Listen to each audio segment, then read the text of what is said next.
Welcome. In this video we're going to talk about switch blocks. Again, switch block is used to examine the values of a variable, especially when a variable carries several values rather than one or two. Okay?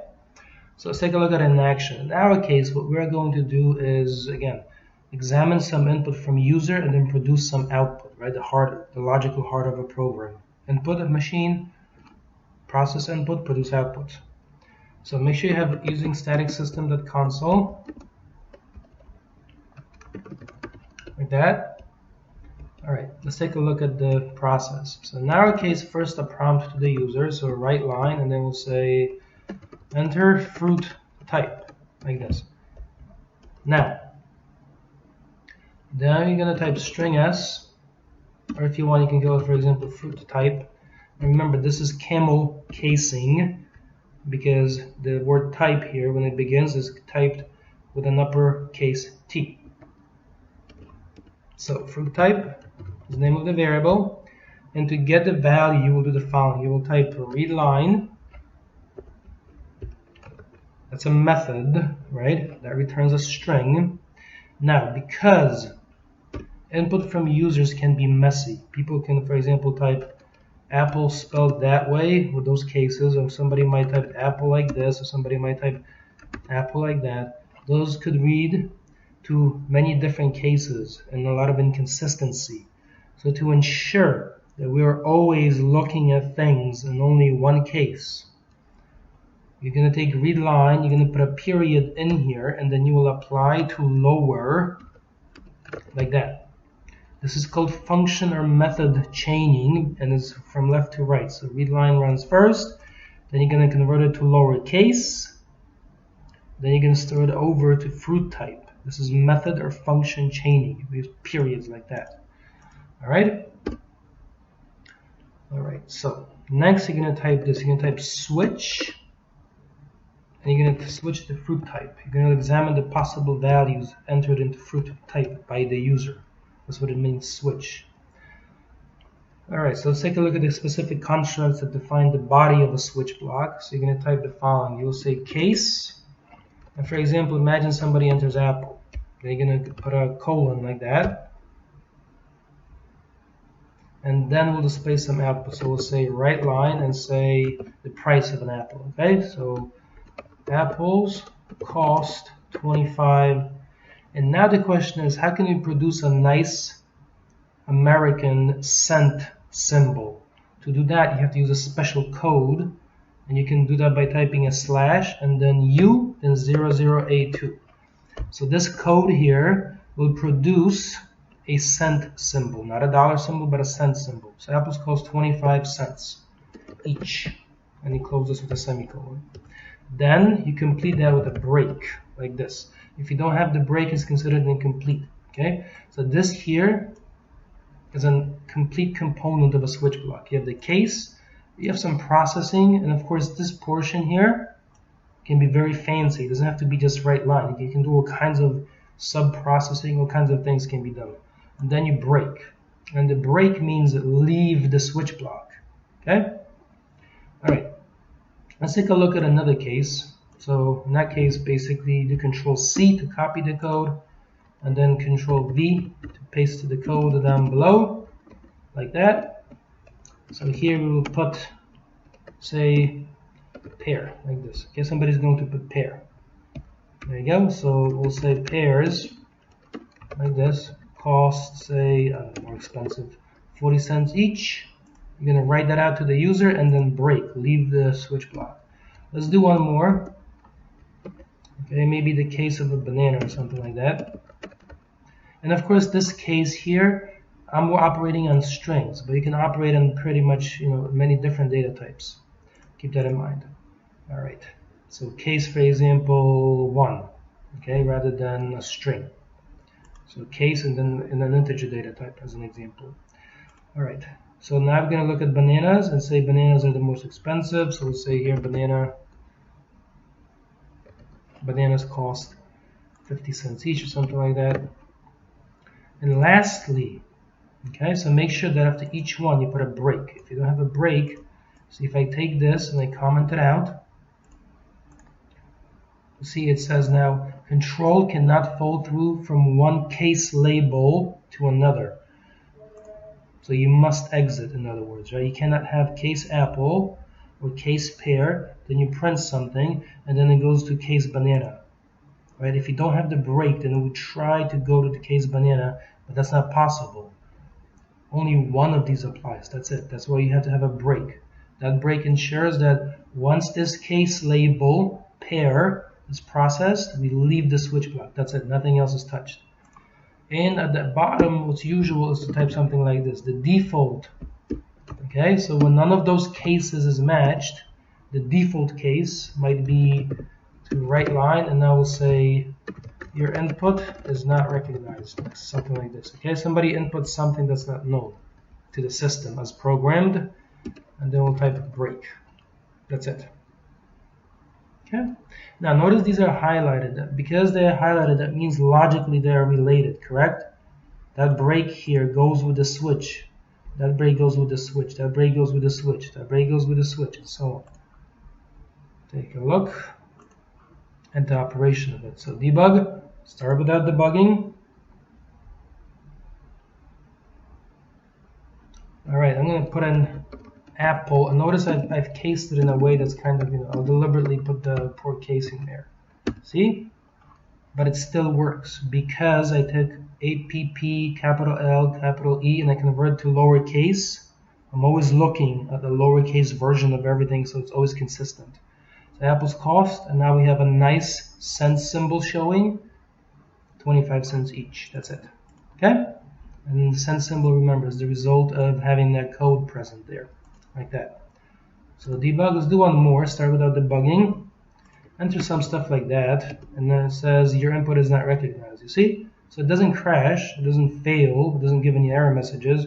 It just handles incorrect input in a graceful way. There you go. And here, that's the heart of it. Of course, if you want now, you can go through it with the debugger, case by case. So of course, you will read the input. So I will say here, again, I will deliberately put the casing in a couple different ways, right? And notice fruit type now stores PEAR, all lowercase, so that it's consistent. It goes down to that case, and then it hits break, and you leave the switch block. That's it. After pairs cost 40 cents each is shown. And that's it. So these are the basics of a switch block. You're basically looking at a variable and examining its possible values. Once a case is matched, you break out of the switch block, and that's it, you're done. Welcome. In this video, we're going to use the break and continue statements. These allow us to take fine control of loops. All right. So make sure you crank up a project, and here I have using static, so make sure you have static up there.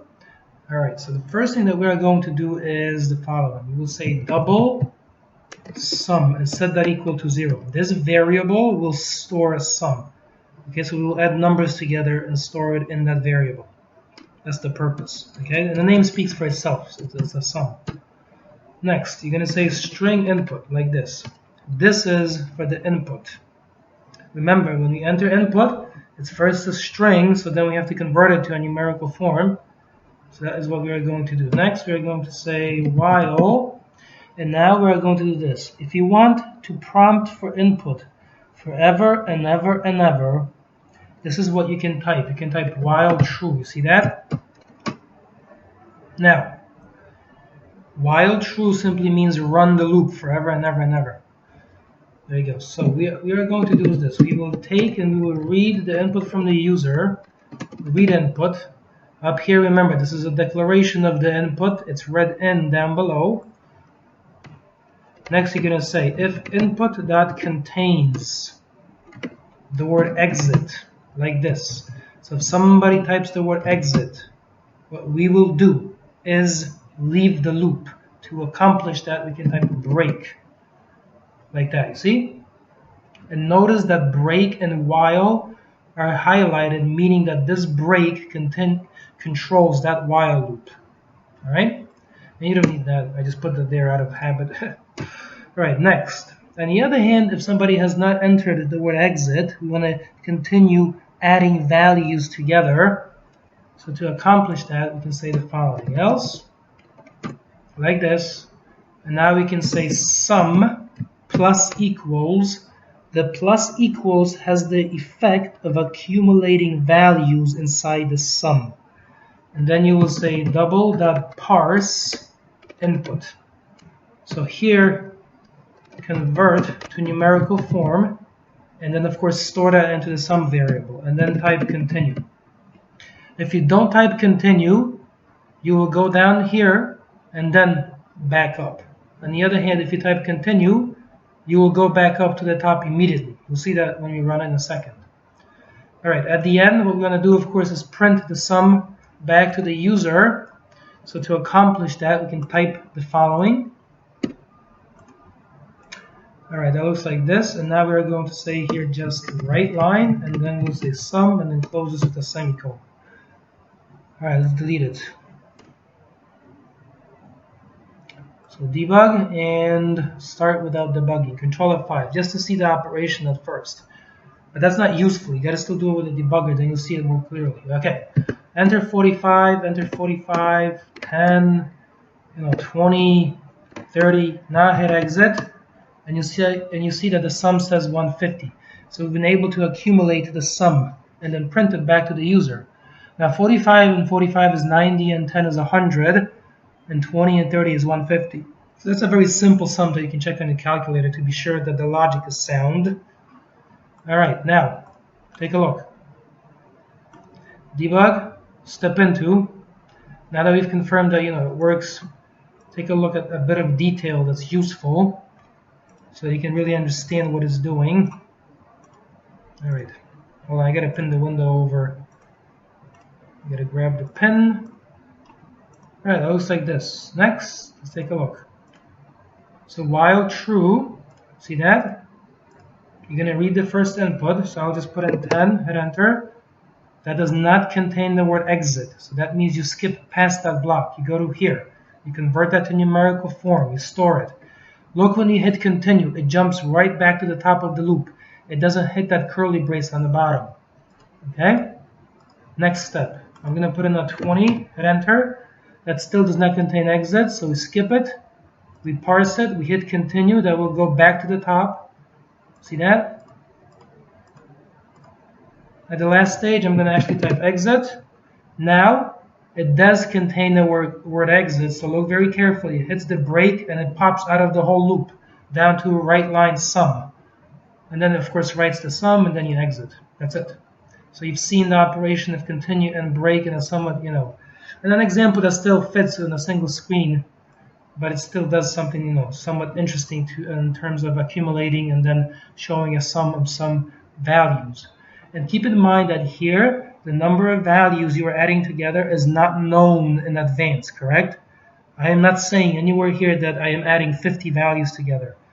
This program is more flexible because you continue to accumulate as many values as you want until you type exit. So it's more flexible and realistic.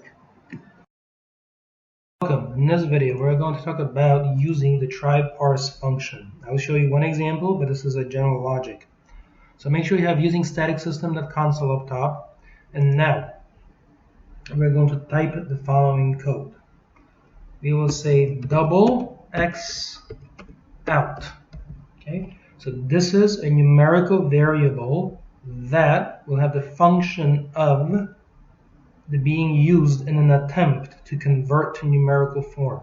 That's the purpose of it. Okay? So if we can successfully convert the input to numerical form, it will be stored inside double X out. All right?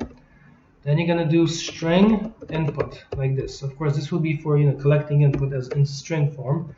So collecting input in string form. Remember, that means between double quotes, right? A sequence of characters between double quotes like this. And the purpose of the previous variable is the following. This will be used in attempts to convert to numerical form. Okay, there's no guarantee that that will be successful, because if somebody types something like 1, you cannot convert that to numerical form, right? That's a word. But if somebody types 1 that mathematically familiar symbol, then that can be converted, right? Now, take a look. We're going to type the following. If, and I'm going to type double dot try parse. Now look at the inputs here. Let's examine try parse carefully. You see where it says BOOL? That means the result of try parse is a Boolean value, either a true value or a false value. In other words, either you can convert to numerical form or you cannot convert to numerical form. Those are two possibilities, no other ones. Therefore, this is a Boolean over here. So I type double dot try parse, and the thing to be attempted in the conversion is the input, and if that is successful, you will produce a numerical variable. So you will type out as a keyword and then X out as the name of the variable. You see? That's it. All right. Now, you're going to say the following. You will say read line like this, correct? That's it. So collecting input in string form, double dot try parse. Remember, that gives back a Boolean value. That is why it can be put inside the if. Because remember, the if operates in Booleans, right? And true or false statements. All right. Now, assuming that we can successfully produce a numerical version of the input, we will display something. So, for example, we can say write line and something like this. All right. So, X out between curly braces. That means replace it at runtime with a specific value entered by the user. Increased by 10% is, and then you will type X out times 1.1. To increase by 10% means to multiply something by 1.1. And then close out the semicolon. Right? Else, the other possibility is the conversion is not successful. In that case, we can say write line and input cannot be converted to numerical form. And then you close this with a semicolon to complete this statement, and that's it. Now in the supplementary materials area, I put a more elaborate, more realistically sized example, okay, of more professionally developed code with an infinite while loop, all right, as a PDF. This one obviously lacks the ability to repeatedly collect input, right? So this would all have to be wrapped inside a while true and so on, but that's in the sidebar, you'll see that. All right, so here, let's take a look at the output. So debug and start without debugging. Let's run at a time. Let's take a look at the results. So here we have the following. And I'm going to type the word 1. Okay, that is a string, a sequence of characters. That cannot be converted to numerical form. Hit enter. Input cannot be converted to numerical form. Good. It's stable. Doesn't crash. Debug. Start without debugging. Enter the character 1 in that form. 1 increased by 10% is 1.1. That is correct, right? That does convert successfully. See that? So now we have a more stable, professionally stable application. And here, if you want, you can go with debug and step into. All right, that's always insightful. There you go. So read the input there. So I'll do 1. Hit enter. All right. So try parse runs. Notice that succeeds because that numerical symbol, see input, you see how it's here between double quotes. That's a string version. Out, on the other hand, stores 1, which is the numerical version without the double quotes. You see that? Now we can go into here. We can perform mathematical operations. We can return our result and then exit. That's it. All right, that's it. So that's the heart of our logic little processing engine here. In this video, we're going to learn how to use the logical AND operator. All right, so let's take a look at it in action. Bring up a template and make sure you have using static system.console, and here we have static void main, the entry point. All right, so take a look. So first we're going to do this. Somebody will input something, and we will ensure that the input is a cursor position that fits between the left side and right sides of the window within that space. So if somebody inputs something to the left or to the right of the window, then it cannot be printed, correct? We cannot print something not visible. So that's the purpose here. So you can do write line, and let's display a prompt. So enter input, and then close this with a semicolon. Then we will read, so you're going to say integer cursor position. So again, I'm giving my variable a meaningful name, so I know exactly what it represents. Then we will say int.parse. So this way again, integer and then parse, correct? That's it. If parse succeeds, it's going to give back an integer, a number, a numerical value we can use to set the cursor position. So then we will read. So you can say read line. Now remember, this is nesting of functions or method calls. That means your first read line. Okay, that means that gives back a string. Then you call parse, that gives back an integer. Then you store that over into cursor position. All right, that's the execution there. So here, prompt user, at the next line, we're going to read as string first, then convert like this, okay, to integer, then at the next stage, store it to variable name, okay, which in this case, of course, is cursor position, like this. All right. So once we have done this, we're going to do this. We're going to say if 0 is less than or equal to cursor position as specified by the user, and this symbol right there, the double ampersand, means and. Okay? The cursor position is less than the window width. So what this is going to check is to ensure that the value entered by the user lies between the left and right sides of the window and not beyond the right side or beyond the left side. Like that. Now remember, as far as the window goes, the first position, okay, so first position, like this in console window, is at 0, correct?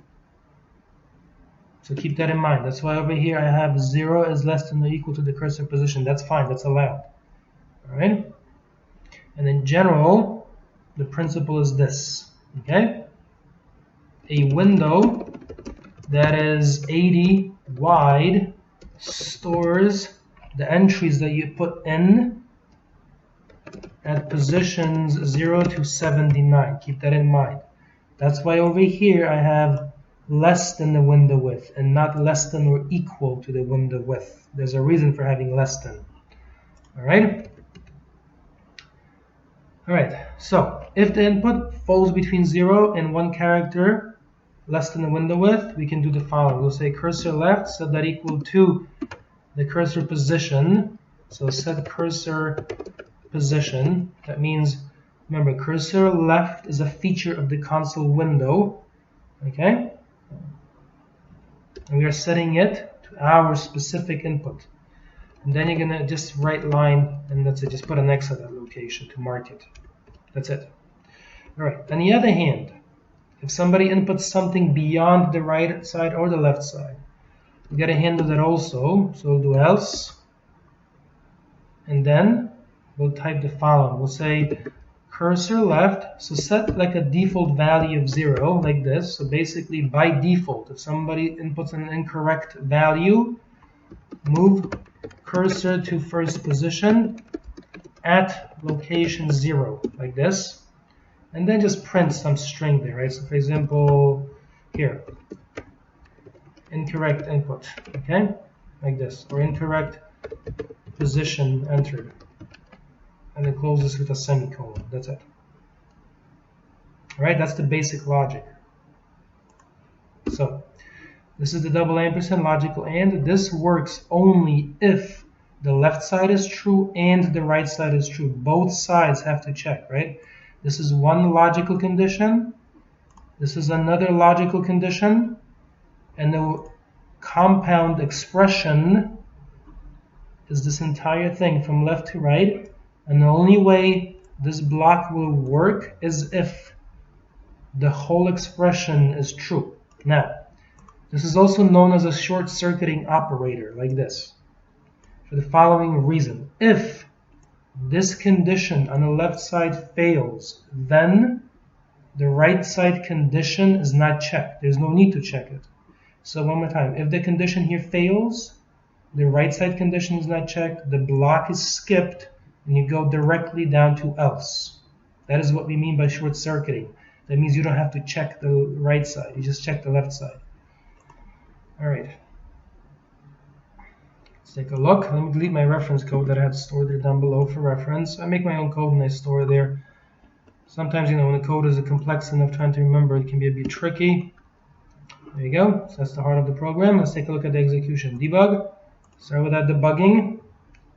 Enter input. I'm going to put -10 and take a look at the result. Incorrect position entered. And notice that that I of this phrase, the first letter of the phrase, begins at location 0, correct? The first character, location 0. Alright. Do another case. Start with that debugging. Examine the cases. Put in something huge. Again, incorrect position entered. I cannot put the cursor all the way on the right side there. Okay, 456 away. That's too far. Alright? If you come and you click on this, and you go to the properties of it, and you go to the layout, it looks like this. You see? So the width is 71. Let's take a look at that very carefully. Debug, step into. Alright? There you go. So you're going to get the input, read that input. I'm going to put 70, hit enter. Now look here, that condition checks. The condition on the right side also checks. Therefore, the whole condition also checks. You see that? Hover your mouse over the double ampersand. The whole condition also checks. It's true. Now we can step into the body, set the cursor, print the X, and then skip to the end. Take a look at the output. It's right there. You see? That's it. Okay, so these are the basics of using the double ampersand operator, meaning the logical AND operator. And remember the big idea? The only way the middle here, that symbol shows true, is if the left side is true, the right side is true, and it's short circuits, meaning if the left side evaluates to false, the right side is not checked. There's no need to check it, it just goes down to the else block. That's it. In this video, we're going to learn how to use the logical OR operator. Alright, so again, we'll do it in the context of a console window so you can visualize the effect easily. Let's begin as follows. So first we're going to type string input. And we're going to read line like this, correct? Read input from user. So read input from user. Of course, this is string input. To convert it to numerical form, we got to type int cursor position and set that equal to int.parse and then input. Because this is a beginner's level course, I am not going to put try parse here. In a real application, you would definitely use try parse. Alright. And of course, then you have to have the out variable. It becomes a more elaborate bit of code. So integer cursor position equals integer.parse input. So convert it to numerical form. And of course, I will put in something like this, correct? I will put in like 45 so that it can be converted. Remember, if you put in something like this, that cannot be converted. It doesn't work. Alright, so in our case, once we have this, we're going to say this. If the cursor position is less than 0, that's one condition. Well, ask yourself, right? Remember, for a window, for a console window, if the width is 80, the allowed positions go from 0 to 79, not from 1 to 80. Alright? So here we are going to say if the cursor position is less than 0, or the double vertical bar is the OR symbol. Or, like this. Okay? There's also like one that looks like this. Most people use this double one here, so I'm going over that one. Or the cursor position is greater than or equal to the window width, like this. Like that, okay? So for example, if the window width is 80 and somebody inputs 80, that doesn't work. That will crash. You get to input 79. That's why here I have greater than or equal to the window width. And not only greater than. So if the cursor position is less than 0, or greater than or equal to the window width, then we got to move it to a default position of 0, for example, and print some phrase there such as incorrect position entered, and then we close out with a semicolon. Now the next stage, if the input falls within the allowed range of positions, we can do the following instead. We can take the cursor and move it to the position specified by the user. So the cursor position, like that, assign the cursor position to cursor left. Now remember, cursor position is an integer. You see that? That's how I defined it. Cursor left is another integer. Integer on the right side, integer on the left side, legal. That works. All right. And then we will say here right line and just put an X there to mark that position. That's it. Okay? All right, so let's take a look at the execution here of everything. Debug. Start with that debugging, Control F5. So first it's just flickering. Take a look here. Click that and go to the properties. All right, take a look at the layout. So this says that the window width is 71. All right, so I will input 71. And you see incorrect position entered. All right, X that off the screen. Momentarily get rid of that equals there, right? Just to show you. Debug, start without debugging. Input 71, and you see it generates an error. Okay, the message says the value must be greater than or equal to 0 or less than the console's buffer size. So here,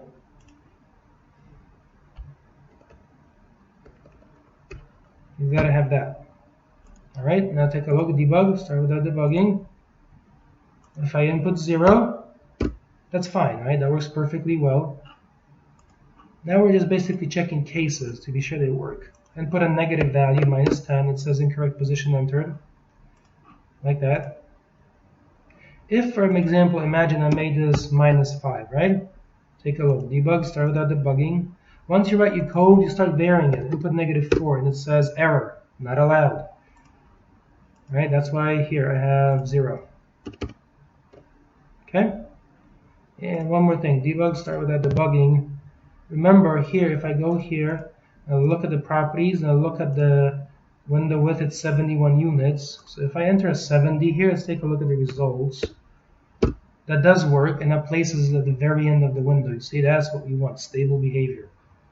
And of course, other values that are intermediate, I'll say 67, that just prints the X at the end and then press any key to continue. So that works as expected. That's it. Okay? So here, again, this is the logical OR operator. And now that we've looked at cases, take a look. Debug and step into. Let's analyze it very carefully so you know exactly what's happening here. So I will input 45. That's an allowed value. So the cursor, that's false. But the right side, take a look. All right, there you go. So this was false, right? This is false. The right side is false, which means the whole operator is also false. Therefore, the block here is not executed. The one in the else is executed.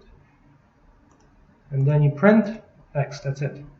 So the big idea with this one is here, take a look. All right, so we saw that if the left side is false, the right side is false, the whole thing is considered false. On the other hand, take a look here. Right, input. I'm going to put -10. Right, as the input here. Look very carefully. So now the right side is true. The left side is true. The right side is false. But the whole operator returns true. So for this operator, the one in the middle, the double vertical bars, for that operation to return true, the left side has to be true, or the right side, or potentially both, but usually that's not the case.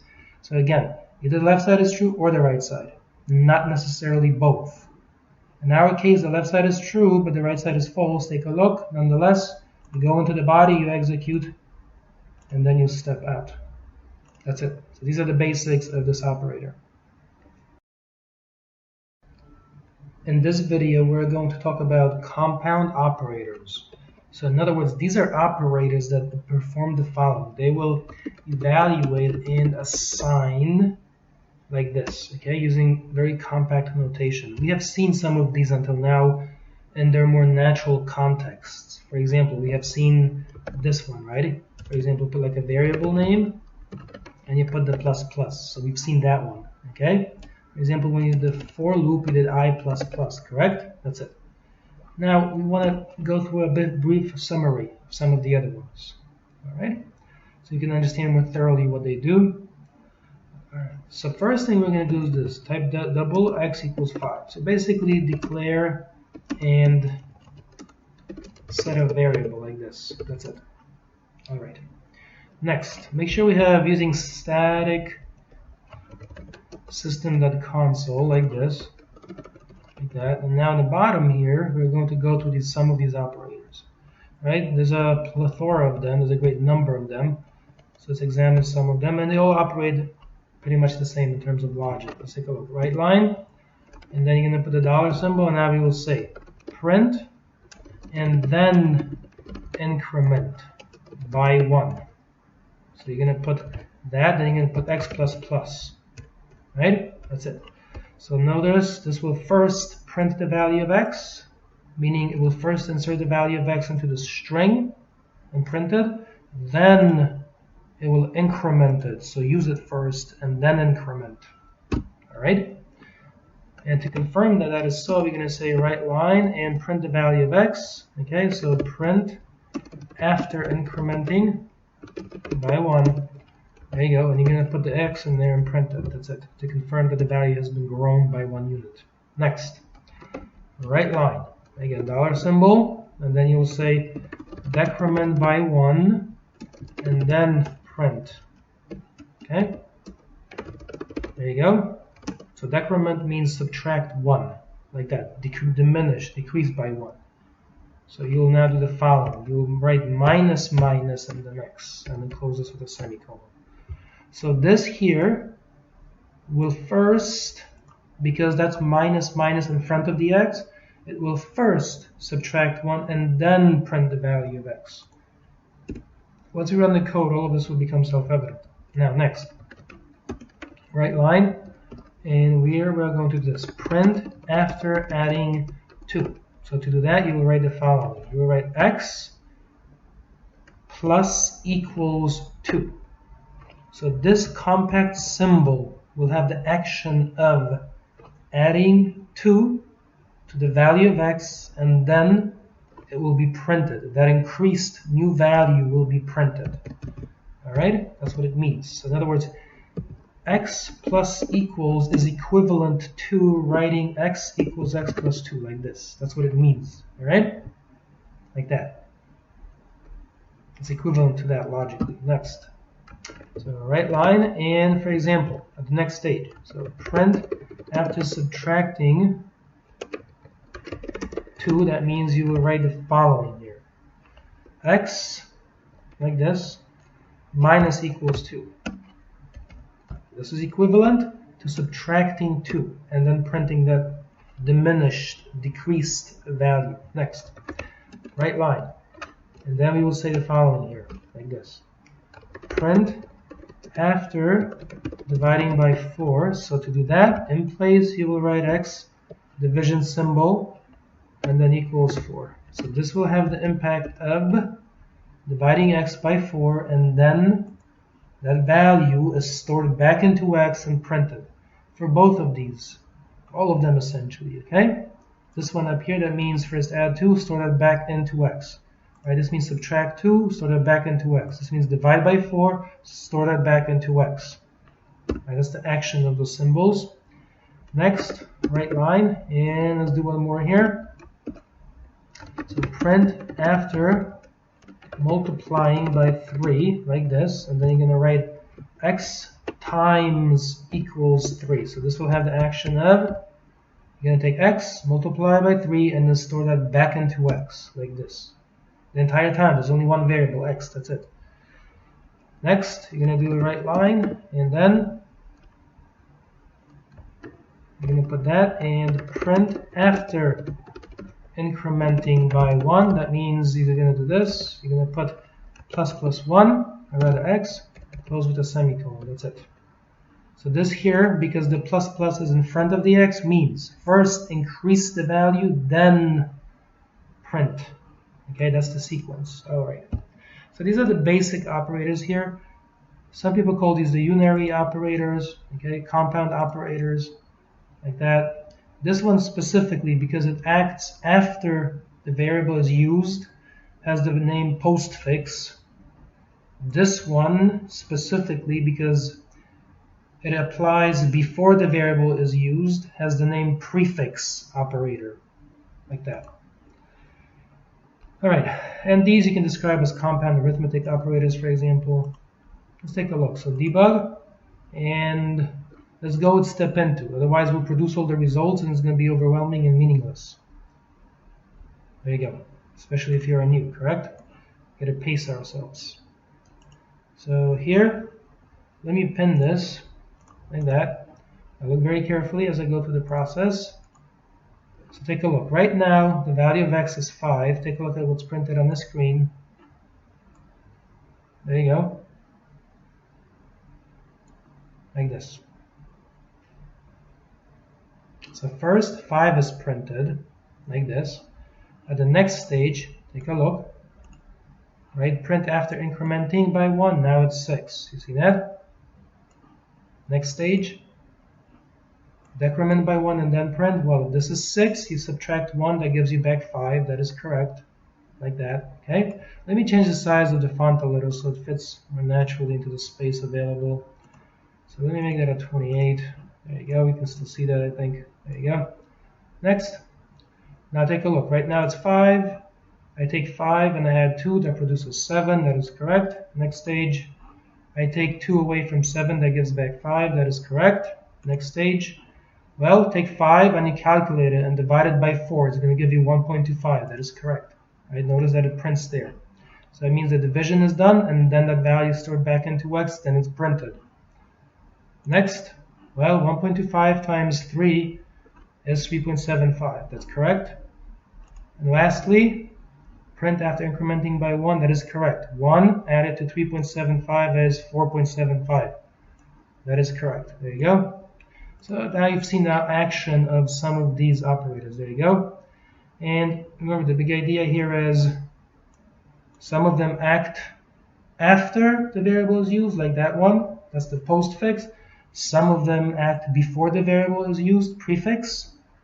Some of them, like this one here, will operate on the variable and then store that value back into the same variable, like that. Okay? Same thing over here, right? With these, they really, this will add 1 to x and will store it back into x. There you go. In this video, we're going to learn how to use what is called the ternary operator. Okay? So the basic structure of this operator is the following. It will say that you have a condition to be checked. Okay, so check condition, some kind of logical condition. Then you put that symbol there. If the condition that is checked is true, then return this result. But if the condition that is checked is false, then you put a colon, and then you return this if false, like this. Okay? Let's take a look at this in action, in the application. So, we will take the logical ternary operator and combine it with the try-parse function or method to write more powerful and expressive code. Let's take a look at the results. So, make sure you have using static system.console like this. And now what we're going to say is this. We will say, I'll put a prompt in there, right? So right line, for example, enter value to increase by 10%, like this. Okay? In a real application, of course, you'd have the value entered and the percent to increase by. But for our purposes, this is sufficient. Now, take a look. You're going to type string s equals read line like this. So read input in string form like this. Then what you will attempt to do is the following. You will say double x out like this, right? So this variable, the x out, remember this is used in attempts to convert. All right? When you attempt to convert using try-parse. Let's take a look at the results. We will say double value equals, and then you will write double that try parse. Now take a look. You see where it says check condition? That of course means check logical condition. That is either true or false. A Boolean. When you have a master of a try parse, just to refresh memory, that's a Boolean value, a Boolean output that it produces. It's either successful or it's not in converting from string to number form. That's why I can put it here. Double that try parse and then S, comma, and then out, X out. Like this. Then you're going to put that symbol if the conversion is successful. If try parse returns true, you will put X out over here like this. That means this value X out will be stored over into value, into that variable. On the other hand, if the conversion of the string to numerical format is not successful, then I'm going to put a colon and I will return and store a default value of 0.0. That's it. If the conversion fails, then 0.0 is stored into value. Then at the next stage, we can make use of it. So for example, I'll show you one more thing now. You're going to type using static system dot and then math, like this, you see? Within the math class, see that? There are methods that you can use to operate on numerical values. So for example, one of them is the following, okay? We're going to do right line, okay, like this. And you can, for example, cube. That means multiply a value by itself. Okay, let's change the operation. We've done 10% before, it doesn't really matter that much, right? So enter value to cube, like this. The cube means to multiply by itself 3 times. That's what it means. So in our case, we're going to write the following code. All right? Let's do it this way. X value, like this, cubed is, and then you're going to write the following. POW. See that? That's a method. See where it says double, and then it says system.math.pow double x double y. So you're going to type that, then you can specify the arguments, the values that it operates on. So you are going to type here the value, comma, and to cube means to multiply by itself 3 times. In other words, you're going to put a 3 there. Then you will close that, and then close all of that with a semicolon, of course, right? To complete the logic like that. And make sure you close this also. There you go. Okay, so value, cube this, and then pow. Right? That means power. That means take value, multiply it by itself 3 times. In other words, if you think back to basic school, it means exponent. It means like writing value raised to the 3rd power, like this, which is equivalent to writing value times value times value, value cubed. Okay? There you go. Let's take a look at the results. And here you see, because we have POW, the only reason we can write that, POW, is that here we have using static system.math. If we don't have that there, then we cannot write that. Take a look. If I highlight this and I comment it out, you see now it says it does not exist in the current context. So we have to introduce the correct context into our application. That means uncomment this line, because POW is a method that is contained within math, within the class called math. All right? Now, let's take a look at the results. Debug, start without debugging. All right, enter value to cube. I will put in 3, and then that's it. 3 cubed is 27. That is correct. 3 times 3 is 9. 9 times 3 is 27%. You keep to continue. That's it. All right. And of course, a simple application, might be, for example, why would you cube something? Well, for example, a box, which is a cube with all the edges the same length, is a cube like this. Okay. Imagine it's like a box that has edges all the same length. Okay. So it's a cube, which means to find its volume box, you would write exactly that. You would take one edge and multiply it by itself 3 times. That would tell you how much space that box occupies. And that's it. So these are the basics. Remember, of using the ternary operator like this. Remember, logical condition, it can be expressed in many different forms. This is a form of that condition. If the result from the condition is true, this value here is what is returned and stored over into this variable. On the other hand, if the result of the condition is false, this value is returned and stored into that variable, and then you can use that variable in subsequent calculations and lines of code. In this video, we're going to learn about the fundamentals of arrays. Okay, so arrays are basically, you think of them as adjacent memory locations, and many times an array is used to store values of the same data type. Let's take a look at it in action. We're going to type the following, int. That is the type. Then you're going to put square brackets. Then you're going to give a name to the array. And then on the right side, you will write new, like this. That's a keyword, it's blue. int, again, the name, and then between here, you will write 2, or some other number, of course, like 10 or 50 or a million, whatever you need. But this does two things. This basically creates our array here, and the length of the array is 2.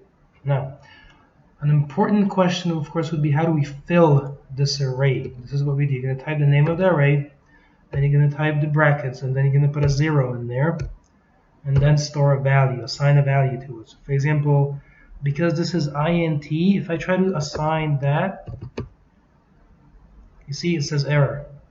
So get rid of the decimal because this is designed to store only integers, there's a whole numbers. Now it works, you see? So of course this means store the value 45 at index 0. So this value right here is known as the index. Okay?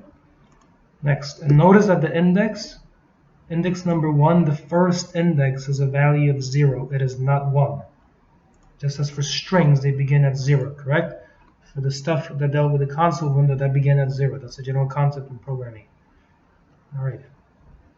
Next, we'll say IR, and then 1, and then assign some other value there, 34, for example. And now you'll say store the value 34 at index 1, like this. See? That's it. All right. Now, so this is how you declare an array, how you initialize an array, right, with its length, and then you actually initialize it by typing in values. Because this is an array of integers, by default, before your values are saved, each value in the array has a default value of 0. Okay, keep that in mind. Then you replace those default values that the system assigns with your specific values. All right, now what use can we make of this? Well, let's take a look. Let's type using static system.console, like this. So we've learned how to make an array, how to set its length, how to assign values. And now the general principle to be observed here is this one. For an array of length n, the indexes go from 0 to n minus 1. Okay, please remember that. For example, you see that 2 indicates the length, but the indexes are not 1 to 2, they are 0 to 1. So in our particular case, to make it more concrete,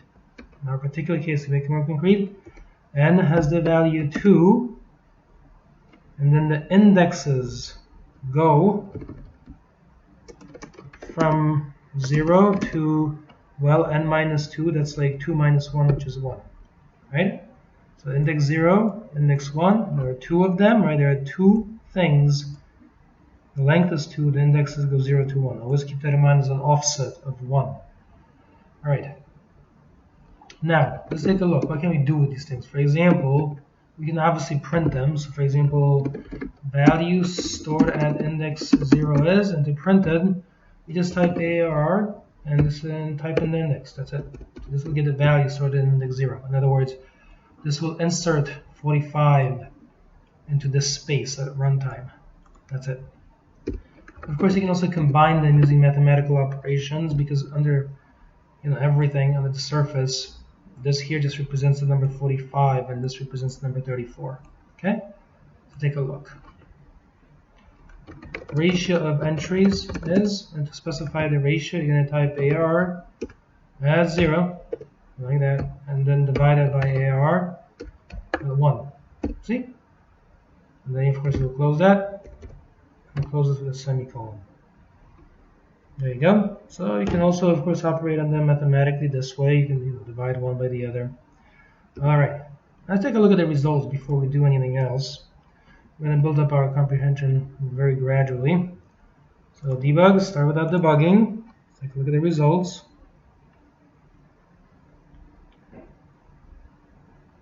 See, value stored at index 0 is 45. But notice something, the ratio of entries is 1. That's not true, right? Take a look. See, 45 divided by 34 is not 1. So here's a lesson about division of integers. When we divide integers using this symbol, what is returned to us, the value that is given back by the operation, is the number of times the bottom goes into the top. The number of whole times, no decimals. 34 goes into 45, one time whole. That's the meaning of the division symbol in this case, okay?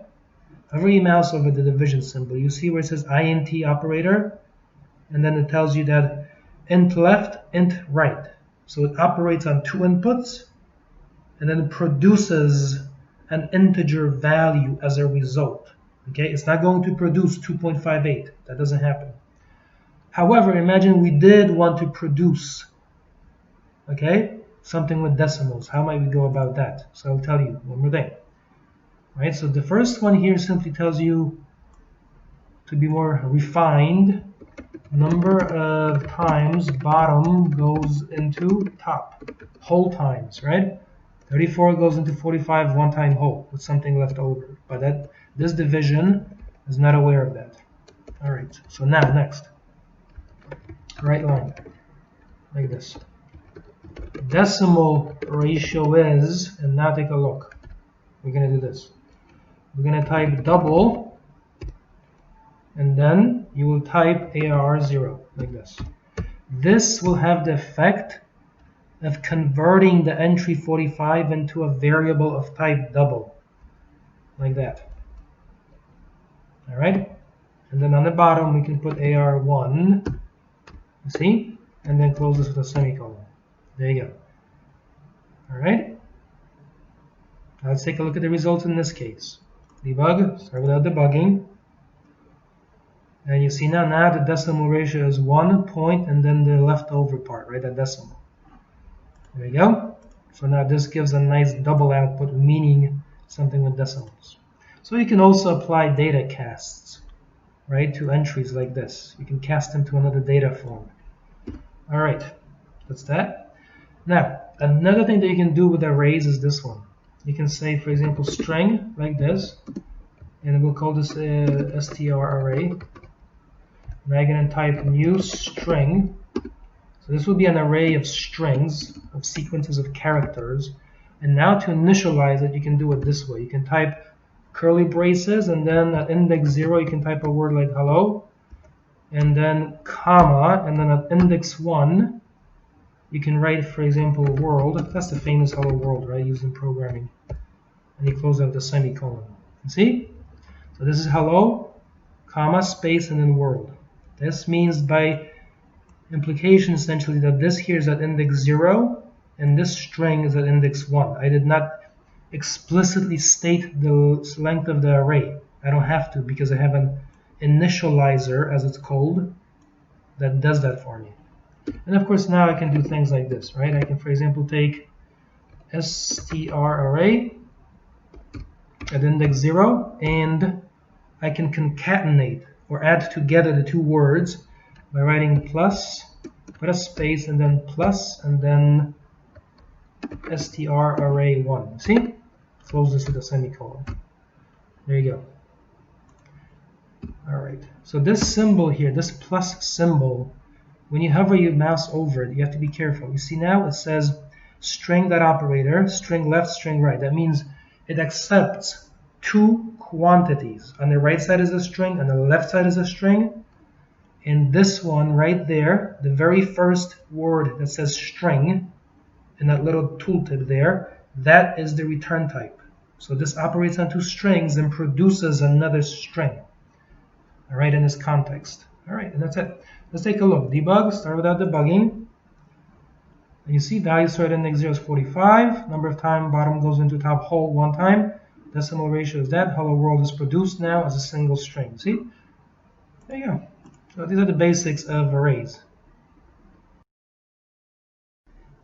In this video, we're going to learn how to combine for loops and for each loops with arrays and see why it's natural to do so. So up here, make sure you have using static system.console and then using static system.math. All right. So of course, remember this is to get right line, and the second one now will be to get the power method like this. Okay. That's it. All right. So you're gonna make. Finally, you're gonna say for. Let's do it this way. Double like this. ARR equals a new double, and then specify a length of 2 units. That's it. All right. So an array of length 2. That means remember the indexes. So length is 2. Indexes go from 0 to 1, not from 1 to 2. Keep that in mind. To fill this with a for loop. Now, of course, I'm keeping that number small deliberately. In real life, that could be 1,000,000, for example, right? All right. So here, you can type for, and you see these things here, for each, and the other for, FORR, and so on. These are snippets. To bring that into your code, hit tab. You see that? That's a snippet. All right. Now, you see where it says index I equals 0? That's good, right? Because our array begins at index 0. So keep that at 0. That's good. Where it says length, we have to change that. We have to have the length of something more concrete. All right. So in our case, you're going to type AR.length.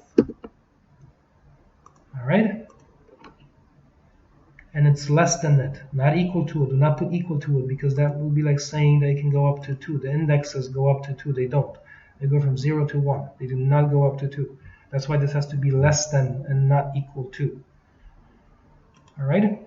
And then I++, of course, has the effect, as we know, of incrementing, right, of growing the value of I, so the loop continues. All right. Now you're going to type the following AR. Then you're going to put I. That's the index variable there, like that. Remember, it's a variable, so its values are going to change as the program runs. All right. And then you're going to collect inputs. So you can say double.parse. And again, in a real application, you would do this with try-parse to make the code more elegant and stable. And now here, you're going to get that from the user, so you can type read line like this. All right. So here, remember, the logic is apply read line to collect input. That gives a string. Apply parse to convert the string into numerical form. Then store that value inside the array at index I. Okay, as the loop runs, however, remember that I will be 0 and then 1. All right, so take a look. Debug, step into stage number 1. All we are doing is collecting input, nothing else. All right, so make that. Check the condition, take a look. Right now, I has the value 0. So at index 0, we're storing the first input. I'm going to stick a 1 in there. All right, and then continue the process. I check the condition. Right now, I is 1, the length is 2. That means I can continue the loop. There you go. So at I have the value. The value of I is 1. That means second index. All right. So input at 2. Hit enter. Take a look. Then the condition will fail, and that's it. Right? The values are collected. So if you hover your mouse over AR and you expand that, at index 0 is 1, at index 1 is the value 2. See that? It's a little tooltip, useful, right? That's it. Unload that. Now, to print this, you can, for example, do this. I'm going to show you how to use a for each. You can type for each and then hit tab. Then you're going to leave where it says VAR. That's fine. That's the data type. Remember, let the system decide on the data type. That's what the var allows us to do. Item, that's fine. The only thing you have to do is change the collection to the name of the array, like this. That's it. All right? So as the for each loop runs, it will recognize the particular type of data stored, and then var will become something more concrete, like a double or a string or something. All right? N is a keyword, R is the collection name. All right. See that? Now, you should observe one thing. You see inside the for loop that I is a local variable, right? That means it exists only within the body of the for loop. That item is a local variable. It exists in the body of the for each, which means if I wanted to, take a look. I can Control C and Control V down below, and notice no errors are caused, right? I can use the item inside this for each loop. I can use that same variable item inside another for each loop. In other words, once this for each loop finishes, item is a variable, it goes out of scope. It doesn't exist anymore, which means it can be used in other for each loops. There you go. That's what we mean by local variable. Right? We have a lesson on that. So here, what we're going to do is simply the following. We'll say right line, and then we'll say this. But then curly braces, item.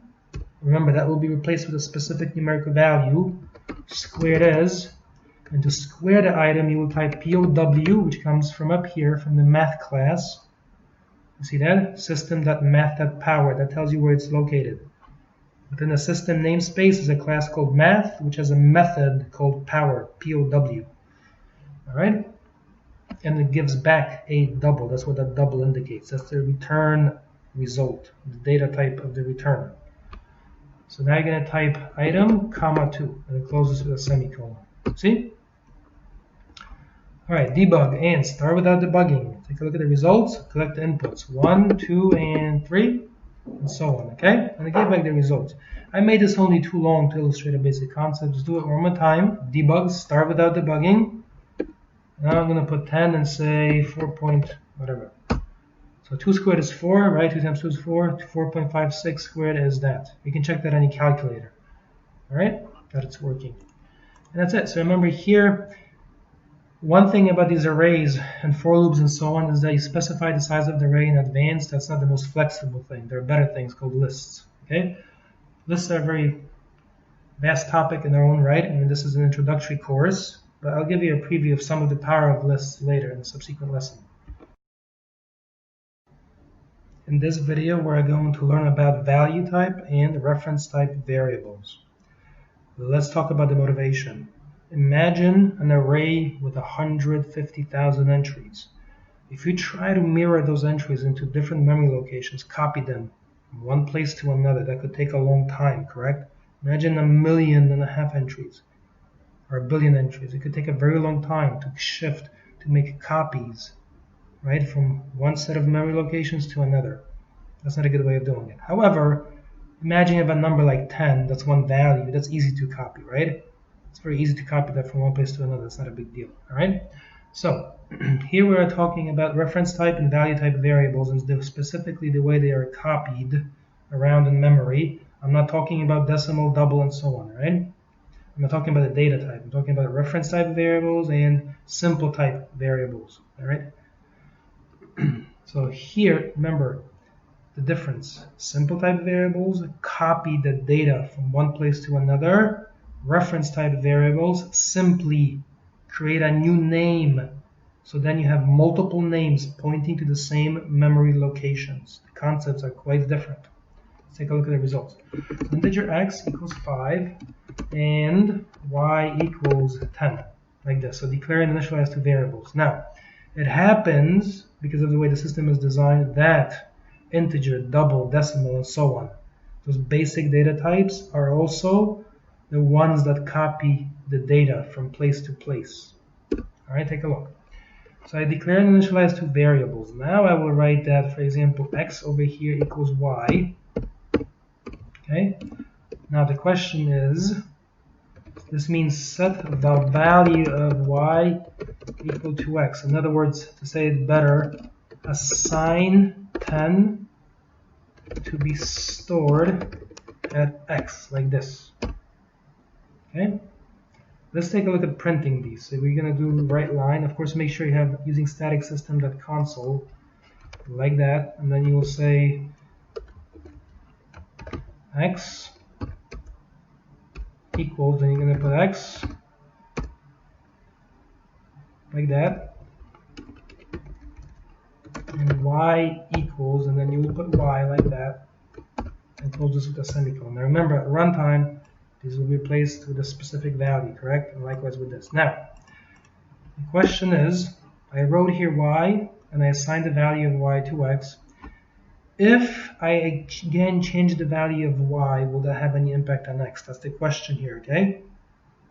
So, take a look. I will now set y equal to a new value like 25, and let's print them again.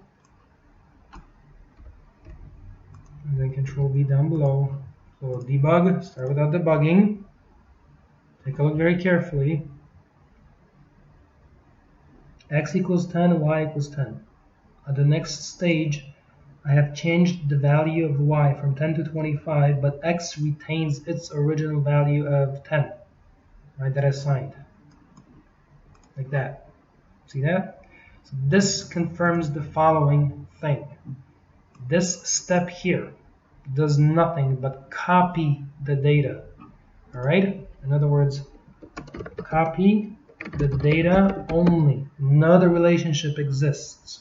Alright? This is like, imagine you have a piece of paper, you make a copy of it, then you have two completely separate pieces of paper, right?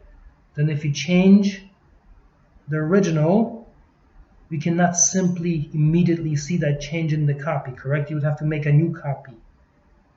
Okay, so think of it in terms of two sheets of paper. You have an original, you make a copy, great, they look the same. But if I then change the original, that change is not visible in the copy. You would have to make a new copy. Same principle applies here. Alright, that's why over here, after this line where I wrote y equals 25, and I printed them again, x holds on to this original value of 10 from here, from this assignment, right? It doesn't get the 25 over into it originally, or automatically rather. Now, so you have two completely separate memory locations. That's what it's saying. At the next stage, we're going to compare this with arrays. Alright? Very carefully. We're going to say int arr equals a new integer array, and we'll initialize it, so I'll put 1, 2. That's it. Alright, so we have an array declaration, and then we have assigned it, and here we have an initializer, and we store the values 1 and 2. Look very carefully. I'm going to make a new array. We'll call it AR2. Let's call this one 1 and this one 2, like this, right, to illustrate the point. And now I will say AR1. And now what I will do is the following. I will take ARR2 at index 0. I will assign a new value, such as, for example, 10. And then AR2 at index 1, I will assign a new value, such as, for example, -5. -5, that is. And the question is, if I print ARR1, will it show these values, or will it show these new values? Let's take a look at the results. So we can do that with a for each loop, for example. Not that you have to, but it's an approach, right? So for each, let's do it with the snippet, so it's faster. For each tab variable item in the collection. So in our case, it's ARR1, not 2. I'm going to print them, so right line, and then print the item. That's it. See that? All right, take a look. Debug. Start without debugging. Notice that 10 and -5 show up now. Right? That means the following. Debug step into. You really want to understand, so take a look. We've already been over that bit, right? Now I make an array. If I hover my mouse over it and I expand that, it tells you exactly what sort. Index 0, 1, index 1, the value 2. There you go. Then I manipulate array 2, not 1.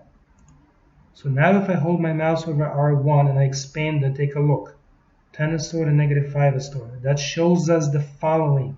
It shows that when you deal with arrays, these are reference types, which means R1 and R2 point to the same memory location, which means if I change the array through R1, that change becomes visible in R2. If, as I do here, if I change the array through R2, as I do at these two lines that are highlighted, then that change becomes visible through R1. You see that? It shows the same values that I set in R2. So we have two different names pointing to the same memory locations. That's the big idea here. It's very different from what happens with value type variables where only the data is copied. That's it. Beyond that, the variables are not related.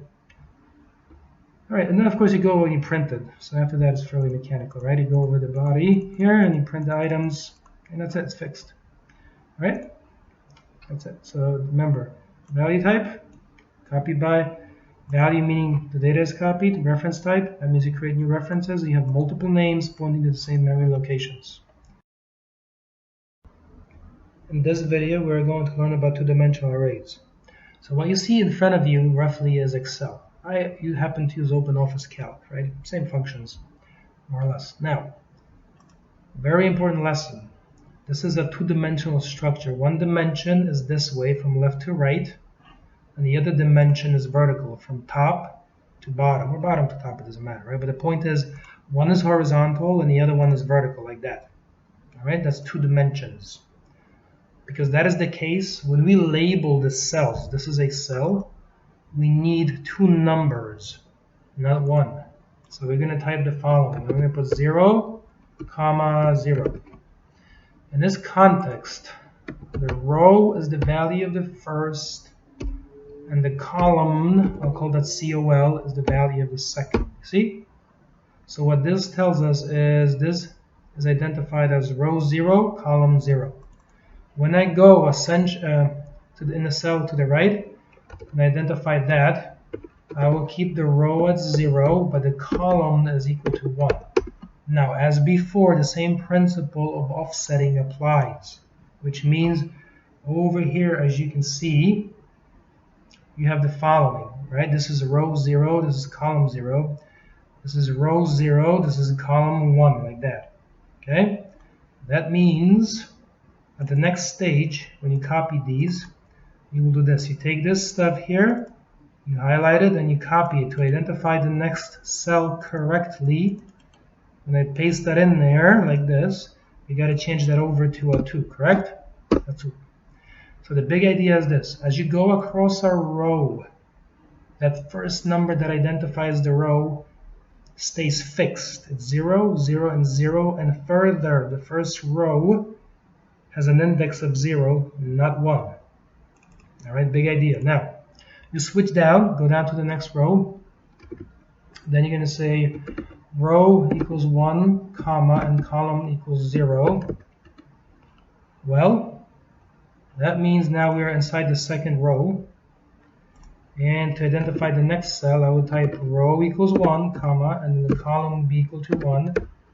And then row equals 1 and the column equals 2. Like that, see? So this means we are now in row indexed 1, which means the second row. The first column is 0, the second column is indexed 1, the third column is indexed 2. So when I go across the row number stays the same, correct? Look very carefully now. When I go down the columns, the row number changes, goes 0, 1, but the column number stays the same, 1, 1. Okay? Keep that in mind. So, two-dimensional arrays are like this, like a table, okay, in Excel, and they are indexed as I've shown you here. So you need two numbers to identify each cell. All right. It would be nice if everything would just went 1, 2, 3, and then so on, but it doesn't. You get it still with 0. So in code, it takes the following shape. You're going to type double, then you're going to put brackets, and you're going to put a comma to indicate it's multidimensional, two-dimensional in our case. So you're going to give it a name as before, it hasn't changed. And then here, let me enlarge this a little. We're going to type the following. Let's say a new double like this, and then you're going to specify that it's 2 by 3. 2 by 3, well, 2 times 3 equals what? 6. That means there are 6 cells, correct? Take a look. Over here, right? How many cells? 1, 2, 3, 4, 5, 6. That's 6 cells. So it's 2 this way, 2 rows, and then 1, 2, 3 columns, correct? So the result that you get is you have 6 cells. 1, 2, 3, 4, 5, 6. 6 cells, 2 by 3. All right? This is in fact the very definition of multiplication, right? 2 times 3 is 6. All right, so here, to fill the entries, you're going to type the following: AR, then you're going to put 0 as the row number, and then 0 as the column number, like this, and you're going to fill it with some number. It doesn't really matter, 10, right? Then you get AR, you're going to keep the row number at 0, but you got to increment the column number, and then store in some entry, -45, next. AR, and then here you're going to put 0 as the row number, comma, and then 2 as the column number, and store some entry in there. Alright, let's throw in some decimals like that, correct? Now here, of course, I have chosen to write this as a row to be more suggestive of the layout of things. Of course, in code, you might see it written this way, correct? But to me, that's not helpful when you're learning, okay? Because it kind of reverses the structure of things. So I'm writing it this way just so it's more reminiscent of a table, like this. So when you look at this code, you're imagining that 0 is not changing from left to right because it represents the row number. Now, under you're going to write AR. Now you have to change the row number, put the column number as 0, and assign some value. Doesn't matter. AR first. So put the 1 there to indicate the second row, second column. It's a bit odd, right, when you see 1 and 1, but you think second and second, but that's the way it is. All right, put in some numbers. Right there, put in the same value. Boring, like this, and then lastly, so AR like this, and then put in 1, 2, and then store some value there. Okay, it doesn't matter what it is. There you go. All right, so here I've designed the formatting this way to make it more suggestive of the way I want you to imagine this being stored. I want to structure them so they're more familiar. See, there you go. All right, like that. So let me push this back just a little bit. There you go. So now they're aligned. So this is how you store the values inside the array. At the next stage, of course, to print them, let's add using static system.console like this, like that. And then at the next stage, we're going to type using static system.math. And now, take a look. We're going to type the following: the right line, and you can, of course, get a value out. That's very easy. So values stored at, and specify the indices. For example, 1, 2 equals, you're going to put that there as the placeholder, and then you will write IRR, specify the indices, 1, 2. And that will extract the value, 65.98, right? That's how you get that value out. All right. Of course, you can do a lot of other stuff with this. So, for example, we can operate on these values mathematically. So, for example, sum, okay, of values at, say, 0, 0, and 0, 2, how would you get that? Well, put a placeholder, and now you'll write the following: AR, specify the location, 0, 0, and then plus AR, specify the location, 0, 2, close with a semicolon to complete the statement. That's it, see? So now if you run this debug, start with that debugging.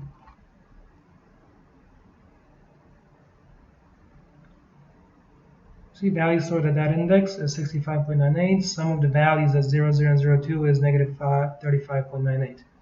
That's it. Of course, you can also pass these into functions or method calls. Take a look. So right line and, okay, so cube of value at some index. Let's say 1, 1 is, and then you can write the following. Say power.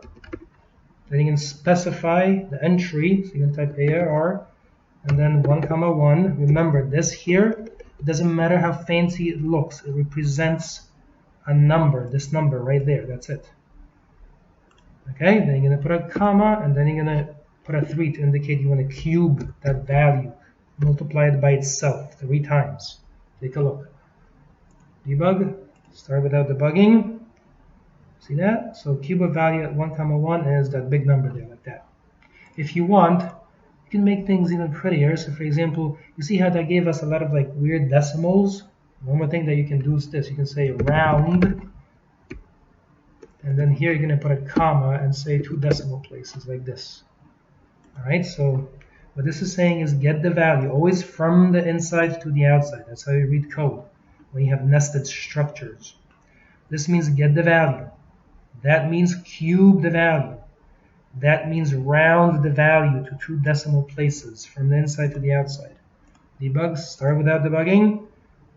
And you see now it's got only that number there, 0.03, 2 decimal places. That's it. Welcome. In this video we're going to learn about functions or methods. Now, we have already used several of them. Of course, main is one main example. But now let's create our own. So, create a template, and then over here where it says class program, we are going to type the following. Public static void, and then the name of it will be sum, like this. Let's go over what I've typed so far. So first of all, the fact that it says public means that this method can be reached by code anywhere, like this. It doesn't matter where the code is coming from, you can reach that. It's public, right? Static in our simple context means that we can call, or some people will say invoke, the method directly through the name, like this. We can just write sum. Okay? Alright, next. What does the void mean? Well, the void means that nothing is returned. Like this. Okay? Now, in our case, when you think about it, we do want to return a value, correct? But if you see the word void, that's what it means. Nothing is returned. But in our case, it'd be a little more. And what we're going to do is change that. We'll say here double, you see? Or if you want, you can say decimal, you see? So here, this thing is the return type. And you can specify several different data types there, like that. Alright, so in our case, we'll say double. The name of our method is sum. So in our case, this double that you see here, double means that a result of data type. Okay, of data type double is returned, like this. That's what it means. All right. Now, when I say returned, it means it's returned to the calling code, like this. Now, sum is the name, and now you're going to type double x and double y. These two quantities right here, these are known as the parameters. All right. And the purpose of the parameters, as you can see, they are typed. Okay. Typed in this context does not mean typed with a keyboard. They mean they have a type, a specific data type. Okay, there you go. So these are strongly typed. Okay, they have a specific data type. All right, so here, double x and double y, like this. All right, are the parameters. Like this, the x and the y and the parameters of type double. Through these, values are passed into the body of the function. At the next stage, to specify the code that defines the body, you're going to simply type return like this and then x plus y. That's it. Okay? So this line returns the sum of x and y to the calling code, like that. Alright? So now that we have a basic method or function right here defined between these curly braces, that's the body. Take a look in Solution Explorer. If you expand program, see that? There's sum. And then there is main. See that? Now, as you can see, sum double double colon double. So this is known as the signature of the function, the signature of the method, like that. All right, next, the next stage, let's take a look. How do we use this? Right, that's the next question. Obviously, you should collect input from the user, but for our purposes, to keep things simple, first we will do this. Let's type using static system.console, like this, so we can access console easily, like that. All right, so console. Next, we are going to do the following. We'll say write line, and we will hard code some values. That means put them directly in the code. That's what it means, hard code. All right. So here I'm going to say the sum of 4 and 5 is. Then you're going to put curly braces, and now to find the sum, to get a result, you're going to type the name of the function, sum, comma, and notice that here what shows up. Okay, the double indicates the return type. Program.sum means that the sum function exists within the program, like this. See that class program? So program.sum means within the program is a sum function. Double x and double y, those are the inputs. So you're going to put the 4 and the 5. In this context, the numbers that you pass in, the values you pass into the function are called arguments, like this. So make sure you understand this. Over here, these are parameters. Down here, the specific real values you pass in are called arguments. Okay, make sure you understand that. Alright, so now let's take a look at the results here. So debug and start without debugging. There you go. So the sum of 4 and 5 is 9. So it works as expected. It should, of course. Now take a look. What if you do something like this? You can also type, for example, double x equals, we'll do it here, input 1, like this. Input 1 equals, say, 34, comma, and then input 2 equals 23, like that. Right? So here, of course, we're just declaring. So declare and set two variables of type double. That's what it's doing for us. And now, to pass these in, you can do the following.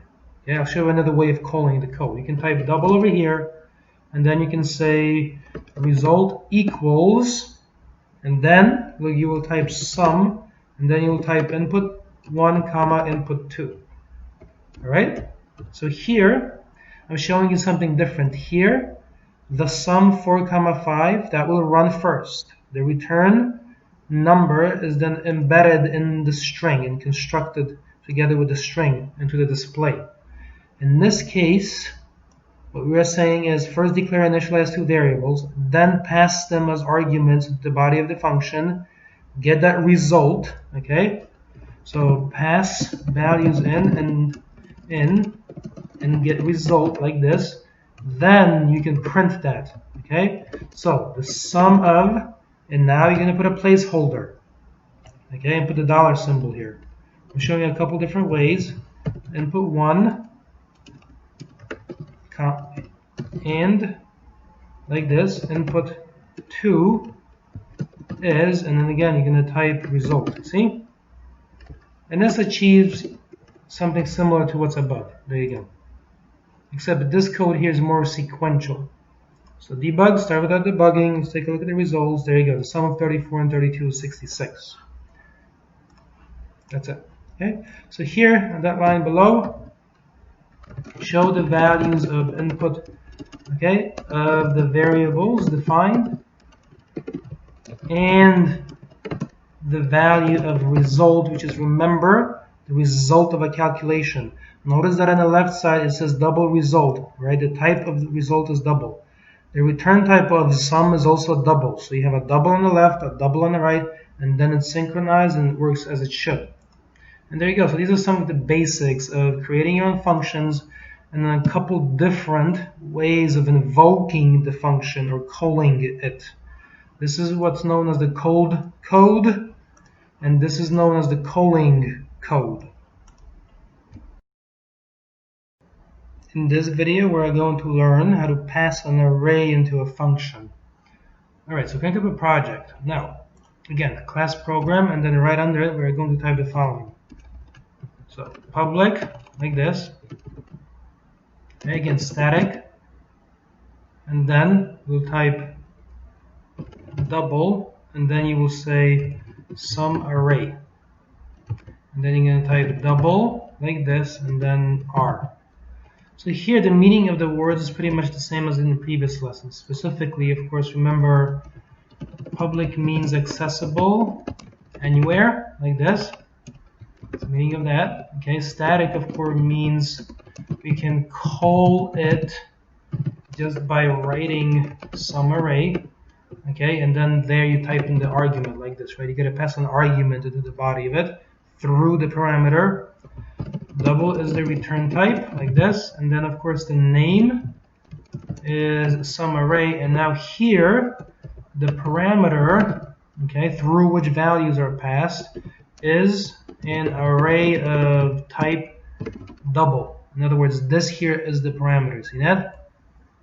If you go to Solution Explorer and you expand program.cs, you see there it is. Okay, signature. That's what that's called. Alright, now we want to find the sum of an array. We also have to learn a bit of code, so we're going to do it this way. We'll say double sum equals to 0, like that. So what I'm creating is a variable. The name of it is sum, and the value initially is 0, correct? If you want your sum to be correct, you got to begin with 0. You can't begin with 5, for example, because then your sum would be 5 more than it should be. So I put a 0 there, like that, to initialize it. Alright? Then you can use a for each, so you're going to type for each, okay, var dnr, like this. Remember, var at runtime, the system is smart enough to recognize correctly. There you go. See that? Even now it knows that it's a double. You see that? Alright? So there you go. So it's a double, right? That var stands for doubles. There you go. And R, as you can see, is an array of doubles. So to find the sum, you will type sum plus equals D. This means accumulate, okay? The sum inside the variable called sum. How do you accumulate? You grow the sum, correct? You add the values inside the array together. That's what this is doing, one by one. And at the end, you want to return that, so you're going to type return sum, like this. That's it, right? So here, declare and set sum to be 0, right? Use this loop to iterate over the values, like this, inside the array, and then accumulate the sum inside this variable called sum. And lastly, at this stage, send the sum back to the calling code. To make use of it, come down to static void main. Inside that, we are going to type the following. We'll say double, make an array of values to be summed together, to be added together. So this will be double here, say, I don't know, my values. Okay, and I will say new double, like that. And then to initialize it, we'll make an initializer and then specify values and close with a semicolon. When you first write code, right, go with little numbers like this that you can do in your head. 1 and 2 is 3, 3 and 3 is 6. So we know the sum of these values should be 6, right? If our code returns 10, something is wrong. Alright, let's take a look. So now we're going to say the following. Okay? So let's come up here, type using static system.console, like this, so we can get access to the console there easily. Now we will say write line, and the sum of the values, let's do it this way, the sum of the values is, and then you're going to put that, and then you will write the following. Sum array, and then you will write my values as the argument, and then close out with a semicolon. That's it. Now remember, this will first call the function with the my values passed into the body. The sum will be found and returned. That then will be spliced into the string so that the result can be displayed. Alright? That's the heart of it right there. That's it. So debug, start with that debugging. Let's take a look at the results. We got to be sure we get the correct values out. The sum of the values is 6. That's it. We check that also in our heads. It's easy. Now here it's helpful when you do it, especially when you're new, debug and step into. Take a look at the operation here. Right? So you're going to do this. Make that array, then you're going to call that. You see how it goes up to the top? Hover your mouse over ARR, like that. Expanded. This confirms that ARR has the same values as the my values array, like that. 0, index 0, the value 1, index 1, the value 2, index 2, the value 3.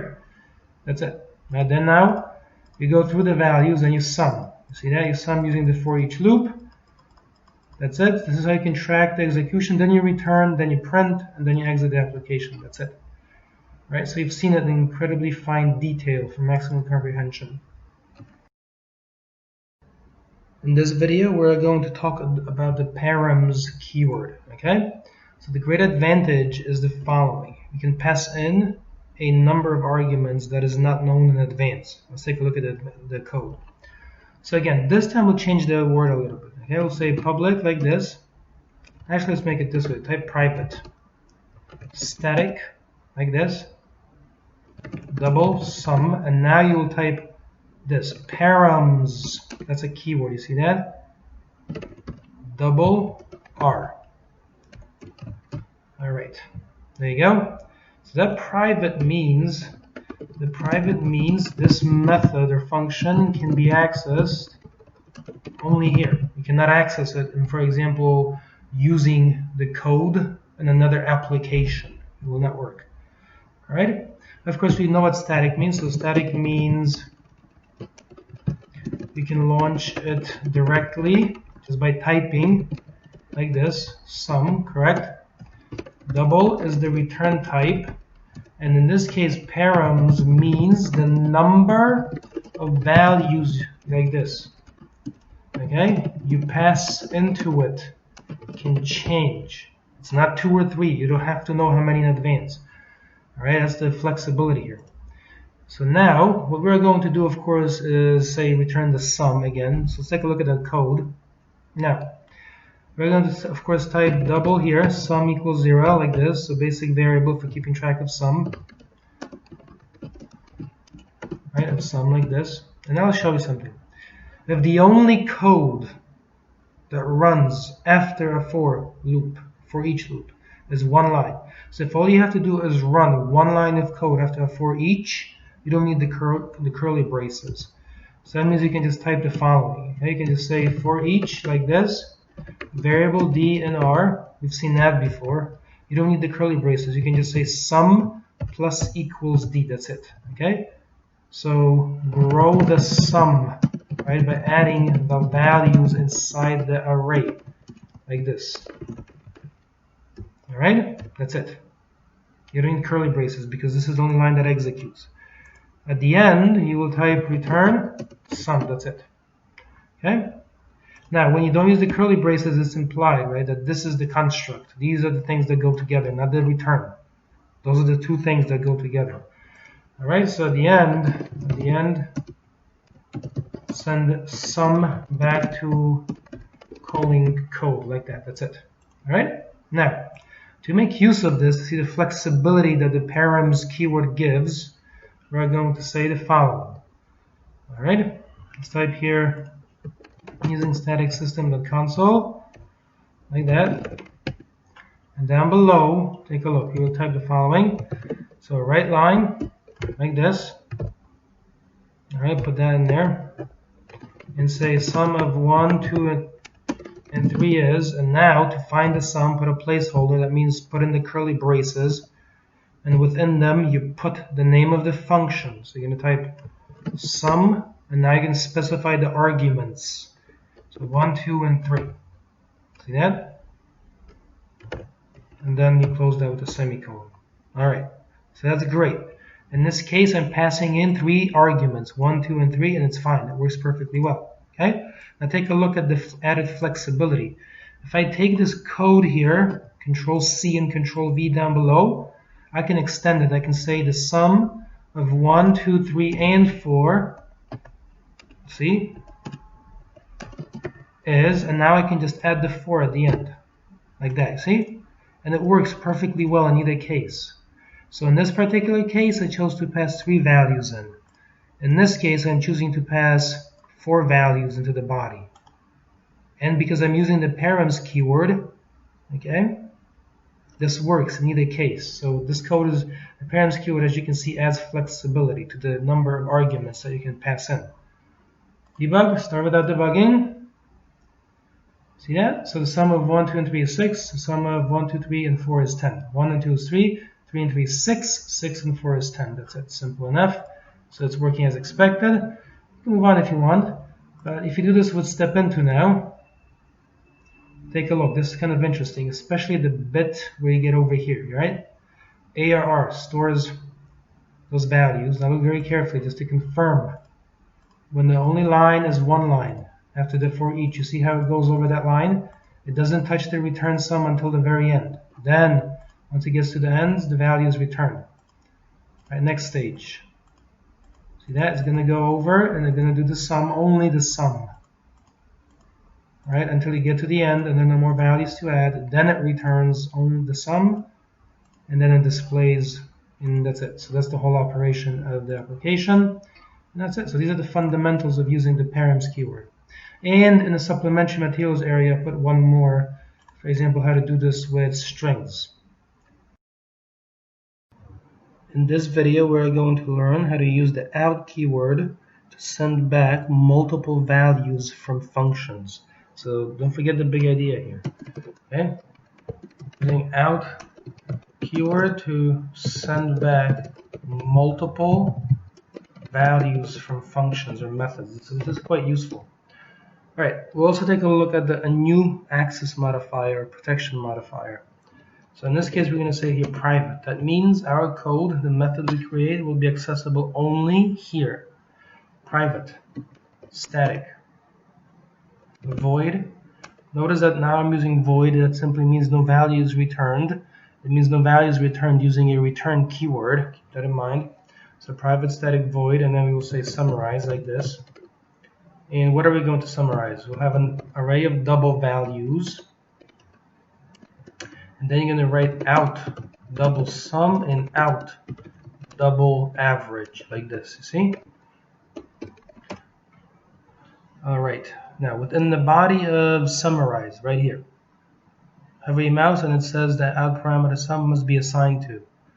There you go. So we're going to do this. We'll do double temp sum, a temporary sum, equals 0. And now, for each double D in vals, and take a look at this. If you're executing only one statement after a for each or a for, you don't even need to enclose it in curly braces. You can simply say temp sum plus equals D. That's it. You see? You don't need curly braces. So you can compactify your code. There you go. And now we are going to say this. We will say sum equals temp sum. So this is the line that sets this out parameter. You see that? This is how you're going to return it, by setting its value to temp sum at the end, after the for each loop is complete and all the values are accumulated. Then you return the sum. The next stage you will say average, and this of course will be equal to temp sum divided by, and now you will say vals.length like this. So this is our code. Get a temporary sum, okay, and I'm calling it a temporary sum because as the for each loop runs, the sum grows until we get to the last value, right at the end. Once that process is complete, take the temp sum and set it equal to the regular sum. That's the one that's sent back to us. And then the same thing with the average. Take the temporary sum and divide by the number of entries you have. That's the definition of average. All right, mathematically, arithmetic average. All right, so to make use of these, we can say the following down in static void main. Let me move this up a line here so it fits. All right, so first we can say, and of course, in real life, these will be collected from a user or from some kind of other program or some kind of machine. So double values equals double. And let's add some values. Let's add an initializer over here. There you go, 1, 2, 3, 4, 5. It doesn't really matter. There you go. And now you will say this: double sum, comma, and average, like this. And to make use of our summarize method, you will write summarize, and then you will say values, comma, and now you have to include the out keyword. So out sum and out average. Once you have them this way, they will be set. Notice that neither the sum nor the average have to have their values set inside main. Their values are set inside summarize over here. Okay, so you create them in main, then you send them into summarize, their values are set, and then those values become accessible in main. All right? And now we're going to say the following. So write line, let's do console write line. There you go. It's only a single console call, doesn't matter that much. There you go. And now we will say, of course, the sum equals, put the curly braces in there, sum, comma, and now, of course, you can say average equals, there you go, and then average, and close the semicolon. That's it. Okay, and that's how you can make use of these out variables, not to actually return them to the user. Just put them inside a call to write line. All right, so that's our whole code here. Let me decrease this slightly so it fits from top to bottom. That's it, that's the whole code. Let's take a look at an operation, debug. Start with that debugging.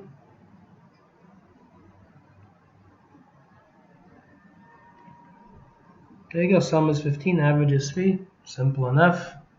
Now, I would suggest that you step through with this, with of course debug and step into to see the operation. But keep in mind that there isn't anything that's very new here. You basically have your array. So static void main is the entry point. You have your values array. Then you set those double sum and double average. You call summarize. Remember that will transfer control over to summarize.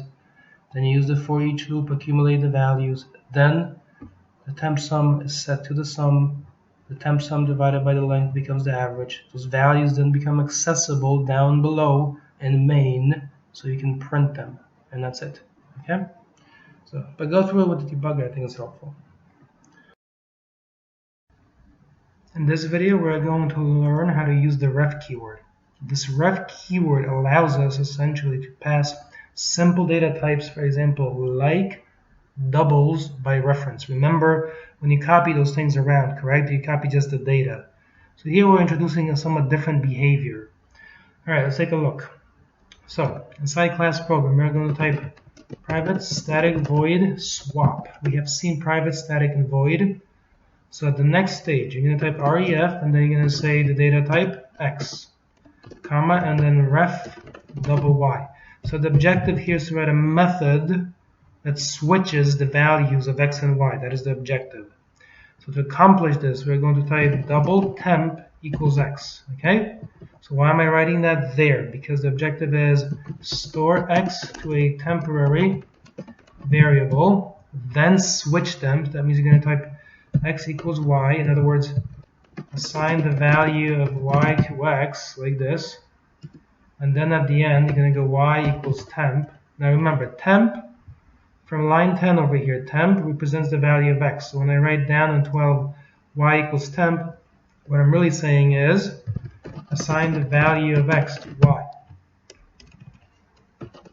Okay, that's what we have done with this code so far. All right? Basic swap method here. Now, at the next stage, to make use of this method, we're going to type the following. We write double x, comma y, like this. Okay, so we are declaring two variables. Now take a look. With the out keyword, we did not have to initialize them in the calling code. Here, if you try to write swap, you got to put in the keyword ref x and ref y. Take a look. See, it gives an error that says use of assigned local variable y. That means you must assign values. So I will assign 25, and then over here I will assign to y, say 50. All right, now the ref keyword works. You see? That's it. Now take a look at the effect of this. The effect is to switch the values of x and y. So take a look. I'm going to type right line. Now we'll type x equals, and then get the value of x. Now, to break a string so that it spans multiple lines, you can do that as follows. You can put that symbol and then n. All right? And then you're going to put y equals, and then get the value of y within the curly braces to be displayed. And then close that with a semicolon. That's it. Let's take a look at the effect. So debug. Now remember, originally x is 25 and y is 50, correct? If you want, you can display them. Let's do it this way. Before the swap, Control C, and place that there, Control V, correct? That'll display them before the swap. So debug, start without debugging. You see x is 25, y is 50. Now x is 50 and y is 25.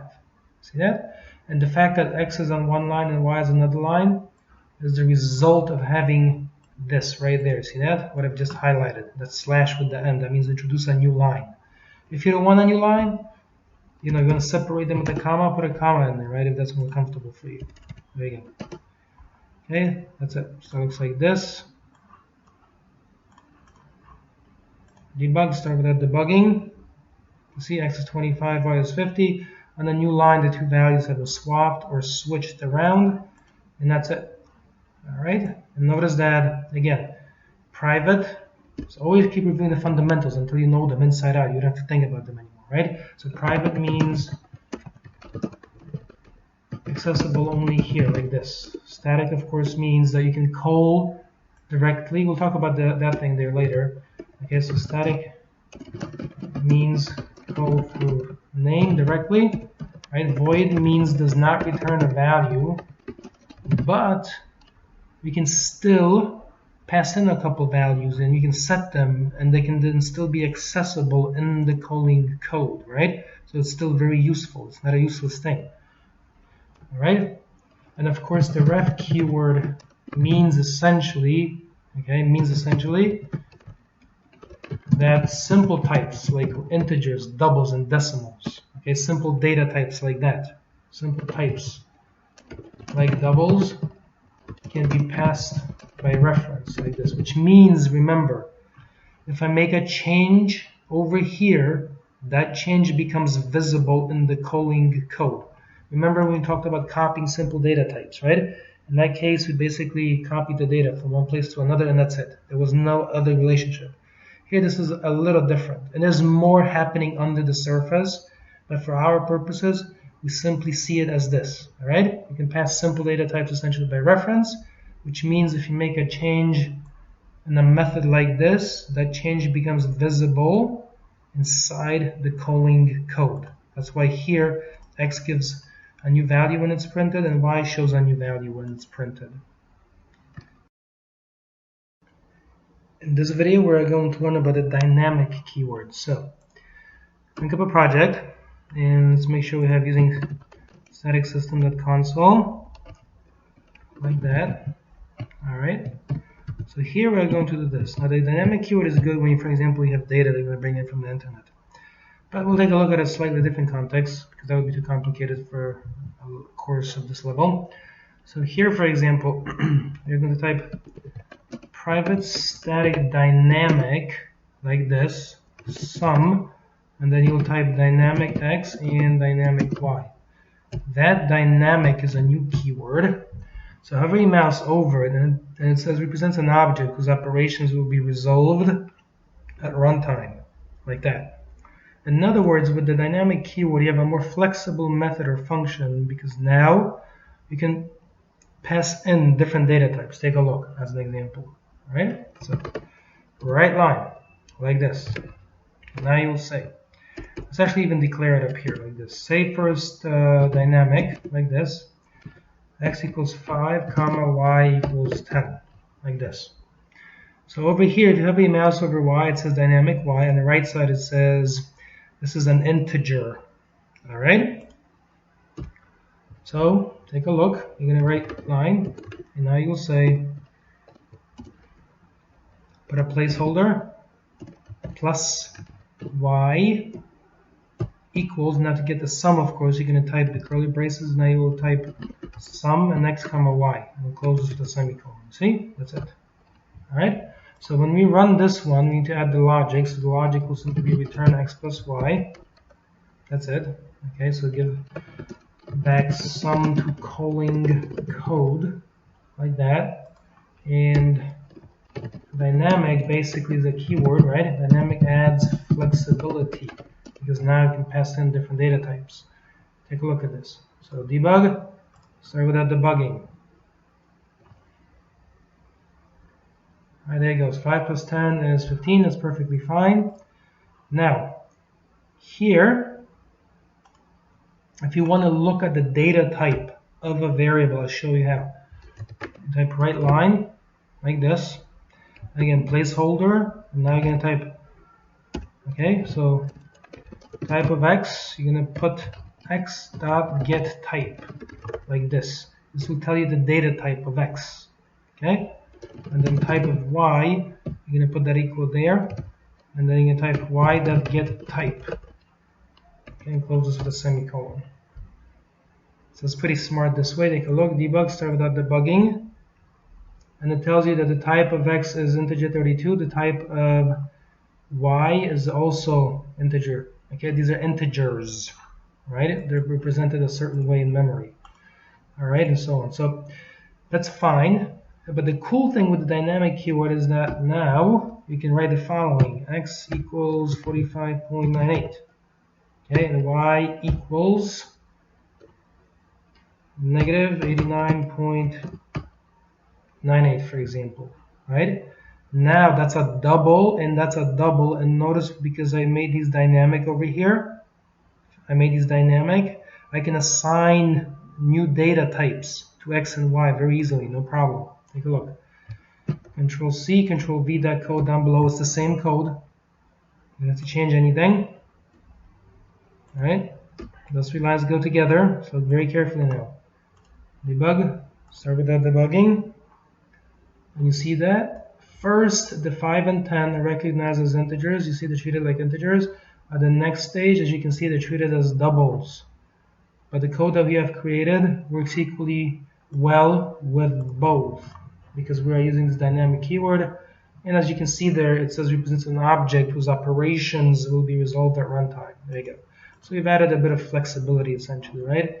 Instead of having like a method for example, doubles and then integers and everything else, now we have one method that can handle multiple data types. Let's contrast this with the following. If you type var at, say, input, or some variable, right? So var, let's say z equals 10. Look very carefully.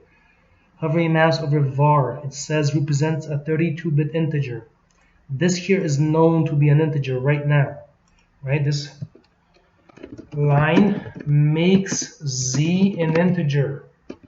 If you try to write z equals 45.98, it says cannot. You see this? This causes an error, right? You can't, because you can't switch types. You can't go from what is recognized as an integer, the 10, to what is recognized as a double. With the dynamic keyword, these were recognized as integers, and then we were able to switch to doubles. You see the difference? They're not the same. They do not serve the same purpose. All right? So let me comment that out. That's it. All right? And here, let me do that again. I missed the line, a bit of the line. It's not a big deal. So here, of course, this will not run. So I'll take this and comment out the whole line. So it goes away, and that's it. Okay, so make sure you understand the difference between var and dynamic. They're not the same, right? With the dynamic one, you can assign new data types easily. With the var, once you declare a new set of value, you cannot assign a different data type. It causes an error. Okay? In this video, we're going to talk about enumerations. So, to make use of it, besides having using static system.console, also add using system, like this. And we'll see momentarily why that's needed. It's needed to change the color of the writing in the background, all right? That's the way it's needed. Now, to make an enumeration, you're going to say enumeration like this, okay? And then give it the name, days. So notice this is dark blue, the ENUM, that's dark blue, that's a keyword. The days I made up, that's not dark blue, that's something you can make up, okay? That's for you to decide. All right, then you're going to put curlies, and now, in our case, we're going to type Monday equals 1, comma, and then you're going to put Tuesday, like this. All right, and then close this with a semicolon. So this is a basic enumeration, and the benefit of having this is the following. Imagine you're going around and you say, today is 1. People will be like, what does that mean, today is 1? But if you say today is Monday, correct, then people understand that. So in enumerations, okay, enumerations are lists of named constants, right? That one is a constant, it's a fixed value. If you hover your mouse over Tuesday, look very carefully. You see where it says days.Tuesday equals 2? All right? That means that Tuesday, in this case, represents the number 2. Got it? But of course, it's more natural to say Tuesday than 2, right? I'm not gonna. You wouldn't say I'm gonna go, to the store on 2. What does that mean? So to make use of it, we're gonna do this. Come down below, and for example, okay, you can write a prompt to the user. So say write line, and of course this would be more flexible with a switch block and so on, but that would be more advanced, take too much time. So we're gonna say here enter day of week like this. So imagine somebody enters the day of the week. So we're gonna type var day equals read line like this.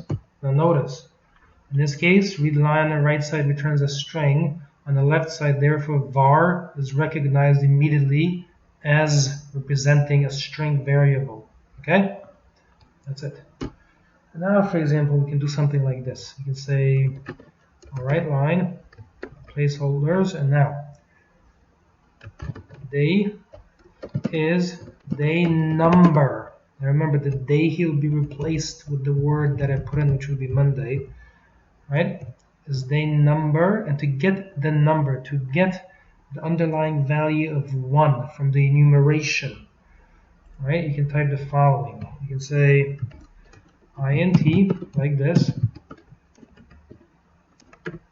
okay, and then you're going to put days like this, which is the enumeration. Notice enumerations have their own little symbols, E and UM, and it's got its own little icon like that. Days dot, and then you're going to extract Monday, see?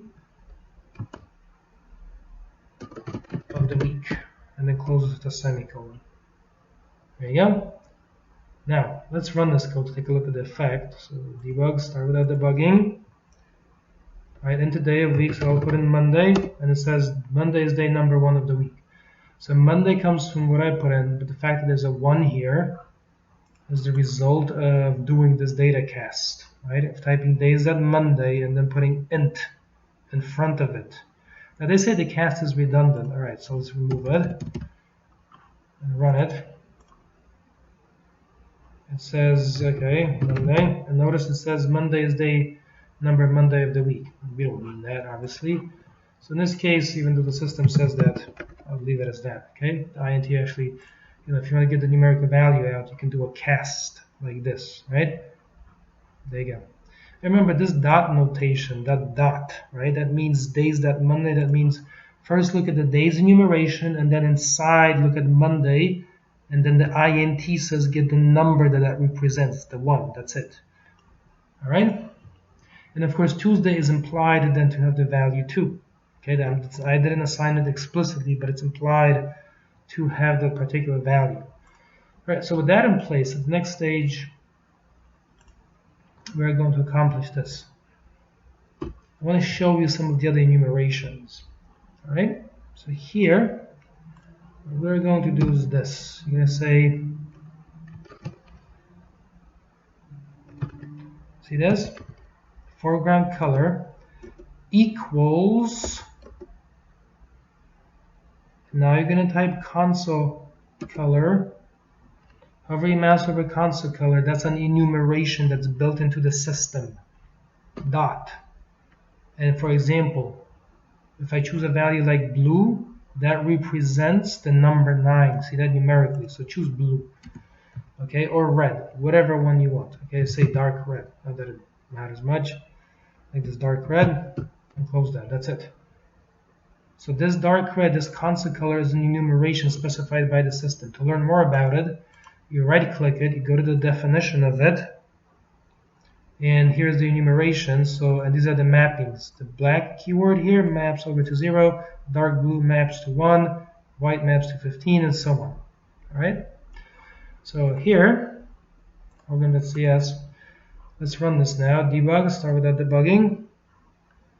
Enter day of week, say Monday, and it says Monday is day number 1 of the week, and the color of the writing has been changed to red using an enumeration.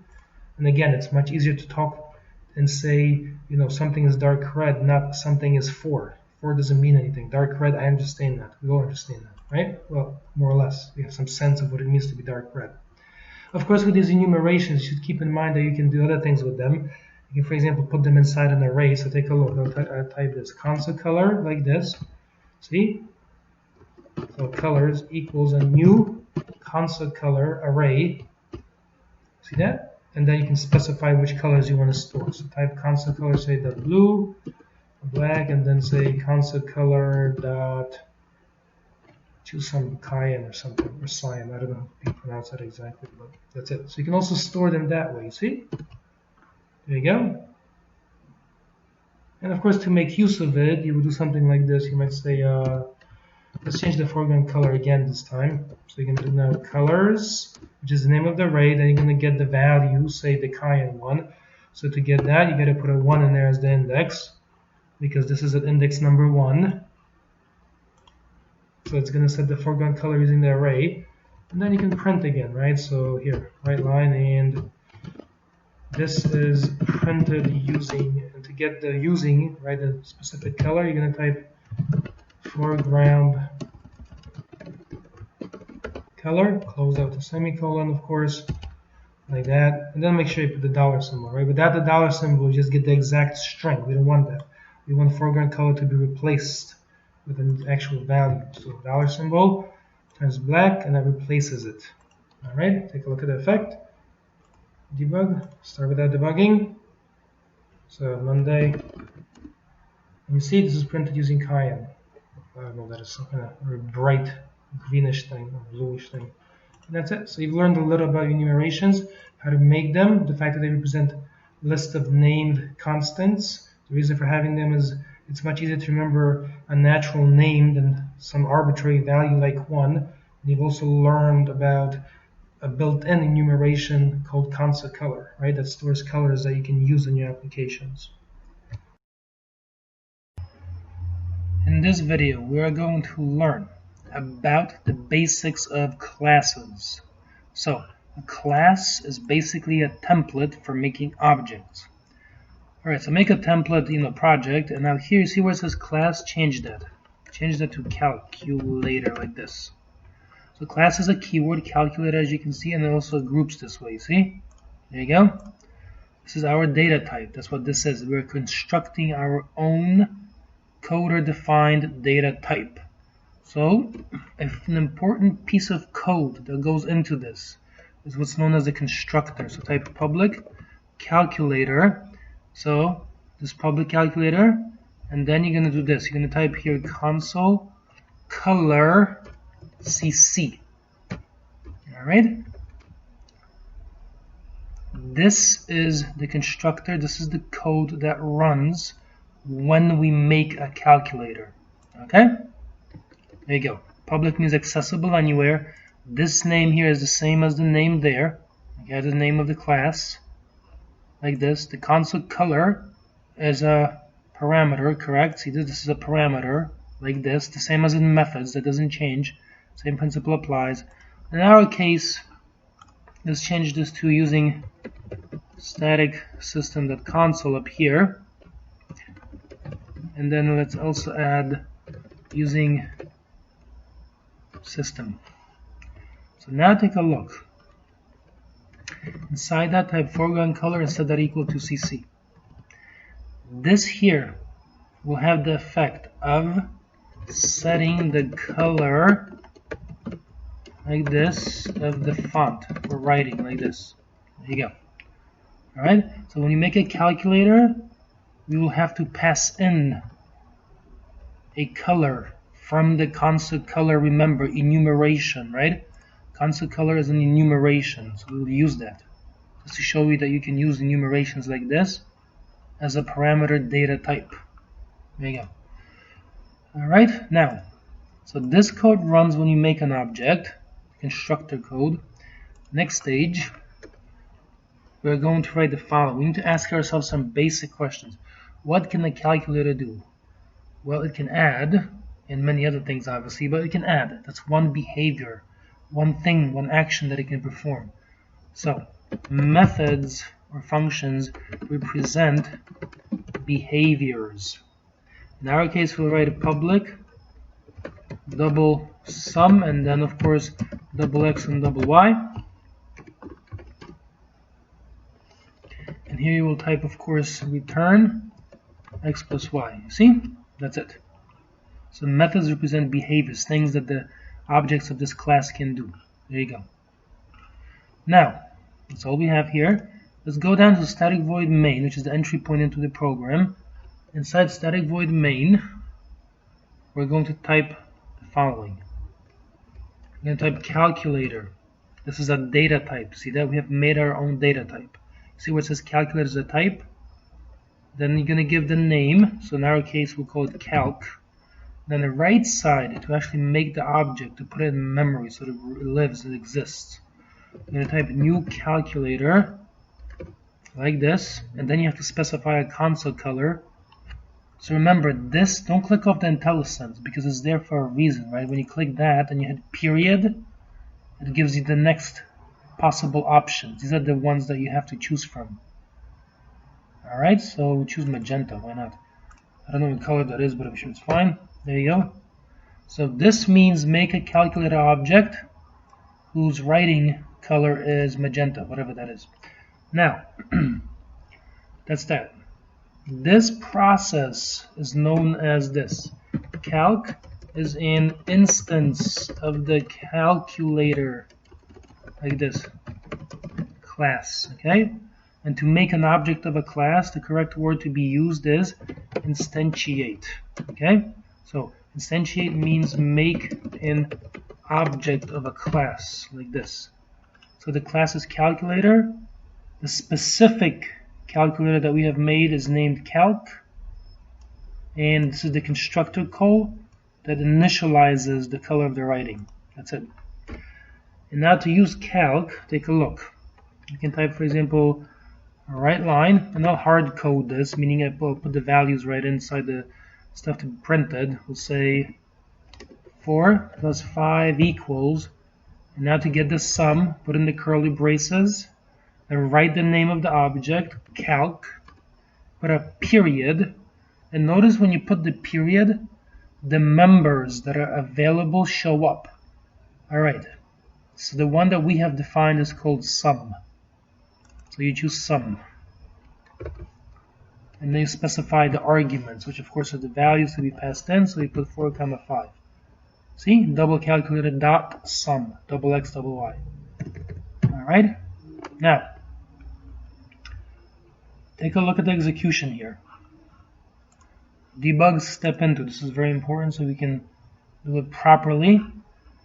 First of all, make an observation that for a type that you have defined yourself, the default value is null. That means the types that you create are reference types. Okay? That's what the locals window shows. Alright, so now you're going to make a calculator. That means you call the constructor, as you can see. Okay? Now, you will see this keyword over here. See where it said this? That means the current object that you are making. Okay? This means the current object, the one we are constructing, the very calculator we are making. There you go. So make that. Then you're going to call sum. Look very carefully where the code goes. See, it goes into here. Right? We have the x and the y, and then the sum is 9. There you go. And then you have it printed on the screen. So 4 plus 5 is 9. That is the magenta color. Something kind of pinkish. And that's it. Then you can unload it. So these are the basics. Now, one really useful thing is if you click on the Solution Explorer, right click over here, go to View, Class Diagram. It gives you a visual representation. There's a calculator class. Expand that. Tells you what the methods are, the behaviors. So the calculator constructor, the main for as the entry point, and the sum, which is one behavior that we have defined. If you want to know more about this, you're going to right click and then view class details. You see where it says this? These are the methods, the properties, the fields, and events. So far we've talked about methods like this. The type is what it returns, and the modifier tells you the level of access granted to that bit of code. Okay? So public means accessible anywhere, public means accessible anywhere, private means only here. Okay? So private also indicates there's a little lock. Look very carefully. See, there's a little lock right there. We haven't yet talked about the other features. Okay, but this is for all of these classes, this is the basic breakdown of the components you'll find inside: methods, properties, fields, and events. There you go. So let me exit off the screen, and that's it for this one. In this video, we're going to learn about the object class. So that is the class, that is the root of the entire .NET hierarchy. Alright, so crank up a project. And let's rename our class, the one that we are making, to person. And this time, we will not specify a constructor, just to show you that you don't have to. Okay? But we can still specify a single behavior. For example, we can say a public void say hello. Okay, a method that represents the simple behavior of saying hello. And here we will say the following: using static system.console, like this. And then here, you're going to type right line, and then we will say hello world, right? It's a stereotypical phrase in programming courses at the beginning. There you go. Now, take a look. Right-click the Solution Explorer, left-click it, right-click on the name here, and then go to View and Class Diagram. Here's the person class, correct? And it's got two behaviors, main and say hello. Now, when I start typing, I'm going to make two objects of type person. So I'll say person, that's a data type now, the one that we have made. PR1 equals a new person. Let's actually make a person memory. I'll say person PR2 equals a new person. And now take a look. Right line. And I will say PR1 dot. And notice that we defined only say hello, correct? Nothing else. But these other things are available here somehow. So they've got to be coming to us from somewhere. They can't just be present there magically. So, go to Solution Explorer. Go back to the class diagram, in other words. Like this. Okay? And here, let me get rid of that. There you go. Oh, it turns red, as you saw. In here, right-click it, and choose Show Base Class. And as you can see, the reason inside person we can have functionality like toString and so on available is expand this class, and all of this coming to us from the object class right here. See that? Get type, object, reference equals toString, like that. These are methods, behaviors, right? Defined inside object. Okay, and they're available to us.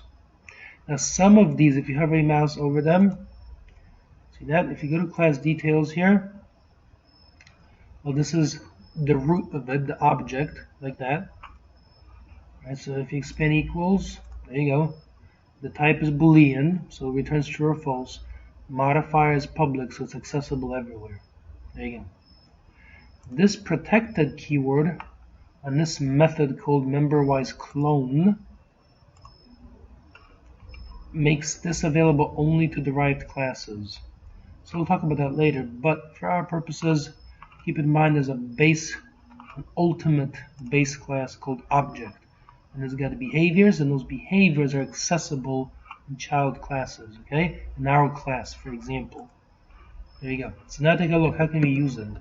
Imagine you want to compare these two, okay? You can say right line, and all you have to do is type PR1 dot equals, you see how that shows up there? And it says determines whether the specified object is equal to the current object. And then PR2 and closes the semicolon. Alright, let's take a look at whether they're equal or not. And that's false, you see? But now take a look. You're going to type right line PR1 dot, and then let's do this first. Type PR1 equals PR2. Like that. And now take a look. Right line and PR1 dot equals PR2. Right, it's the same now. Okay?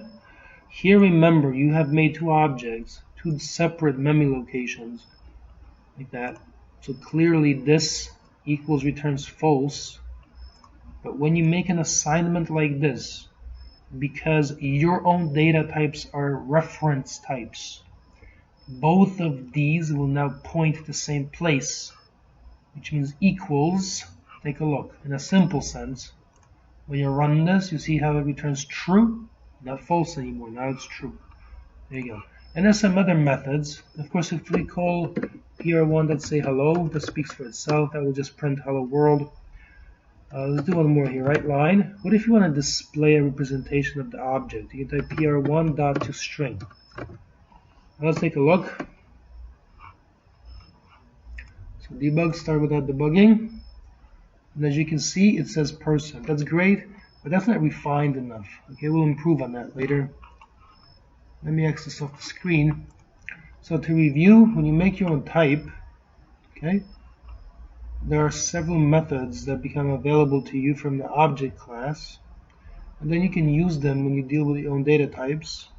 And the object class is the ultimate parent class of everything. It's at the root of the entire hierarchy. Okay? There you go. So these are the basics here of the object class, the designer, and understanding that these methods here like equals and toString and so on come from a definite place. Welcome. So in this video we're going to talk about instance variables. So we make a new project here like this. Control-Shift-N, of course, just to remind you. There you go. Let's load it up. Program.cs. So rename this here. We're going to change this from class program to class person. Now we're going to declare two instance variables. So we'll type private string name. The fact that it's private means this cannot be accessed in other classes. Alright? And then we will say private, say boolean, that's a data type, smokes. Okay? So these are instance variables. The instance, remember, is the act of making an object. Okay? Instantiation is the act of making an object. And an instance of a class is an object of a class. And of course, your name and smoker status and so on will change from person to person. So these are instance variables like this because they change from person to person or from instance to instance of the class. Now, let's make a parameterized constructor. So type public person, and I'm going to type here string full name, for example, and then you will type bool like this, smoker. To set the values of the instance variables for each instance of a class means within the body of person, within the body of the constructor, to write name equals full name, for example, and then smokes equals smoker like this. So this means set the values of the instance variables like this, and then do it for the smoker status also. And this below, as we've learned before, this is the constructor like this, okay? And this constructor happens to be parameterized. In other words, this constructor accepts, right, two values, okay, which is the full name of type string and smoker of type of boolean like this. And these are private. In general, it's a good idea when you declare instance variables, make them private. But because they are private, they cannot be accessed easily. So take a look here, right? Below this class, we're going to make a class called program like this. You can make multiple classes in a single file like this, so class program. And now the entry point, static void main, open close curly braces. Now you can definitely make two people, right? You have constructor code. So person pr1 equals a new person. Now you have to specify the full name, the smoker status. You can say, for example, here John Smith, comma, and then say true. See that? So he smokes. Let's make one more person. Person pr2 equals new person. And now I'm going to show you the concept of named arguments. because sometimes it's difficult to remember whether the new full name comes first or the smoker status. So to fix it, what you can do is type this. You see, you can type smoker colon and say false. So this is a named argument. You see that because you put the fact that this false corresponds to smoker. There you go. And then you can say, for example, full name and then colon and then we'll say here Mary. Okay, like this. Close out the semicolon. So with the first approach, you have to remember the order. With the second approach, you don't, because you're naming them. So this Mary will be used to initialize the full name anyway, and this smoker false will be initialized here anyway, like this. Okay? So that's a nice little feature. Now, imagine you want to print, right, the values of these instance variables. So take a look. Using static system.console, we'll type the following here. So write line. And let's take a look. If I try to say just pr1 dot, and notice that I do not get, right, the values of those fields. They're not accessible here. All right. Well, I could, for example, change this from private to public. So now in this class called program, if I type pr1 dot, notice that now name shows up. But that introduces a risk, which is that another application could come along and create and destroy your object. And for example, in your application, grab an object that's an employee, for example, and change that person's name. That's why over here we have this set to be private, you see? Like that, so it cannot be accessed so easily. But now we need a way of accessing them. So the way to do that is with properties. Alright? There you go. Let's create a couple of properties so you can see how to create it. You're going to type public string. Public means accessible anywhere. This string here is the same as that string right there, you see? That's why I'm putting string. And then name. And then to create the property, you type get. And then you're going to type, to finish it up over here, return name. So that name field is the backing field for the name property. It backs that property. See that? That name, that's the property right here. And notice the properties have their own little icons. It's a little wrench, like that.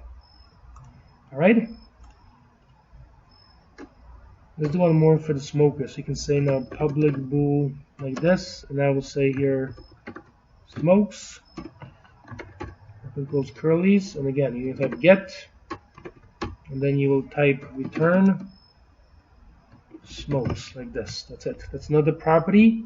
So the name of the property is smokes. Remember, smokes is a property. It's got a little wrench, right? Smokes inside it is a private field. See that? So that smokes property exposes the private field securely, like that. There you go. So now, over here, when you type, you want to get the name of the first person, you can type something like this. Name of first person, and then you can type a placeholder, pr1 dot, and now notice name shows up as a property. See, now I can access it. And it says here string, that's the return type of the property, person.name, that means within the person class is a property called name, and the get simply means just get the name, that's it. Now do not set it. Alright, properties can also have setters. We're just using the getter portion, the get portion. So, like this, name. That's it. Okay? And then you can repeat that. Let's do one more here, right? So right line, and then we'll do here smoker status of second person. And in this case, we'll type pr2 dot and then smokes. You see? That's it. And then we close out the semicolon. There you go. Alright, so now take a look at the results. Debug, start without debugging. Right, name of first person John Smith. Smoker status of second person is true. Right, now go with debug and step into here. That's very helpful. There's a lot of code. So first of all, observe that by default, each of these is of type person and the value is null. Okay? There you go. So for your own data types, then you're going to run the constructor, set the instance variables for the first person. Now it's on yellow, so set the instance variables for the second person. See that? No. Never mind anything else. In the locals window, when you expand PR1 and PR2, see this? The name is John Smith, smoker status true. Name is Mary Jenkins, smoker status false. These are instance variables. So person 2 has his or her own copies of instance variables. Person 1 has his or her own copies of those instance variables. Those are individual per instance of the class quantities. Okay? That's why we call them instance variables. They change from instance to instance. Alright? Then you're going to call the name property. Step into it. Then you call the smoker property. And I think I should have said here PR2, doesn't matter. It's, trivial. There you go. And then you unload the application and that's it. Okay? So just to make a very tiny correction, I should have said here first person. And there you go. So remember, big idea. The state of an object is stored in instance variables. The behaviors and methods constructors make the object. Properties like these give you safe, elegant access to the backing fields like this. Okay? And then we've also learned about the concept of named arguments, so that if you forget the order, but if you name them, then even if they are out of order, they still work. Okay, just name them like this. In this video, we're going to talk about static quantities. So where have we seen them? Well, we have already learned how to write static methods, and we saw that we can just call the method by typing its name and nothing else, correct? Now, let's take a look at this. We also, of course, have static void main. So this is a class level method, and it's used to basically load the program. So let's come up here now in the project, and we're going to say this. We'll say class person, open close curly braces. So we're going to create two of them. So this is our own type called person. We're going to create two fields. So we will say private static like this, int, okay, person counter like that, and then private string name. Alright, so this here, private string name, will change very likely from person to person, right? This is what we call then an instance variable, as we've seen before. This will change from person to person. It will change from an instance of the person class to the next instance of the person class, and then to the next instance of the person class. The private static integer person counter, that is different, because imagine you have 5 people in a room. Each of those people should tell you there are 5 of us. If you ask Bob, he should say there are 5 of us. If you ask John, he should say there are 5 of us, correct? If you ask Mary, she should say there are 5 of us. If you ask, say, Jose, he should say there are 5 of us. And if you ask the last person, that person would say there are 5 of us. So do you see how that person counter is a piece of information that is the same for every person, okay? So because that is the case, we call this a static field. So this is a static field, a class level field. It's shared, the same value is shared among all instances of the class. That's the big idea here, okay? Static field, so the same value is shared among all instances of the class. See? And that looks like this.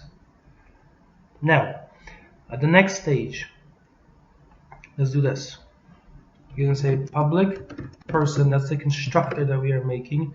And to parameterize means to add parameters. So we'll say here string, and then we'll say full name. Alright? So here, this is a parameterized, that's the correct word, constructor like this, okay? There you go, and the parameter, of course, is full name of type string. So now, within the body of the constructor, we are going to type person counter. Let's just do it this way. Type here name equals full name. So, of course, this means set instance variable value and then person counter plus plus. So the first thing speaks for itself, right? Set the instance variable value for each person: John, Bob, Mary, Steve, Jose, correct? Maria, and so on. The person counter plus plus means grow the number of people every time a person is made. Grow it by 1. That's what the plus plus means. Grow by 1. Okay? Now, because these are private, you cannot access them, correct? If I go into class program, and if I try to type something like this, right? I'm going to make a person object, like this, a new person object, and I'll type here Bob as the name, correct? And if I type pr1 dot, notice that the methods that we've learned about from pr1 dot, see these methods that we learned about before in the object class show up over here, but none of the information that we have defined, like these fields, show up, okay? Because they're private. They're not accessible in another class like program. So to make them accessible securely, you will type the following. We'll say public static integer person counter. So this is going to be a static property, okay? And this static property will be backed by a static field. So you're going to type get, and then you will say here return, and then person counter, like this. Okay? So now we can get the person counter in a way that is secure. All right? Great. So the next stage, that's one way of doing it. Use a static property like this with a backing field that is static. The other thing that people do commonly, I'll show you, is they use accessor methods. So you can also type something like this, public static, like this, okay? And then you can say, for example, the return type, so that would be string, or as integer, public static integer, and then get person count, like this. And then you will type return, and notice that here what shows up, right? If you start typing return, and then if you type name, see, name is not going to show up, right? Because name acts at the level of an individual object, but person counter, if you start typing that, that does show up, okay, because that acts at the level of the class. And because I'm using the static keyword, person counter shows up, okay, as a possible return value for this method. So you can do it through a property like this. You can do it through what is known as an accessor method, like this one here. Okay? All right. So it looks like this. And now let's also code something for the, so we can also do public string like this. Okay, get name. And here, if I type return, and if I try to type person counter, okay, that will show up now. But of course, that's not the one that we want, right? We want the name of the person. So you see that shows up there. That's it. So we have a class. Let's review what we have made thus far. We have a class, okay, called person. We have two fields. These are fields, okay? One is at the class level, the person counter. The other one is at the instance level, called name. In the constructor, we set the name, and then we increment the person counter. Then we have a static property that simply retrieves the number of people who have been made. We have a static method that does the same thing. I wanted to show you that you can do that. And then lastly, we have an object level method called getName that retrieves the name of each individual instance of each person. All right, to make use of this now, come down into main and make sure that this is a separate class. You see that? This is class program completely separate from the one above. And you can place multiple classes in a file. All right, so person pr1 equals a new person Bob. And now you're going to do right line. So to do that, come up here, of course. And we're going to say here using static system.console, like this. All right. Now we'll say here right line and take a look. All right. So let's say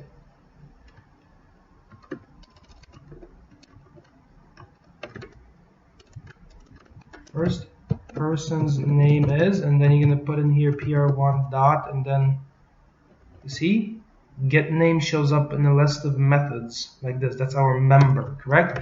Don't forget, dot notation means member access. So an object of type person dot get name shows up because get name is a member of the person class, right? It's defined within it. So it's a member of it. All right? Now let's make a new person. So person like this, PR2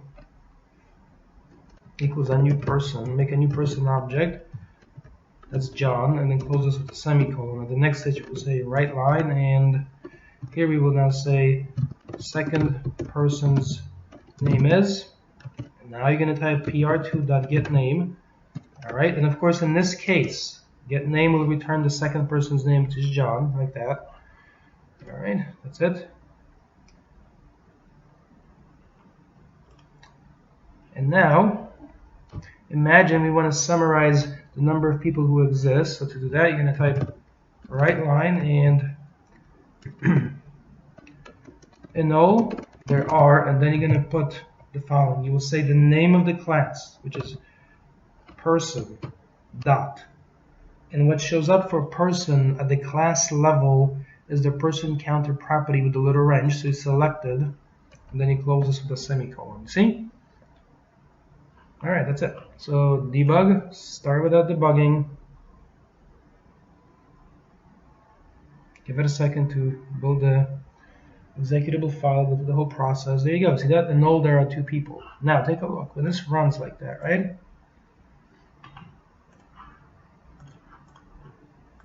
Debug, start without debugging. Right? That's easy. We see that result. Now, if you do it with step into, you have to convince yourself that what I'm telling you is true. Don't just believe it, correct? Take a look at the results. So when I go through this process here, first I make an object, right? Then I get the name, then I make the second object, I call the constructor, then I get the name. Hover your mouse over PR1, expand that little data type. You see where it says static members? See the person counter? The value is 2. Okay? Hover your mouse over PR2, expand that. Static members person counter is 2. Do you see that? So that confirms that both people have the same value as in terms of the number of people of the person counter. Okay? That's the static class level. The name, of course, is different, right? That's Bob for this person, and then over here for that person it's John. So that varies. That's an instance variable. There you go. All right, and of course here, if you go to Solution Explorer, right-click, and then go to View Class Diagram, and you expand class person. So you've got your fields.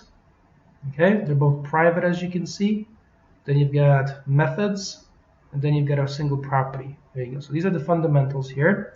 And of course, if you want to use the getPersonCount method, that's very easy. Just take this code here. It's the same thing, of course. Ennull there are, and instead of typing person.personCounter, you will write person.getPersonCount. See? That's it. That's a method that retrieves a value. So when you run this code here,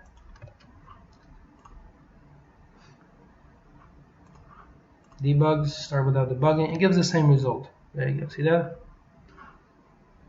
Alright, so these are the fundamentals here. In this video, we are going to take a look at the very basics, at the essence of inheritance. So when you think about inheritance, you think about the centralization of common features. In other words, writing less code, not more code. So here, let's do this. Type here using static system.console like this. Alright, what we're going to do is create a simple product class. Alright, so you can type class product like this. Open close curly braces. Now you ask yourself, virtually all products, it doesn't matter what it is, they have a price, correct? So you're going to say protected like this, decimal price. Okay, this is an instance variable, so instance variable. And I'm putting it inside the product class because all products, it doesn't matter what they are, virtually all products have a price, correct? There you go, so instance variable, all products have a price. Okay, you go to Amazon, there you go. Even if it's $0, it's still a price, $0. Alright, so that's just a very low price. Now here, at the next stage, we're going to make a constructor called public product, and then you'll say decimal PRI like this, okay? And then within the body of the constructor you will type price equals PRI like this. That's it. All right. Now, this is our parent class, the product class. All right. Notice that I'm using the word protected here.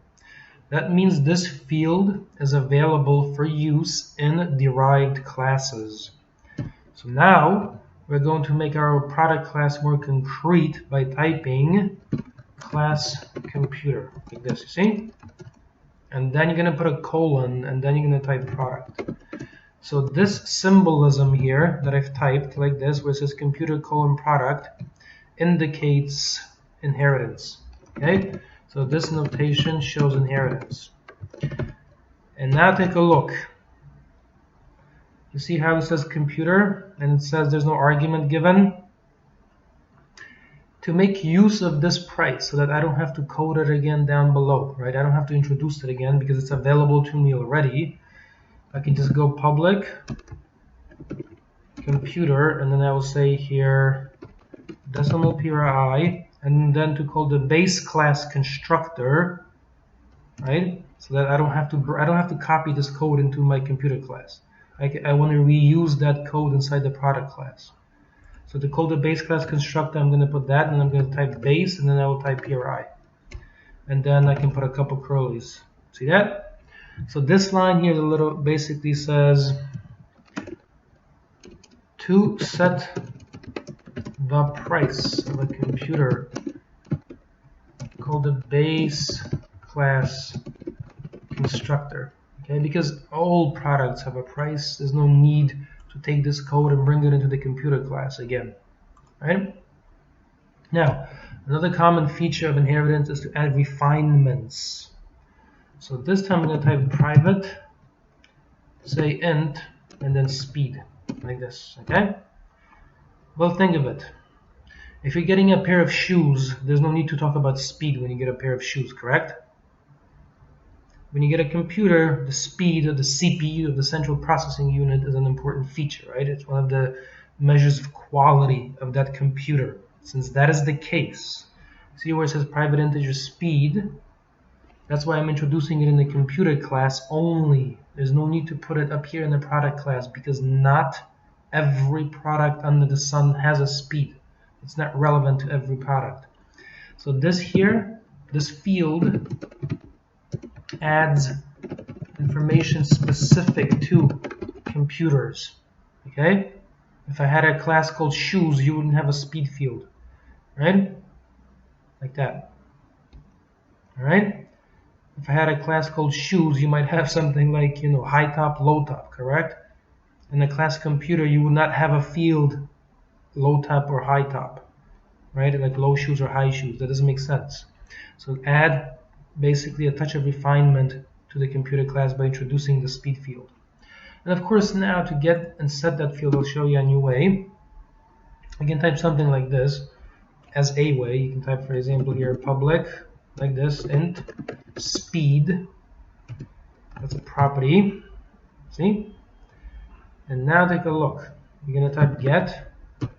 So the backing field for the speed property, you're going to type return speed. And if you want to set the speed, you can do it through a property. You can type set. And then you can type, look very carefully, speed equals value.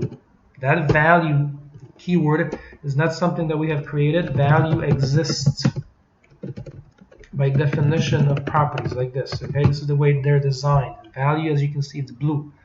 All right? So that's available to you by default because of the way properties are made. So that value will be set here, and then that value will be assigned to the speed. So through properties like these, you can both now read a field, a backing field like speed, but you can also set that field using the setter right here. Okay? All right, so now it looks like this. Now, of course, the price. We need the property for the price. So I'll show you something here. Since we set it, we can do this. We can say public like this, and then we'll say here decimal price, like that, see? And then if you want, I'll show you that you can do that. You can write everything in a single line to save space, for example, as long as you know how to read it. Alright, it does compromise the readability of your code a little bit, but not if you've done it long enough, then it becomes fairly easy. So public decimal price, and then you're going to say here get, and then again, then you're going to say return, and then you will say price, like that, you see? That's it.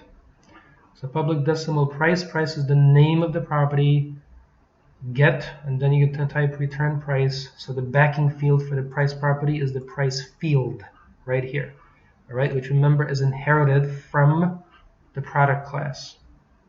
All right, so here's very interesting. The Solution Explorer, right click, and then view the class diagram. There you go, there's the product class, expand that, there's the computer class. There you go. See? So it looks like this. So notice that the product class has a little star, and that indicates a protected field, which means that field that is protected now becomes available in the computer class. See? Like that. So you have a little lock. That speed field that we define inside computer is private. So we have two public properties to ensure secure access. The price is secure access to the inherited price field.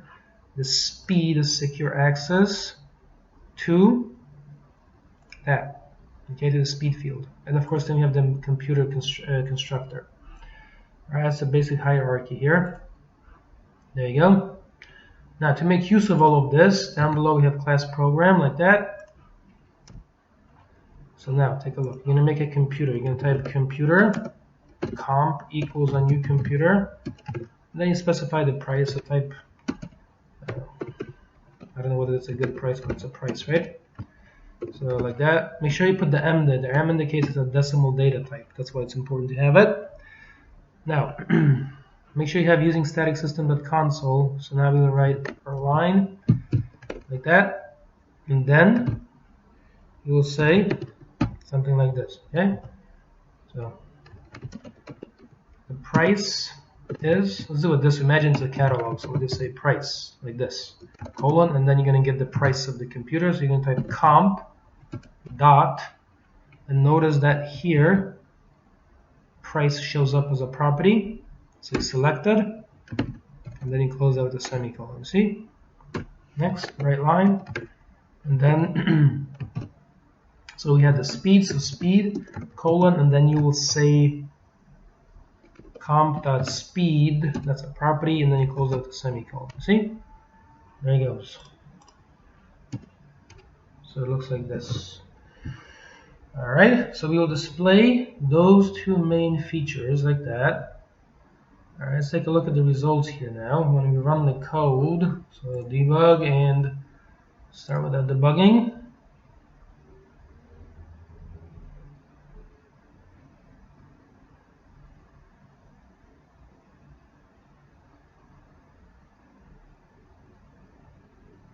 There you go, so the price is that, and as you can see the speed is 0, and the speed should be 0 because I have not set it, correct? So, next stage, to set the speed, you will type comp.speed equals, and now set it to some number, okay? Like that. There you go. Now when you run it, take a look, debug, start with that debugging. See that? And of course, the price should be formatted as currency, so hit that over here with a colon and a C to show you that first comp.price will get the price, then the formatting is applied, then the string is shown on the screen. Alright, so from the inside to the outside. See now, it looks professional. Exit off the screen, and remember the big idea here, okay? The big idea is you have a class called product. Because all products have a price, I put the protected decimal price here because it's protected. This field is accessible in derived classes like computer. Notice the base class constructor sets that value. Alright, now in class computer, which is a kind of product, that's what this indicates, the colon product that indicates inheritance. We have private integer speed that looks like this. Then you have a public computer, that's the constructor, correct? Then to make use of the base class constructor, you run this line where it says base.price, go into the base class called the constructor code. No need to bring it in here and replicate it. All right. Then we have a public decimal price property that will retrieve the price. Then we have this, right? Property for the speed that both retrieves the speed and sets the speed. And this keyword value exists because of the way that properties are designed. All right. And now down below we make a computer. Right, we retrieve the price using the price property. We set the speed using the speed property. Then we retrieve the speed using the speed property. And that's it. These are the basics.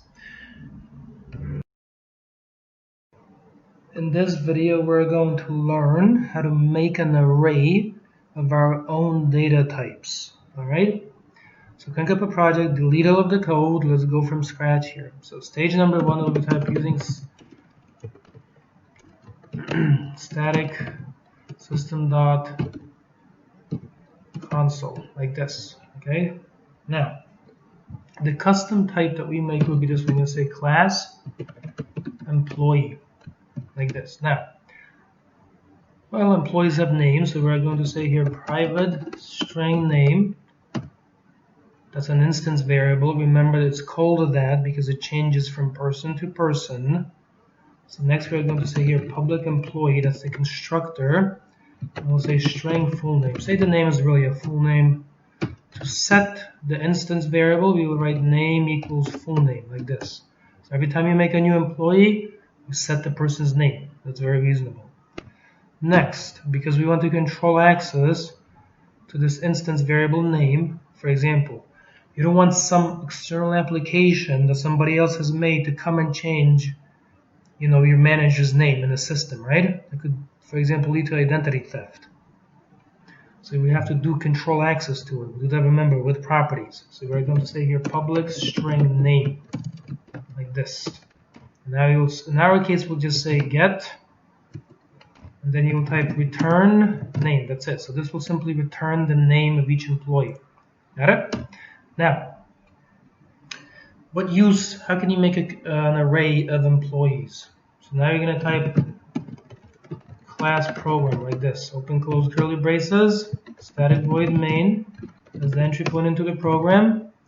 Next, you're going to type employee, put the square brackets to indicate it's an array.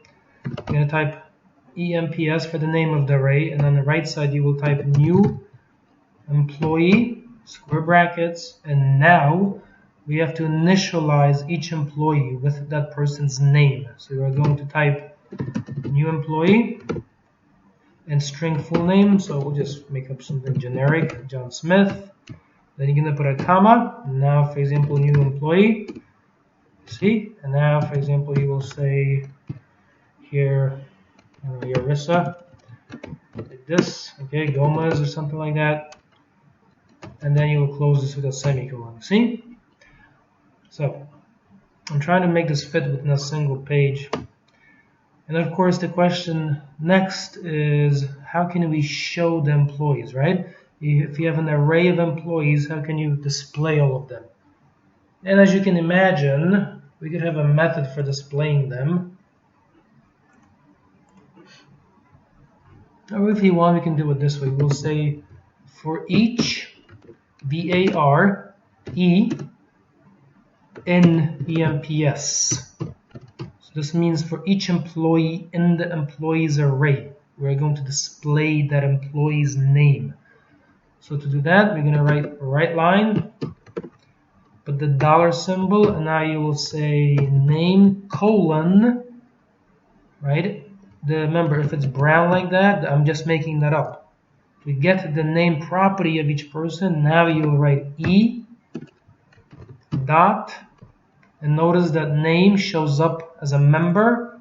So you select it, and now you close this with a semicolon. That's it. Alright, so debug. Start without debugging. And as you can see, name John Smith, name Yarissa Gomez, and that's it. So I've tried to show you something that fits within a single page but still illustrates some important concepts, okay? So this is realistically, there you go. So remember, this, so we can use right line, this is an instance variable, like this. It varies from person to person.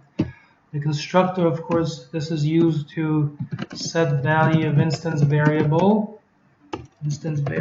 for each person, right? This here is a public property to get access to backing field.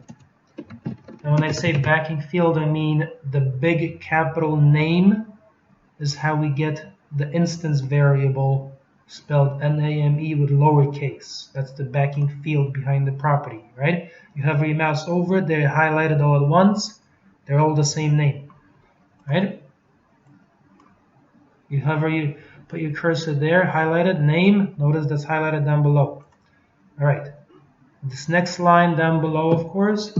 So create an array of employees, right? And then an initializer. Like initializer, I'm not good at spelling. We'll just leave it as INIT. Okay, INIT. Initialize with new employees. So that's why I have new employee John Smith, new employee Arissa Gomez.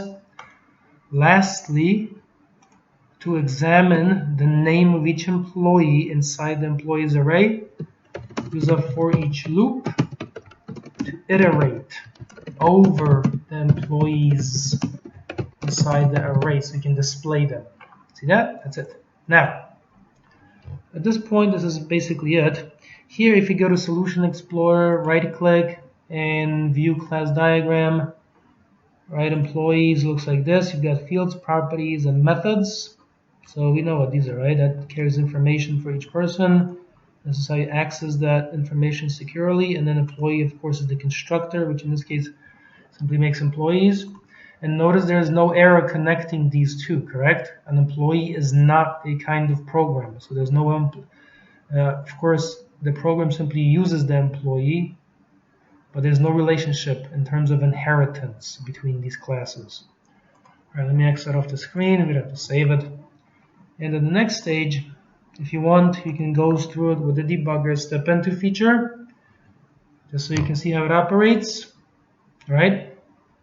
Entry point, take a look. You're going to make each employee separately. You see this? Look very carefully. Now we make your Arissa. See that? Now name stores your Arissa Gomez. So you make each employee inside the array separately. Once you have that array constructed, expand it over here. At index 0, you have John Smith. At index 1, you have Arissa. See that? And then you display the name property for each person. And then you see, you call the name property. Then you do it for John, or for Arissa rather. You call the name property. So this code is 100% mechanical. Okay? All right.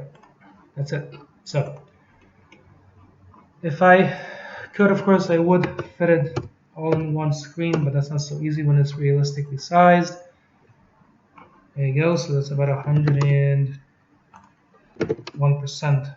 Remember, there's a curly down here. Okay, make sure you see that curly down there. And that's the code from top to bottom.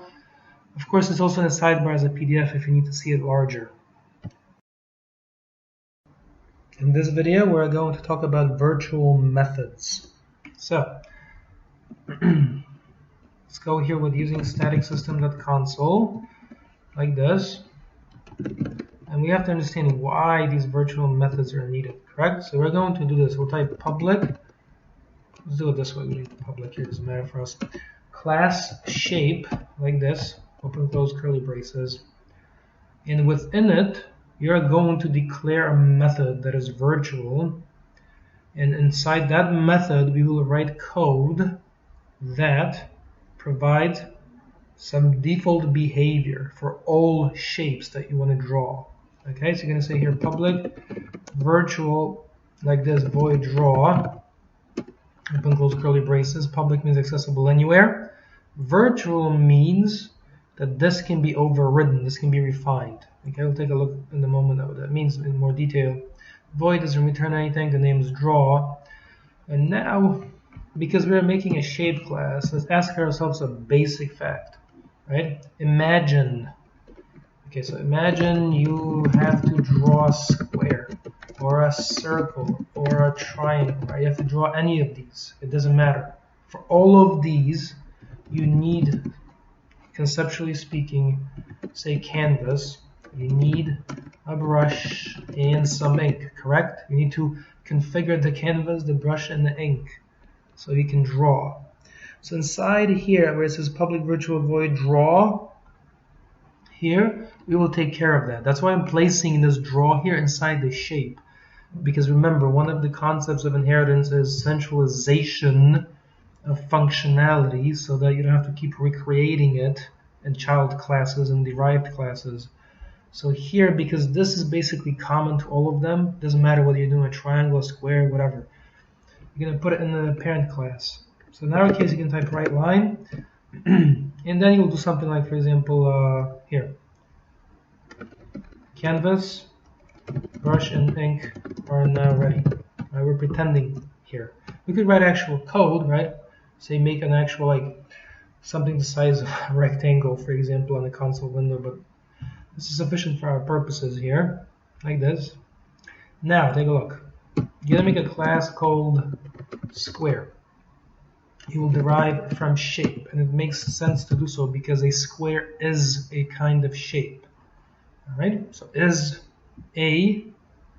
one of the fundamental concepts in inheritance. Is a, that's a relationship. All right, so a square is a shape, therefore we make it derive from shape. And of course you can draw it, correct? So I'm going to type this. You can type, take a look, public override, and notice that draw shows up in the list and the override keyword shows up. And notice it says base.draw, and that's fine, right? Before you can draw a square, you've got to get the canvas, the brush, and the ink ready. However, once you do have them ready, once we have called the base class draw, we want to add the actual mechanics of drawing a square. So you're going to say here right line and drawing lines specific to a square. You would not put that inside the shape class because the shape class it's a general concept, correct? There are many different kinds of shapes.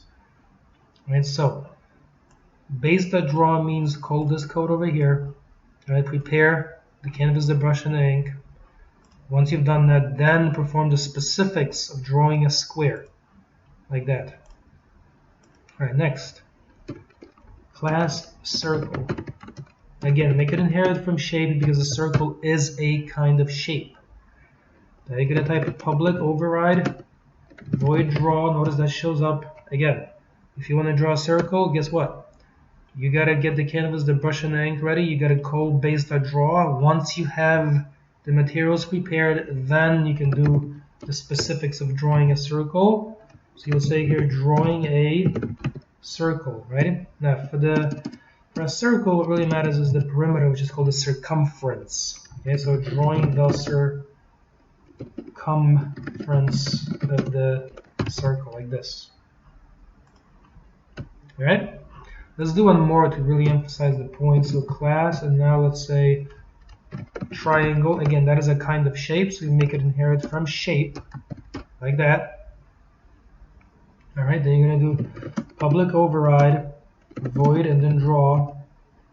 And again, if you want to draw a triangle, you must, okay, call this up here. Once you have done that, then down here you can type the right line, and then you will say,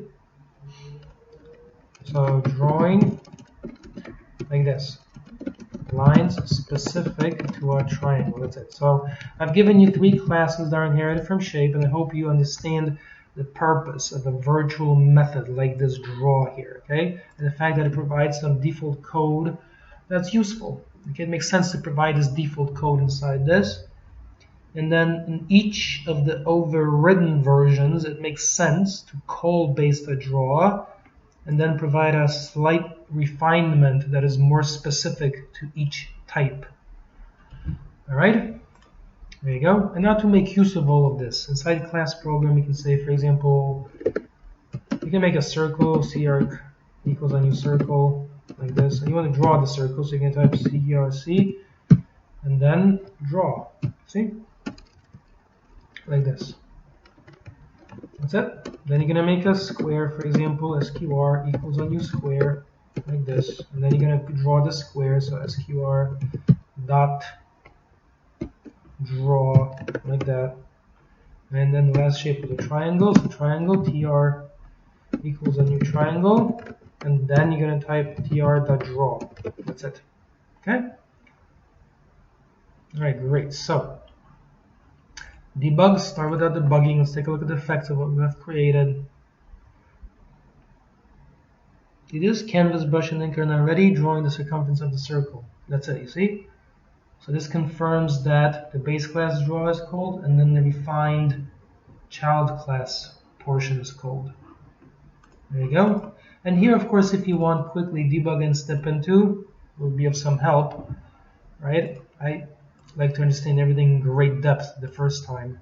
So you see this, it goes up to the class, right, calls that, and then it finishes up. And then makes a new square, correct? Calls the draw on the square object, goes into the base class. You see how it's reusing that code? That's the beauty, right? That's it. We don't have to keep, calling that code every time. It's centralized inside the generic shape class. Same thing with the next one. Reuse that code in the shape class, then refine it, and then that's it. That's it. So these are the fundamentals. And here, of course, if you go to right-click and view class designer, this is the hierarchy that we have constructed. Expand, expand, expand, expand, like this. See this? Yeah, you can pull this down like this if you want, but this is a good way of visualizing the hierarchies that you're building. See? There you go. So this is public virtual void draw, and then public override void draw. That's it. In this video, we will continue the example in the main one. So, we've already learned how to add an abstract method. And now what I want to show you is that you can still add regular members. Take a look. You can, for example, type here protected, like this. Okay. String name. You see? So even though this field here is not abstract, you can still add it to an abstract class. How can we make use of this? So for example, imagine we want to name our shape. So you can say stuff like this. We can say here, and of course, the naming of a shape is something that should be left inside 3D shape, correct? It should be centralized there because every shape has a name, so it makes sense to leave it in a centralized location. So we'll say here the following, so public 3D shape, and then you'll say string NAM. Now you'll say name equals NAM. And to make use of this constructor in our cube class, we can say something like this, for example. So we can say public cube and then string NAM E colon, and then you will call the base class constructor. That means you type the base keyword and then you'll type a name. That's it, you see? And then open close curlies. That's all you have to do. There you go. So this will have the effect of naming our cube. Okay? So the point here is that you can mix abstract members like getVolume with non-abstract members like protected string name here, and it still works, and it makes sense to centralize names because every shape, even though there are many, has a name, correct? So you can centralize that code right there. Whereas remember, getVolume, you wouldn't centralize because there are many different ways of calculating the volume of a three-dimensional shape. And then it looks like this down below inside class cube. That's it. All right, now, of course, that has a consequence on the code inside static void main because now we can no longer write new cube. We can name our cube. So, for example, we can say here Bob is the name of the cube if you want. You see, like that. And that's it. So now we've learned about mixing different protected level non-abstract members and abstract members, and you see that it's possible. In this video, we're going to extend our example. Okay, so we will add one more class, in other words. All right, so here we will say now class sphere and inherited from 3D shape. See that? All right. So it makes sense because a sphere is like a basketball. It's a three-dimensional shape you can hold in your hand. Now, you're going to say here private u short, and we'll call this one radius, like that. One of the fundamental quantities that describes the sphere is the distance from the center to a point on the surface. Okay? And why is that fundamental? Because using it, you can find the volume of the sphere. Now, let's make a sphere. So here, public sphere, and then you're going to say here u short rad for radius. You'll set the values. You'll say radius equals like this. Alrighty. Now, as before, because sphere inherits from 3D shape, we must implement, correct? Get volume. So click that light bulb, implement abstract class. So get volume. Now take a look.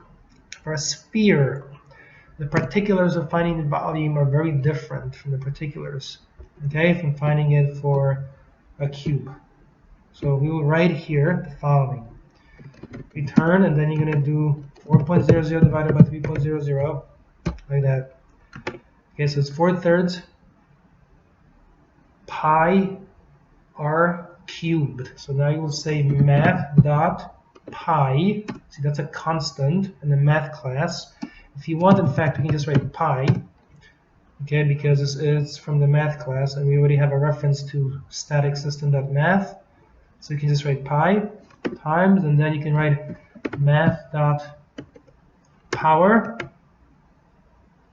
and then you can write here, of course, the radius, comma 3, and close with a semicolon. Do you see what I'm saying here? Right? In fact, we don't even need the math here, right? You can just write pow. So the particulars of finding the volume of a sphere, as you can see, are quite different from the particulars like this. Okay? Now, if I had a cylinder, they would be different still. All right? In that case. That's why I don't have any default code inside to get volume. That's why it's abstract. There you go. You see, this is quite clearly quite different from that. Okay? They do share a small piece, correct?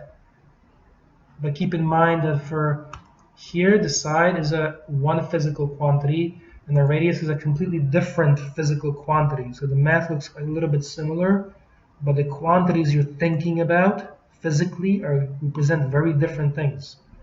All right? All right. So to compare, both of them have a volume as a concept. See that? But the particulars for the cube and the sphere are radically different. Therefore, up here in the parent class, this is abstract. Now, to make use of it, you repeat the same code as I have here. So Control C that code, Control V down below, and then here change this to make a sphere. And then here you're going to write a new sphere. Right, make a radius of 10, that's fine. Give it a different name, of course, we'll call it SP, like that. Now I will say the volume of the sphere, like this, is, and now you're going to type here sp.getVolume and run it. So debug, start without debugging. There you go. Right, now that's messy, isn't it? You want to round that perhaps. So remember, to round, you're going to type here round, around, comma, and then 2. So remember, code is always from the inside to the outside. That means first get volume, call that. Then you rounded, then you insert the result into the string to be printed. So from the inside to the outside, never forget. Start without debugging, and there it goes. You see, now it looks a little more clean and professional.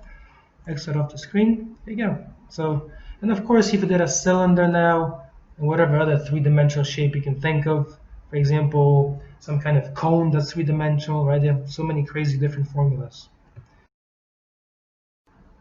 In this video, we're going to do an overview, a high-level survey of some of the features of lists. Okay? There's a lot more that I'm showing you, but I'll show you some of the basics. So, besides using system this time, let's type using system.collections.generic like this. So this one is needed for lists like this. Okay?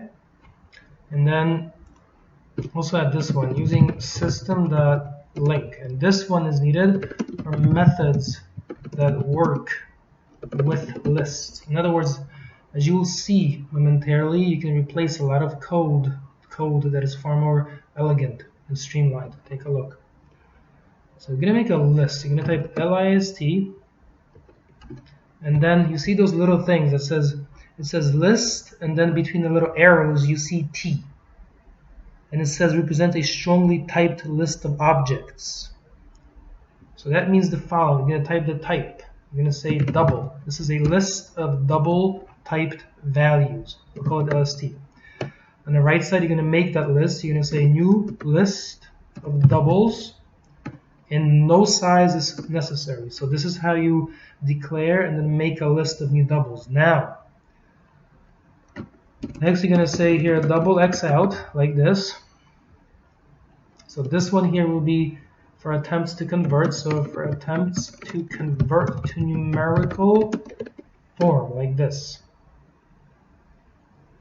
All right.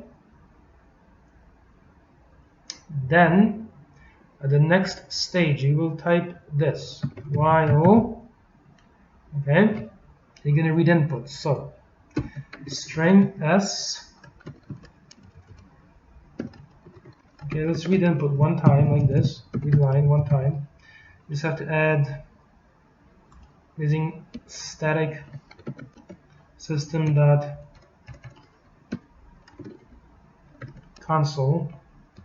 So we'll read input the first time, and now you're going to say this: while double.try_parse s comma out x out. So if we can successfully produce numerical input from the user like this, right? Make that a couple of. You're going to write the following code. You're going to type lst.add, and then you're going to add x out to the list. That's it. So store that value. Store value to list. And then you will read input again. So you will type s equals read line like this. That's it. So while you can successfully make conversions of input, this loop runs. Okay? Now, next stage in the process. Take a look here. We have this list, and now take a look. You're going to say this: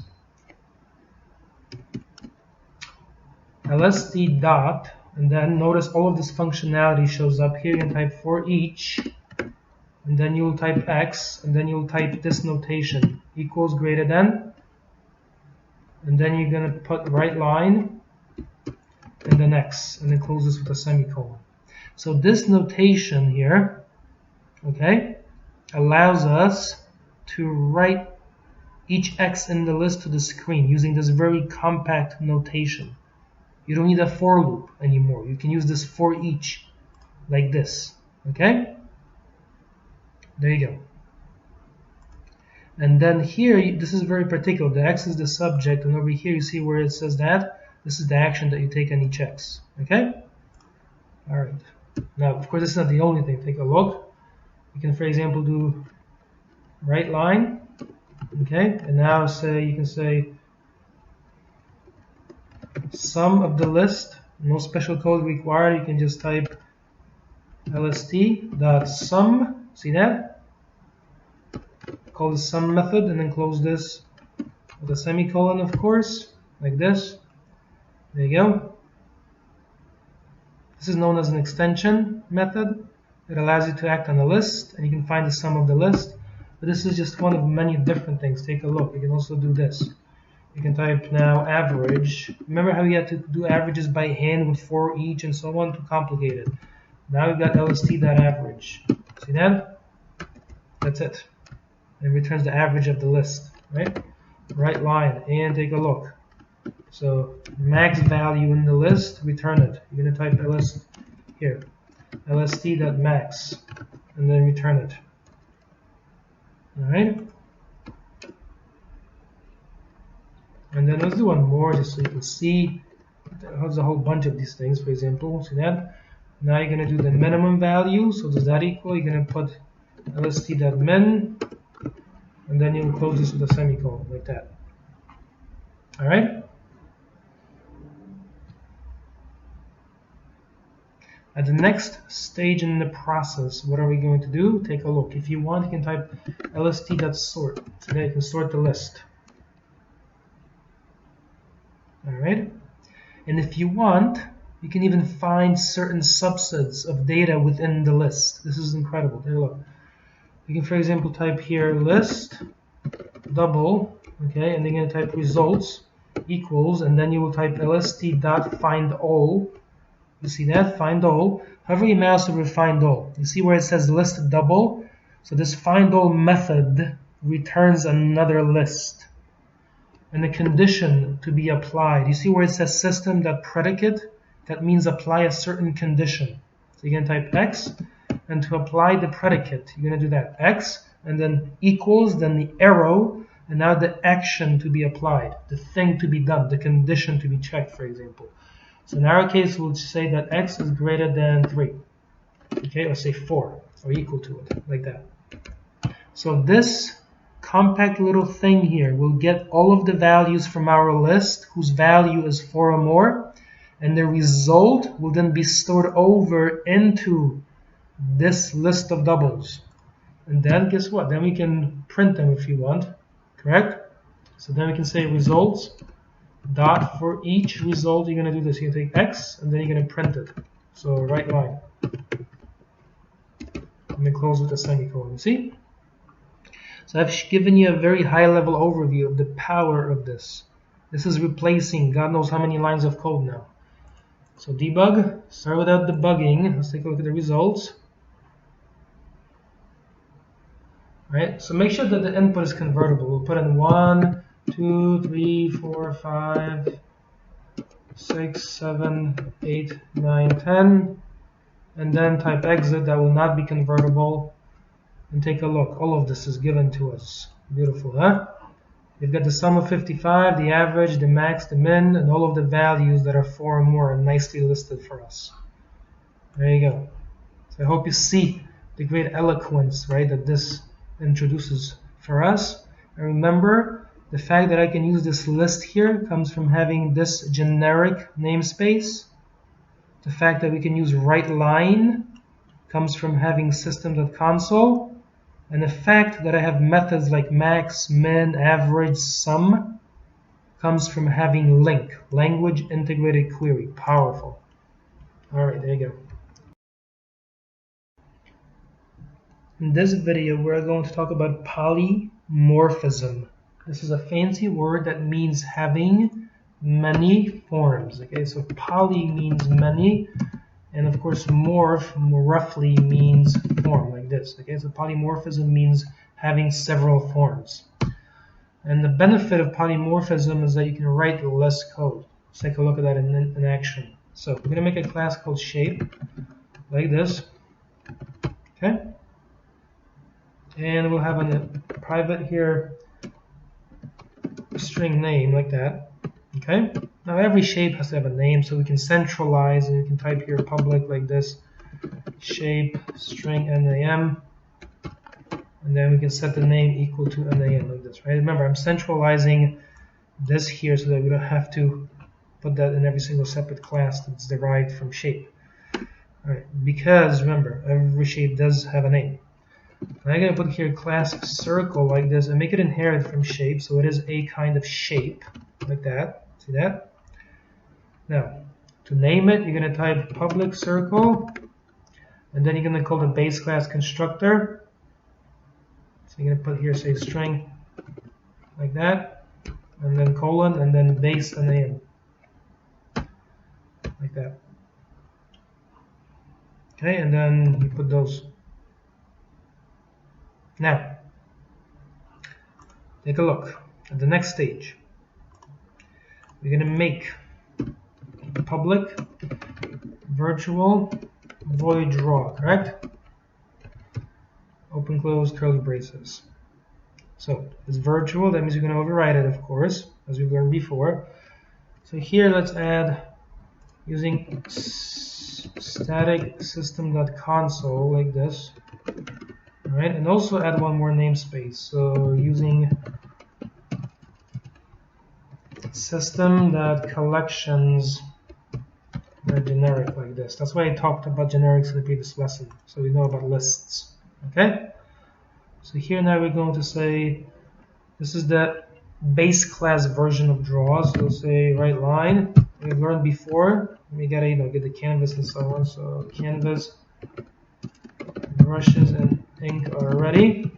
Close the semicolon. Now inside class circle like this, right? We'll override that. So we'll say here public override draw. So you can first call the base class draw, and then you can say right line and then drawing, okay? Circum like this for circumference. Okay, we'll call it the perimeter. It's the same thing, perimeter of the circle, okay? And then you close out the semicolon. That's it. Now, so notice that here I'm centralizing the instance variable, so it's in class shape, and I'm centralizing the default stuff that you need before you even draw, which is of course the canvas, the brushes, and ink. There you go. Otherwise, we'd have to put them in here and waste, and really our code would explode in volume, right? It would be a lot of it. So here now, we'll take this class, copy that, paste that down below, and we'll call this here square like this. And again, make it inherit from shape, that's fine. Rename this here to square, like that, right? The rest of it is the same, notice, right? Everything else is the same. Now drawing here, just refine that a little bit. So drawing lines specific to a square, like this, lines specific to a square, like this. That's why I'm putting that here. Take a look. Now, remember, we have a base class called shape, like that. Then we have a class circle that inherits from shape. Now we have a class square that inherits from shape. All right, and I've centralized this method and the field inside shape. So that's an advantage. And now inside main, we're going to type this inside class program, right? Static void main.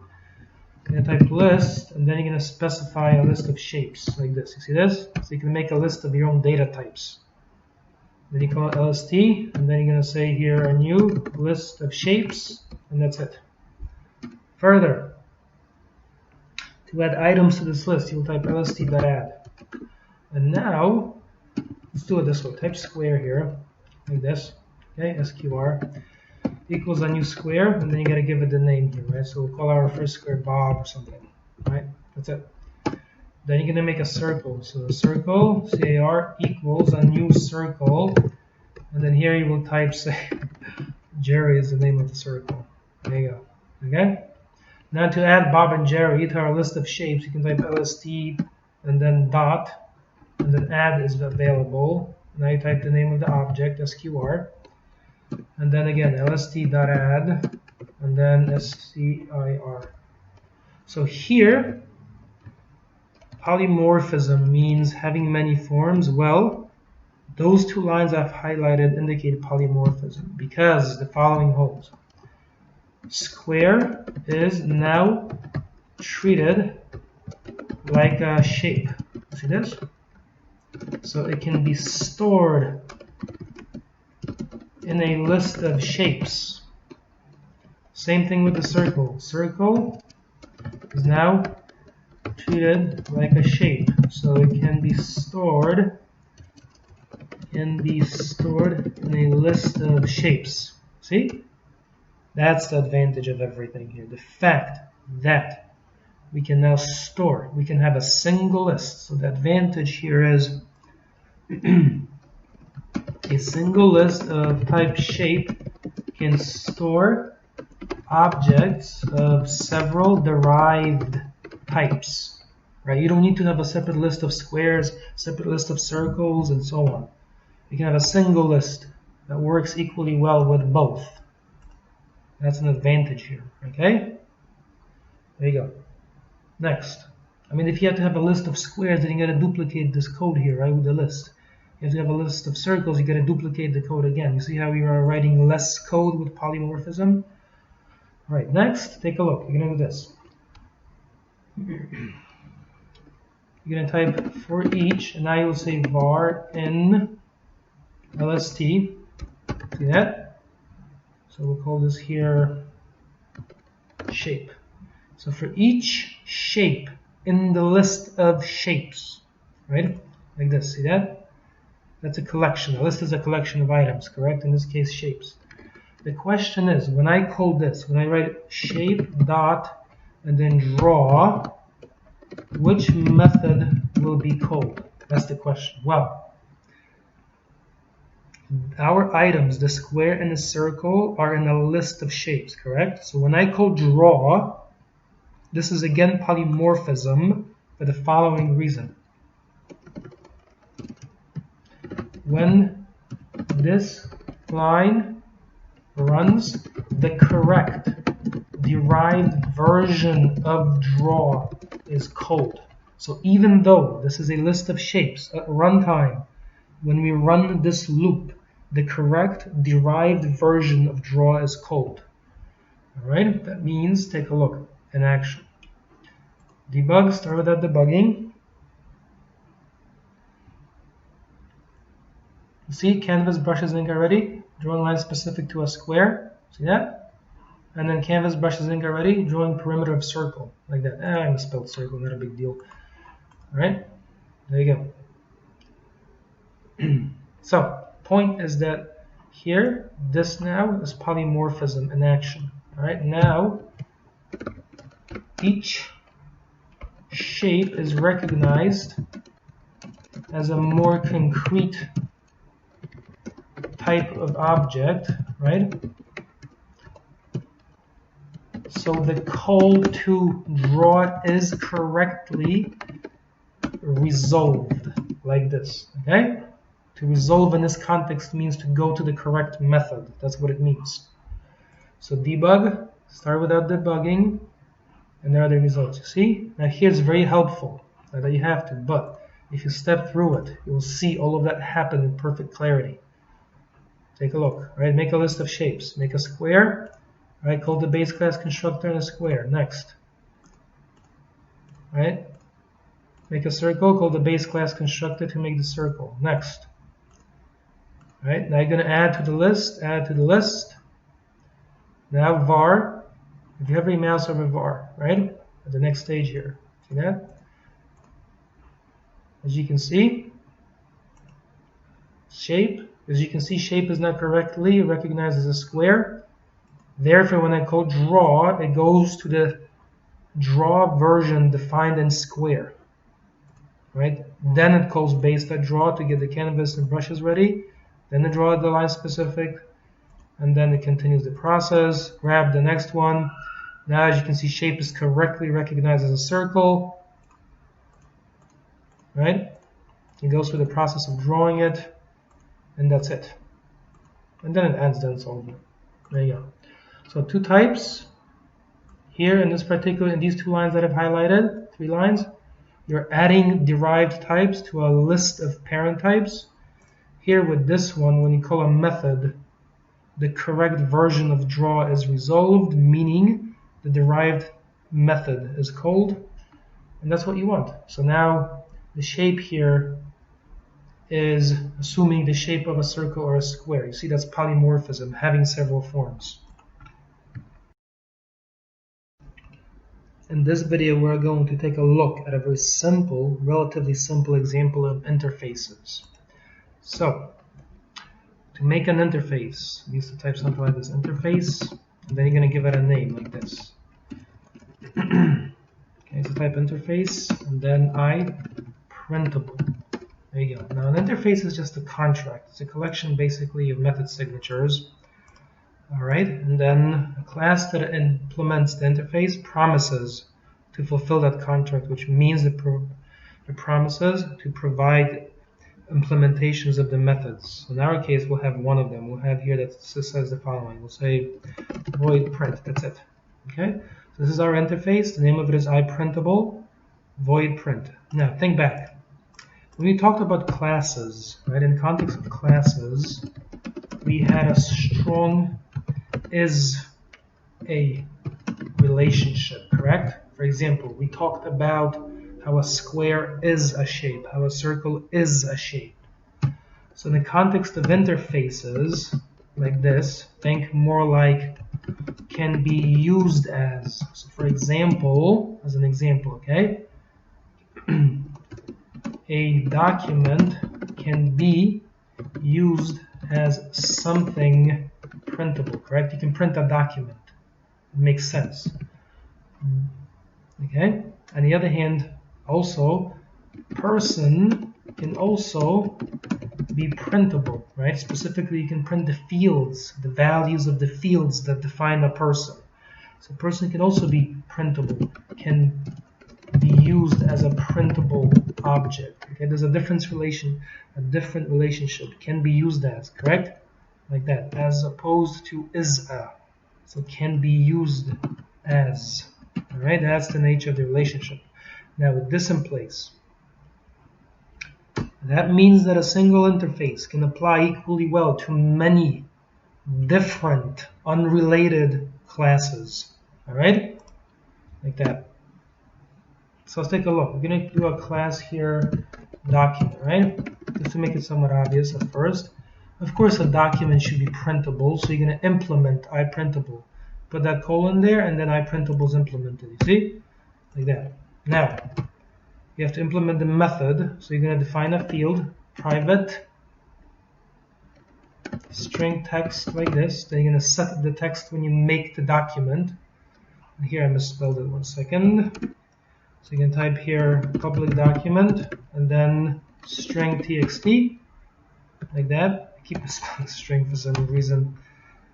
Like that, and then you're going to set that value in the body of the constructor. So you'll say text equals txt like that. All right. Now you have to implement what it means to print a document. You see this? This is the interface. You have to implement it. So if you hover your mouse over it, you get an underlined red thing, correct? So you got to click here and then implement interface. And now you got to get rid of that default code that they give, and you got to provide your specific implementation. So you're going to say here the following.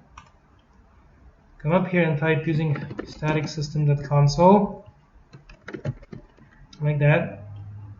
And now you will say here right line, and then you can type tx text, you see? So in our case, in the document class, implementing print is evident, self-evident, right? You just stick the text into the right line here and it prints the text. That's it. All right. Now, and that's the implementation of print right here, okay? Like that. In the sidebar, in the supplementary materials area, I also have a video that shows you how you can pass around objects that are of a certain interface, all right? In other words, using, for example, the name of an interface like iPrintable as the data type of a parameter. That's a separate video there in the supplementary materials area. All right, next, we're going to type class person. Remember, the objective is to show you that a single interface can be implemented by radically different classes. Your document, it makes sense to have iPrintable. Now let's do it for person, right? What do person and document have in common? Not much. All right, so you're going to say class person. You're going to implement iPrintable like that, right? So now you have to define two fields to store information about each person. So you will say here private string name and say private string. Let's do it this way, private integer age, something like that, okay? There you go. Now you're going to make a constructor, so public person, define the parameters of the constructor. So now you will say string name, and then you will say int how old. Now set the values of the instance variables in the constructor. So name equals nom and age equals how old, like this. And now you have to implement print. So right click here, right? Or click on the light bulb and implement the interface, you see? That's it. So now delete the default code that is given. And now we have to provide our own implementation of print. all right, that is specific to a person. All right, so in this case, we're going to say right line, and you will do this. Okay, this custom code to represent a person. You'll say name colon, and then you put a placeholder, and then you will write name. Okay, and put a space. Then you will write /n to indicate a new line character. Then you're going to put age. Then you're going to put colon, and then another placeholder for the age. So you're going to put age, and then you close this with a semicolon. See? So here we're providing a more concrete implementation of print, like this. All right? So remember, an interface like this is a contract.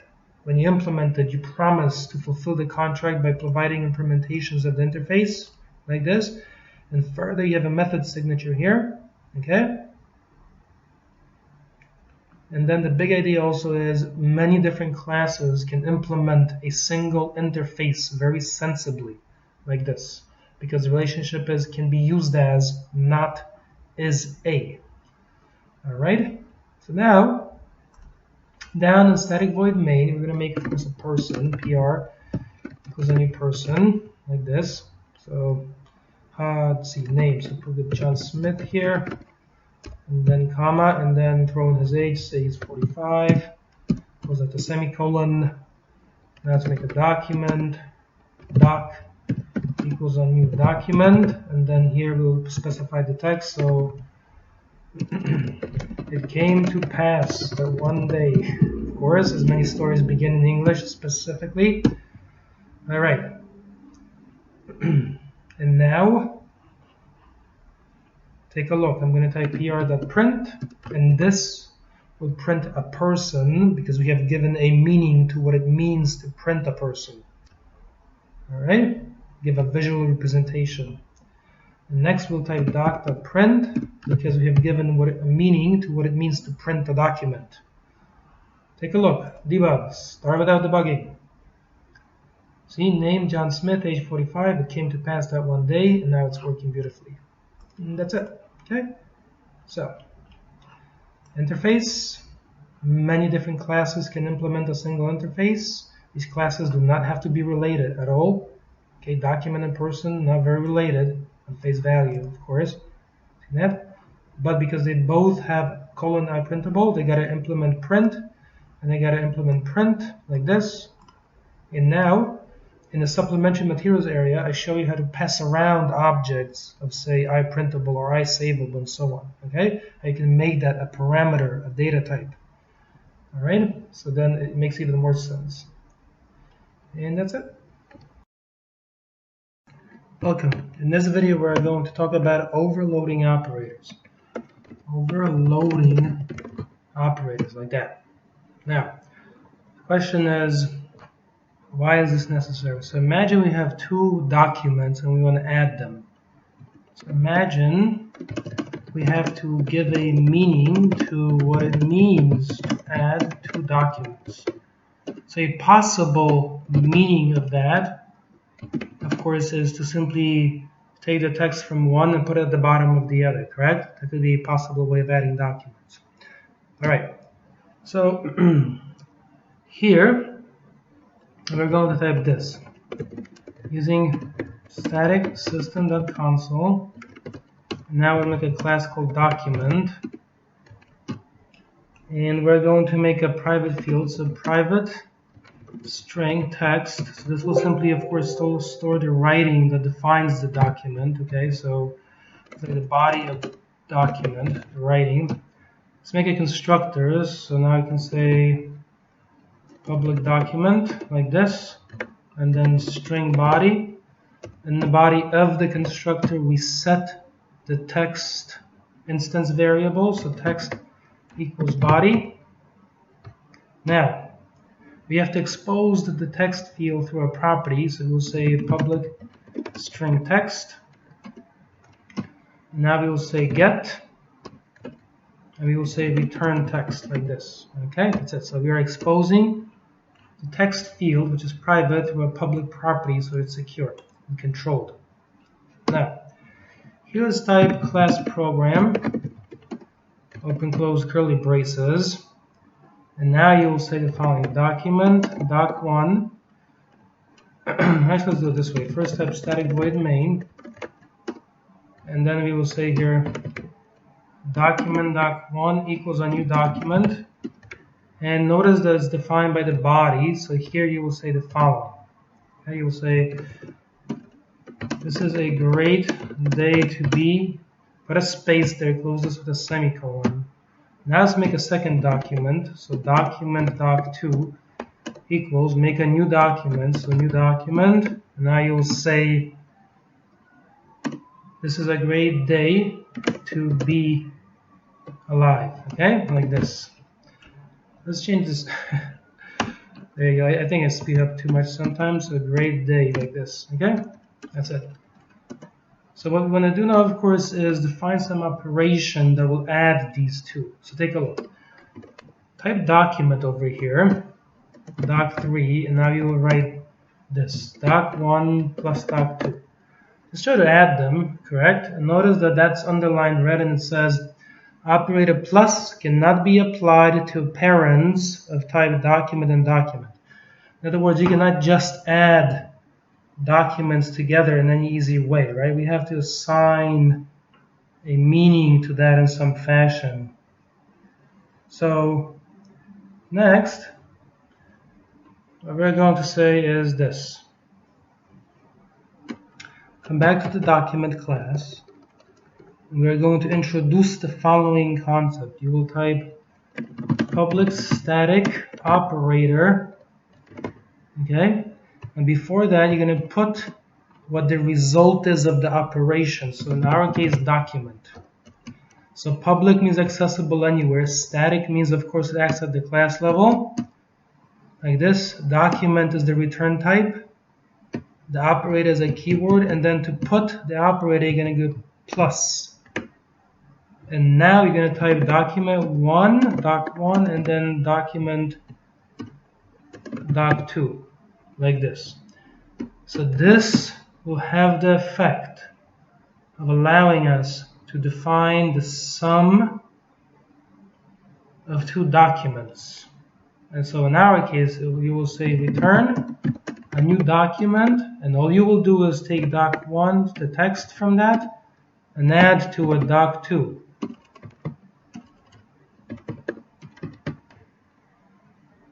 Like this.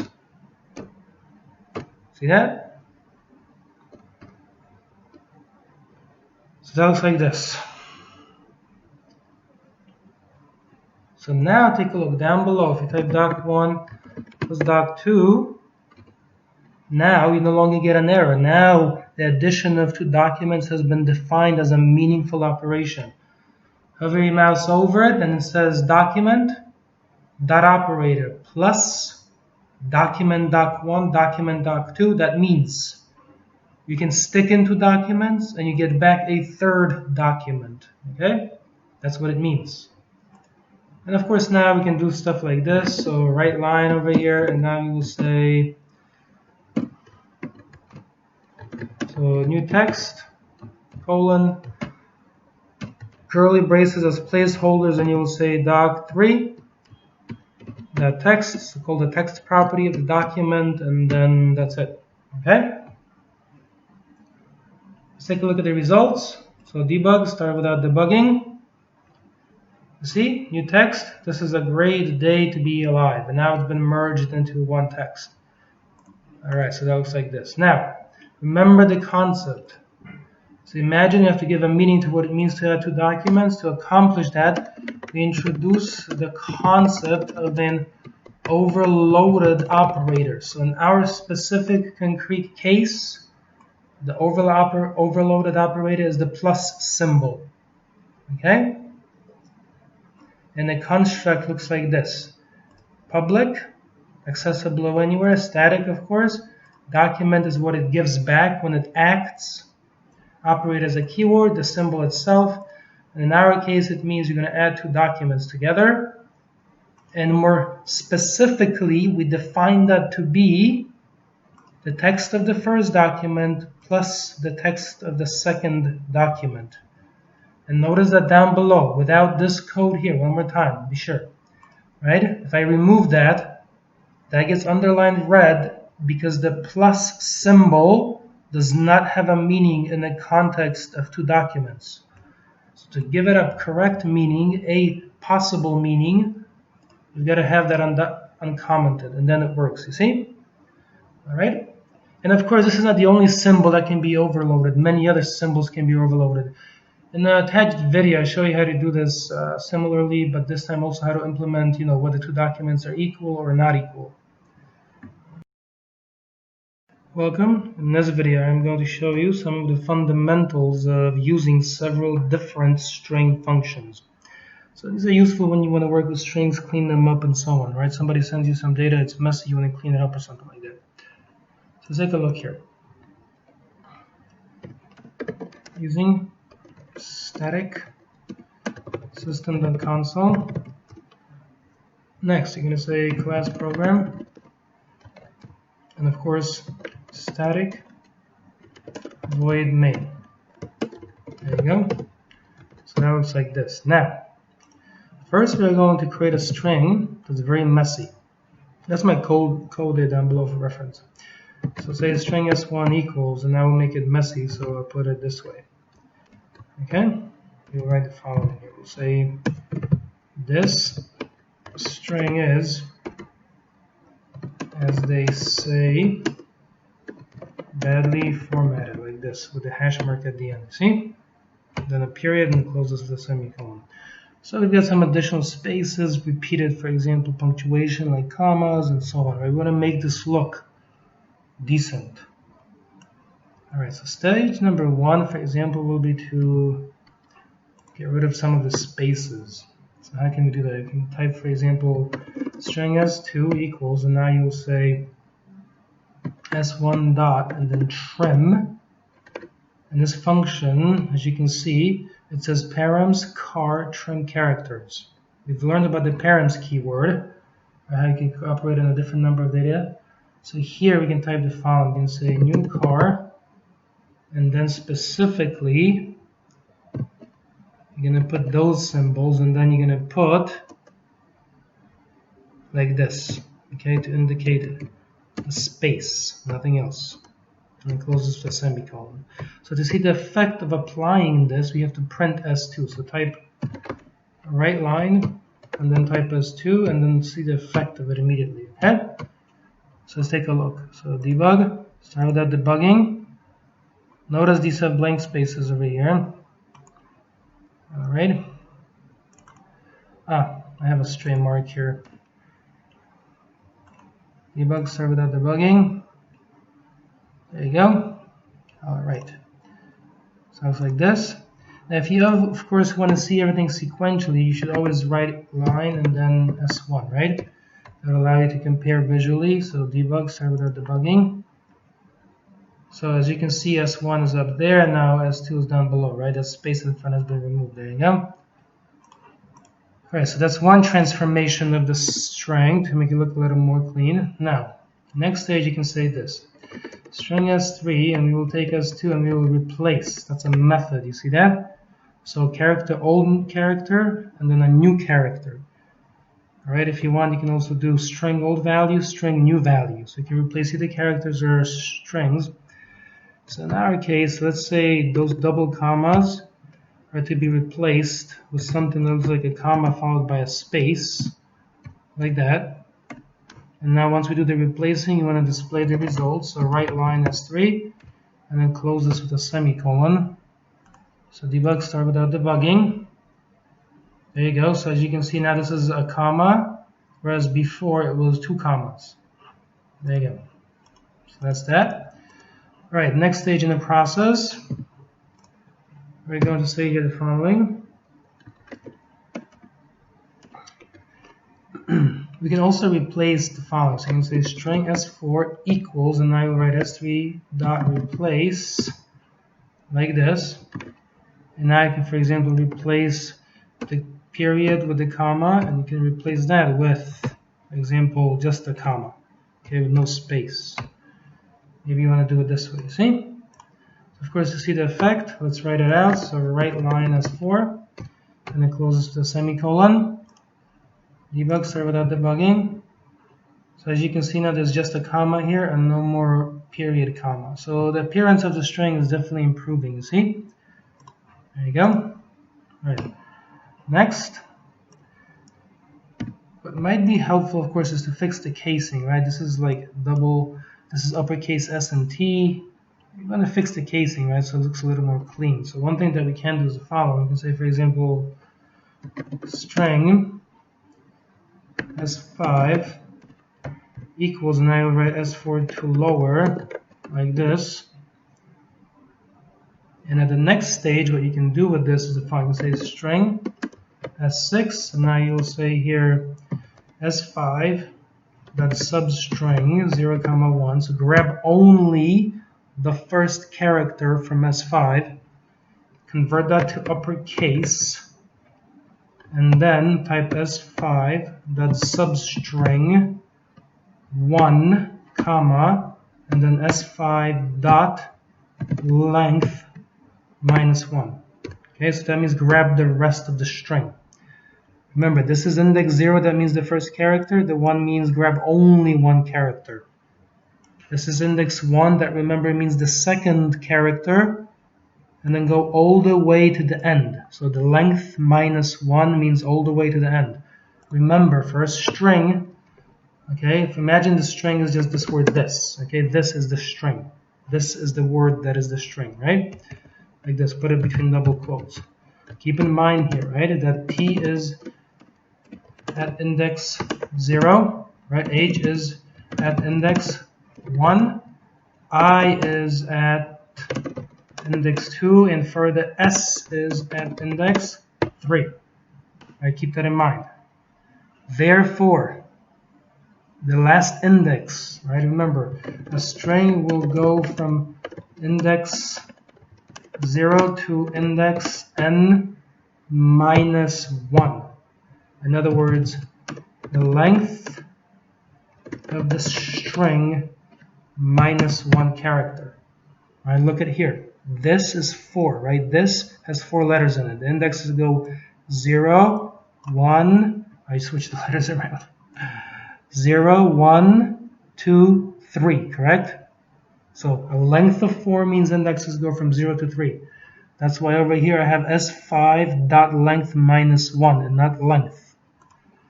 Alright, so that is that. A detailed explanation.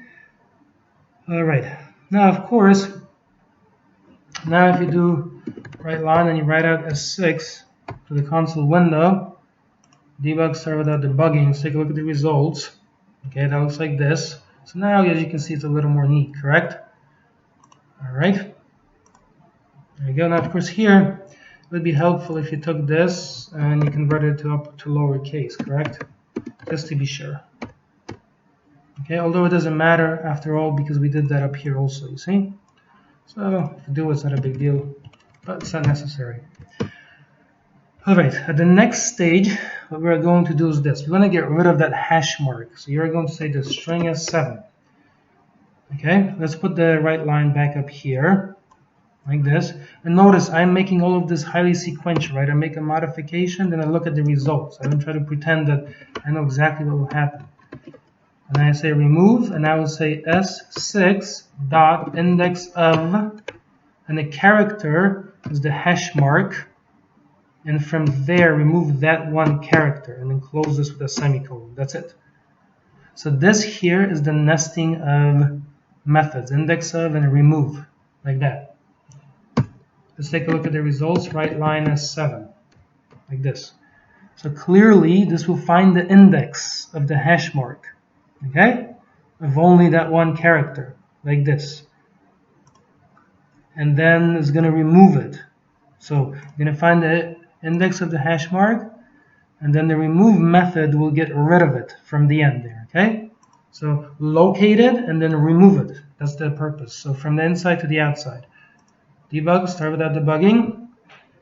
And as you can see, now the hash mark is gone from the end, so it looks more clean. Alright, at the next stage, what we're going to do is the following. We're going to make one more replacement. So now we will say string S8 equals, and I will say S7 dot replace, and I will say badly with the word beautifully, and then closes the semicolon. See? And at the end you write it out. So right line and that's 8. And then closes the semicolon. That's it. So this is our code. Let's see whether I can fit it there. So this is the heart of it, right? You've seen the other stuff before. It's not that interesting. If I did 110%, let me decrease it, get rid of the spaces. All right. So that looks like this. There you go. That's the whole code. There you go. And notice, very sequential from top to bottom, so you can observe the action of each method at each stage. So now when you go debug and start without debugging, you can observe that you begin with this badly formatted string, and by the end it says this string is, as they say, beautifully formatted. Now it looks clean and professional. All right, using some of these basic string functions. And that's it. Welcome. In this video we are going to learn about namespaces. Let's create our own. We are already familiar with the concept of a namespace here. Okay, that says using system. And we know that, for example, it's important because that is where console is stored. You see, when you type console here, IntelliSense says class system.console. Alright, so that's why we know, that's why we have system present. So next, we're going to do this. Expand the Solution Explorer after making a project as usual. We will add a new class file. So right click here, go to add, and then class. And here give it a more meaningful name. So for example, call it here services. And then click add. There you go. Alright. So here you can delete all of these, in fact. We don't need any external namespaces inside services.cs. Well, let's rename this namespace to math services, so it's more meaningful. Alright, and we are going to make two classes. The first one will be called class financial math. We'll call that FinMath for short. And there will be one method inside this one. We'll say public double, like this. Alright, and then we'll give it the name find interest. So to find interest, what you need are the following two quantities. We'll do them as doubles for the sake of simplicity.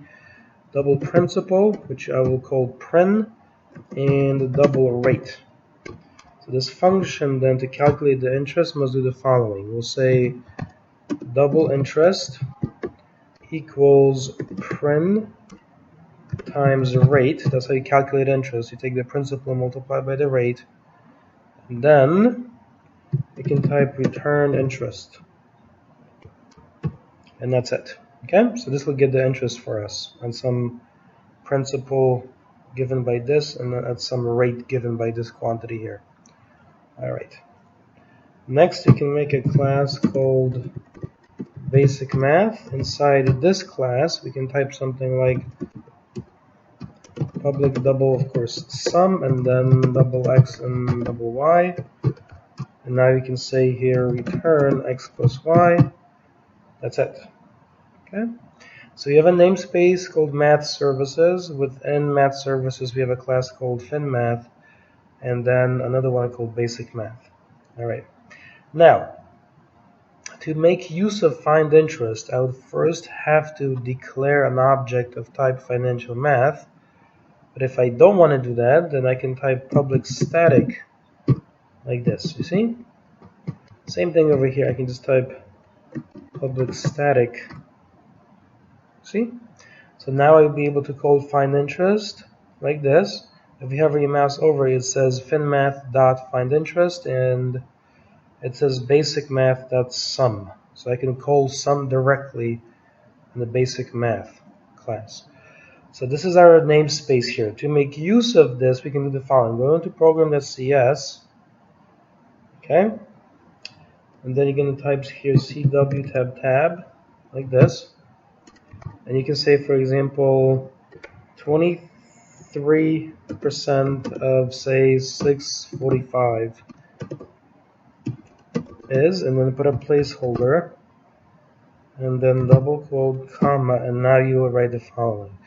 Just try to type, for example, FinMath, and you see That's not showing. So a way of doing it is to do the following. We can type here the namespace, which in our case is called math services. So math services, that's a namespace, dot. Now finmath, the class shows up like this, and then dot, and then the find interest method shows up. And then you can specify the principal, which is 645, and the rate, which is 23%, so that's 0.23. And then make sure you close that with a semicolon at the end. There you go. So this is a fully qualified name. Okay, it tells you that on the outside, the outermost level of grouping is a namespace. Within that namespace is a class called finmath, and within that class is a method called findInterest. So a fully qualified name like this. Okay, tells you the entire hierarchy, the way of finding findInterest. All right, now this is a way of doing it, and this will work. If you go to debug and start without debugging, just to take a look at some results quickly,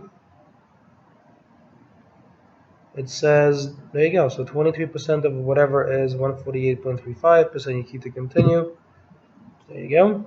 So a way of doing it is this. The other way, of course, is this one. You can come up here and type using, not system, like this, but math services, you see? And then you can delete here. So place your cursor, the little light bulb shows up, show potential fixes, really easy. Simplify member access, that's it. Alright, so finmath, of course, is a member of the math services namespace, and findInterest is a member of finmath. Alright, so next you're going to say here console.writeLine, and something easy. So 4 and 5 is, then put a placeholder, comma, and now you will say basic math dot sum 4, 5, close this with a semicolon. So this, of course, will call the sum function from within the math services namespace in the basic math class. All right, so that is that. If you want, start without debugging. This is relatively easy code. There's nothing here, right? It's quite simple. However, if you want, if you go debug and step into, then just to show you, take a look. You're going to come over here. Notice this is stepping into the body of findInterest. That means the call is correctly resolved. What we need to use has been found correctly. Then sum is correctly resolved in the math services basic math class. And then that's it. Okay, so these are the basics of namespaces. And this code is available in the sidebar as a PDF, as a single PDF, so that it's separated with a line. Place one, for example, block inside one file, and then make a services.cs file, put that one there. Welcome. In this video, we're going to take a look at the fundamentals of exceptions. So, think of a project, and the fundamental question is, why are they necessary? Take a look. So inside static void min, I'm just going to type some code directly. I would say here double x, correct? So declare a variable. Then you're going to write x equals, and then you will write, of course, double.parse, like this, assuming I can spell, like this. And then you will say here string s, you can type readline, like this. And then close this with a semicolon, correct? That's it. So remember, this means readline runs first from the inside, then parse runs, then the value is stored 2x. All right, so, and then we'll just attempt to do something like this. So type writeLine, put in $ symbol, and say we want to do this. So 110% of x is, actually let's put that this way. See, so at runtime this will be replaced with the actual numerical value that we want. Equal to, and then you'll say, then you make a calculation that represents 110% of x. That means you write 1.1 times x. Okay, and you close this with a semicolon. All right, great, that looks good. Now take a look here. When you run this,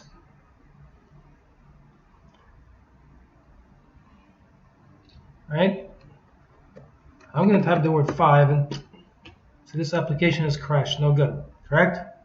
You get an unhandled exception that says system.format exception. Input string was not in a correct format, and the thing below it is known as the stack trace.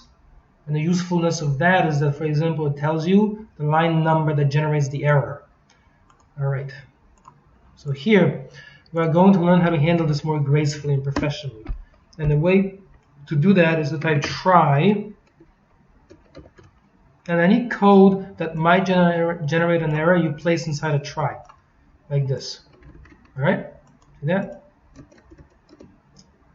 And then usually this is followed by a catch.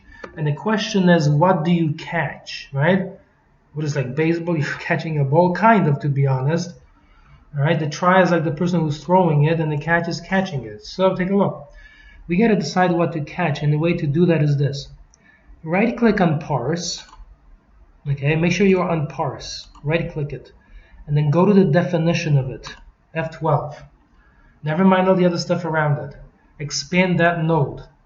This is for parse. You see this? This is for the parse. See that? And look through the exceptions list right here. You see all of this? So for example, one of those exceptions, one of the problems is a format exception. You see this? Format exception. So S does not represent a number in a valid format. Specifically if somebody types the word 5 instead of the numerical symbol 5. All right? So this is how you can decide by looking over here inside the definition of the method. Okay? But that's not, you also have the overflow. We have several other ones, correct? And the argument null exception. So in our case, what we'll type here is this. Come up here and type using system because that's where it's located. You're going to type here format exception, EX. All right? So format exception, notice that it says class system.format exception. That's why you need system up here. All right? Because format exception is in the system namespace. And then to catch it, you're going to just do this. You're going to type right line and then you'll write ex.message. That's it. See that? So format exception is a class. This EX represents an object of that class. And one of the properties defined in the format exception class is the message. If you want, right click, go to definition. See this public virtual string message like this. All right, and that tells you what's happening, what the message is. That's defined inside this exception class. You see? All right. Now, so make sure you understand so far why everything is as it is. And what is the benefit of this? Debug, start without debugging. Now I'm going to type in the word 5, and instead of having a crashed application, it says input string was not in the correct format, so there's a professional message that has been displayed to the user, and the application stays, right? It doesn't generate a crash with that little box that appeared a second ago. All right? There you go. If you disable the catch, see that? Right? See whether you can run it. See that it says expected catcher finally. There you go. So there you go. And now let's talk about the finally block. You're going to type finally. Any code that runs, no matter what happens, goes in the finally block. So in our case, we'll say here right line, and we'll just display a message that says your input has been processed. Whatever the input is, right? If it's numerical and it converts successfully, then we do the calculation. If it's the word 5, then it does not convert successfully, and we handle it with the catch. In neither of those cases, though, in either case, this block will run always. Okay? Take a look. Debug. Start without debugging. I'm going to put in 5. 110% of 5 is 5.5. Your input has been processed. All right. Let me add an ed at the end. Take a look. Debug. Start without debugging. Put in the word 5. The string was not in the correct format. Your input has been processed. So this block down here runs no matter what happens. Okay? That's it. And again, if you do debug and start without debugging, and you just hit enter, see that? Input string was not in the correct format, even if you don't put anything there. So it's still more stable now. And now debug and step into just one time. Let's take a look at the operation. And here we'll say the following. All right, you're gonna get the input there. So imagine I put this word there, 5. Right, then I hit enter. There you go. So EX, as you can see right now, it's null. Right, then you go into the body. Now EX is no longer null, but it's an object of the format exception. There's a lot of other information there. But you know all of these. That's a wrench. What is that? That's a property, right? That's a property. There you go. Static members, we've constructed our own static members when we talked about static properties in the fields. Okay? And the finally block, so that runs like this. And then notice that it goes into the finally block, prints that, and then exits. That's it. So remember the big idea here, to write applications that can handle exceptional but predictable situations gracefully. Use try, catch, finally as a mechanism for ensuring that is so. In this video, we're going to learn about tuples. Those are basically collections of several values. Alright, so think up a project and put a button in here. Alright, and now here we will replace this button text with, say, show, like this, okay? We'll say tuple summary values, like this, alright? So think up a go to Solution Explorer, default to SPX, so design view, left double click on the button, it looks like this. Alright, delete the page load, and here, first we're going to make a function that returns the tuple values. So what is a tuple? Let's define that, okay? So as I've said, it's basically several values. Now in C#, that means you're going to have this. You're going to have private, static, then you type the word tuple. So that is a class, and then to define the number of values that the tuple stores, like for example, imagine you remember back to vectors, okay, with the 3 values or 2 values to a vector. This is a similar concept. So here now you can say, for example, if you go through this, it tells you that you can make up to an 8 tuple. Okay, this says trest. Wow, it's 8 or greater. You see that? There you go. So in our case, we'll put double, double, double, and double. So this is a tuple that can hold 4 values, right? And then we'll say here summarize list, and then list double. All right, notice that's not showing, so we need to get some namespaces added. So using system, like this, dot collections, dot generic, and then using system dot link. Okay, so we'll use generic collections and link. So list double now shows up highlighted as it should be, and then we'll call it here, what did I call it? List doubles, like this, okay? Like this. Alright, now the next stage in the process, we're going to say the following. We're going to make this list. You're going to say tuple, like this, see that? And then you can say double, and then double, and then double, and then double, and then we'll say summary.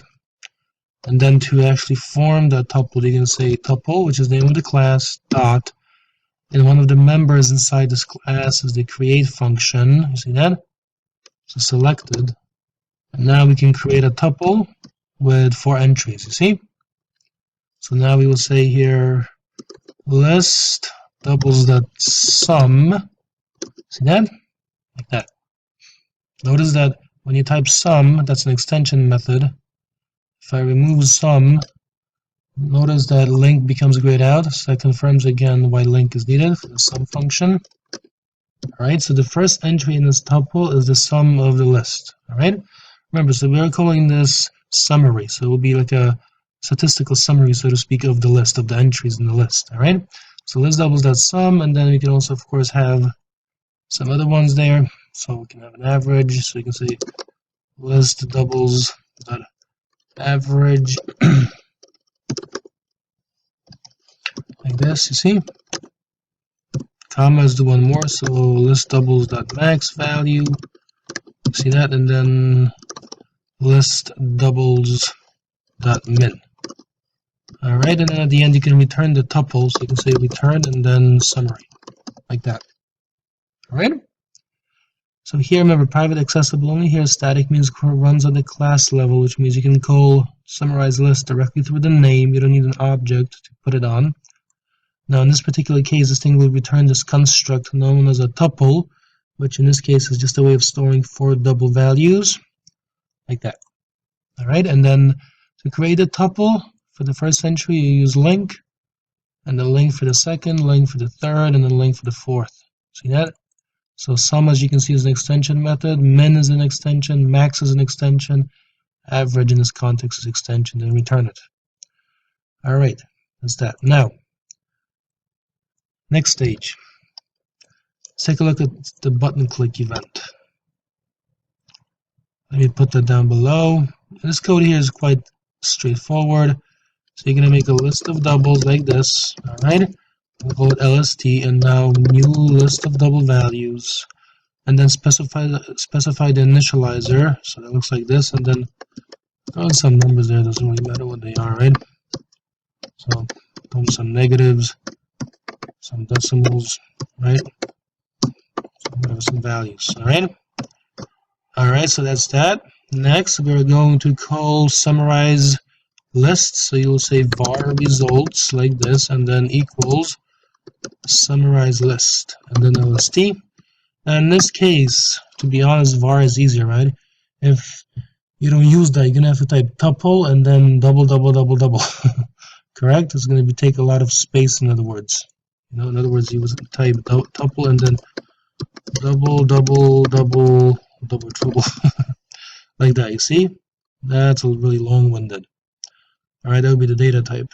So var like this, and the var, remember, means implicit data typing, but var is smart enough to know what the data type is. All right, then once you return it, then you can go through the items stored there. So you can say same label.text like this. See? All right, so dollar symbol, and now we'll say the sum like this of the list, right? Equals, and then we'll say here results.item1 closes the semicolon. All right, then at the next stage, paste that in there, and then now we will say here, for example, put a BR in there, and then we'll say average, and then that would be results item 2, correct? In other words, the way you call these, make sure that they correspond to the functions, right? So sum, average, max, and min. All right. So we Control C and Control V down below, so we don't have to type by hand. So next one would be max. So that would be item 3 and the tuple that you can extract. And let's do one more. That would be item 4 and the tuple that you can extract. See? That looks like this. Alright, great. So let's crank it up in Edge.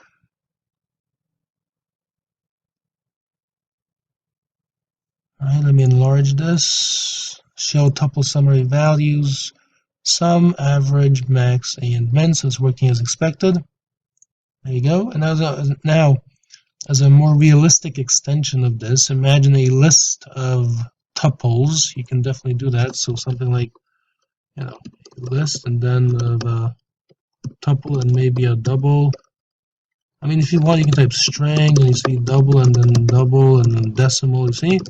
So you can have a list of such tuples, all right, where each tuple represents, for example, information about a person, and then you would have a list of people. See? All right, but that's something for you to consider about how you construct that and make a project out of that for yourself. All right, so these are the fundamentals here. In this video, we're going to talk about using LING to group related results. So I'll crank up a project, and the grouping is a fundamental thing that you do in databases, so as to categorize results. And all we are going to do here in HTML is have a button that says show results. We're not going to read it. We'll do everything in here. So we'll say here show results like this, okay? And that's it. All right, put a BR in there. Switch to design view. That looks like this. Left double click on show results. That looks like this. Alright, so to make the best use possible, I already have the code prepared. And I will paste this down below and then comment it out and just go through it step by step. So first we need to add a couple namespaces. So using system and then using system.link. This whole chapter is called link, and then using system.collections generic like this. Right. Next, we are going to make a class called student. So above here, you're going to write the following. Public class student, open close curly braces. Then you're going to define fields, so public string name, like this. And then we'll say here, of course, get and set, so auto properties. And then let's add one more, and that'll be public, like this. Okay, a list of integers for the students' grades. I will name it grades like this, you see? All right. Now, at the next stage, what we can do is the following. We'll make a list of students. So the way to do that is as follows. We'll say list of students like this. All right, students is the name of the list, and then we'll say a new list of students. And then to initialize the list, we'll specify two curly braces, and then place all the new students between the curly braces. So we'll say new student like this, you see? And then again, curly braces for each student separately. So first we'll define the value of name here. So we'll set that equals, say, to Smith John. Right, and then you can type comma and then grades and set that to a new list of integers. See? And then set those values to say 78, 98, 67, 87. All right, that looks like this. There you go. All right, then we can repeat this a couple times for other students. Here we need a comma, like this. All right, Control C, go to the end, and then Control V. This level, this is a little more practical and realistic than, this is a very limited value ultimately, and simplistically academic examples in real life. Having done coding for 5 years, I can tell you things are always far more interesting and challenging. So this is 91, 99, 89, and 93. And then let's do one more. All right, so we'll say here Smith Mary like this. All right, there you go. And again, because I want to group, for example, by the first name of the last name, that's why I have a couple last names that repeat. All right, so then we will display the results nicely grouped by first last name, by the first letter of the last name. Okay, we will do that. All right, that looks like this. Excellent. All right, now. Next, we're going to write a link query to accomplish the grouping. And again, this can be done, in much more sophisticated ways. This is a relatively easy example.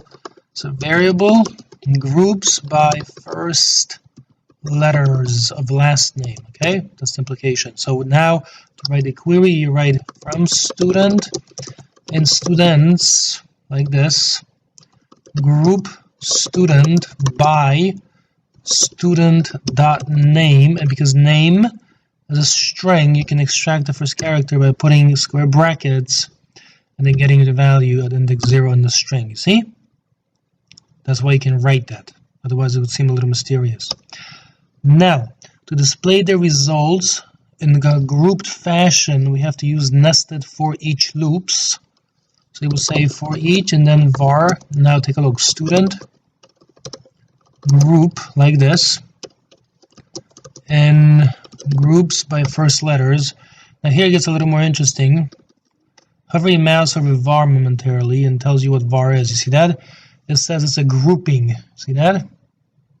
Okay, of characters and students. That's what it says. This is a collection of objects that have a common key. Now we can make use of it as follows. You can say sampleable.text, or rather, let's put the curly braces. We'll be nesting things. Sampleable.text plus equals like this, and then you'll put that there, and then we'll say br, and now we will say following. So first we want to display the key, meaning the first letter of each last name, and then everything will be summarized under the first letter of that last name. So we'll say student group dot, and notice there's a thing called key, a property called key. See that? So I guess the key to the grouping. See that? For each group, like that.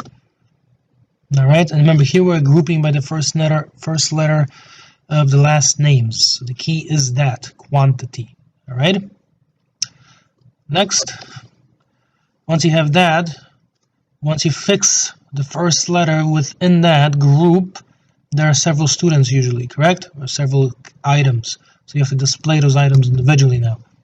So now you're going to say for each var st in student group. So notice here's something about the nesting of the for each loops. You see how here the outer for loop gets the student group, and then the key of that group is displayed. Then you're going to go through the students inside each of these groups. That's why the next stage you see where it says, when you hover your mouse over var, it says student st in student group. All right, so that's the breakdown. All right, then you can display it. So we'll say here sampleable.text plus equals, of course, and then br like this, and then we'll say here st dot, don't forget the dollar symbol, and then we'll say st dot and then name. Close with a semicolon. All right, so that's working as expected. Let me delete this. And that's the heart of it. All right, so remember we have a class called student. We have a list of students. Notice that we can also use a syntax that says name of property, value of property. Okay, without the parentheses, we can just use these kinds of curly braces to make the objects directly inside the definition of the list of students. And this here will group things for us. Then we need that outer loop to display the key to each group. Then the inner loop displays the students within that group. Okay, so the two loops are needed and they serve different purposes. All right, so crank this up in Edge. Let's take a look at the results. I'll enlarge the view here so they show results. As you can see, we have the letter S, which is the key for the first group. And within that group, we have Smith, John, and Smith, Mary. Then we have the letter A. And within that, we have Adams, Amy. See? And of course, this could be sorted and all kinds of other things can be done, but these are just the basics. So you see what is possible here. And many, of course, much more sophisticated things are possible. In this video, we're going to learn how to use LINQ to write queries that join different result sets or different data sets. All right, so again, this code is not very complicated. It's just there's a bit of it. So think of a project, make an HTML, put a button in the page. And then here, I have to put the following. So we'll say join here. Okay, classes like that. So we'll have two different classes and we'll join the classes together and produce a results set and display it. Okay, that's the objective here.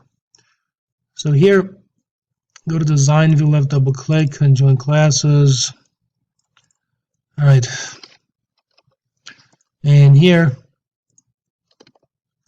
we're going to make code as follows.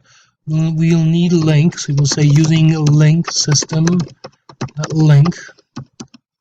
There you go, sometimes keys are elusive, and then using system.collections.generic. So we will make two classes. One will be a person and the other a car.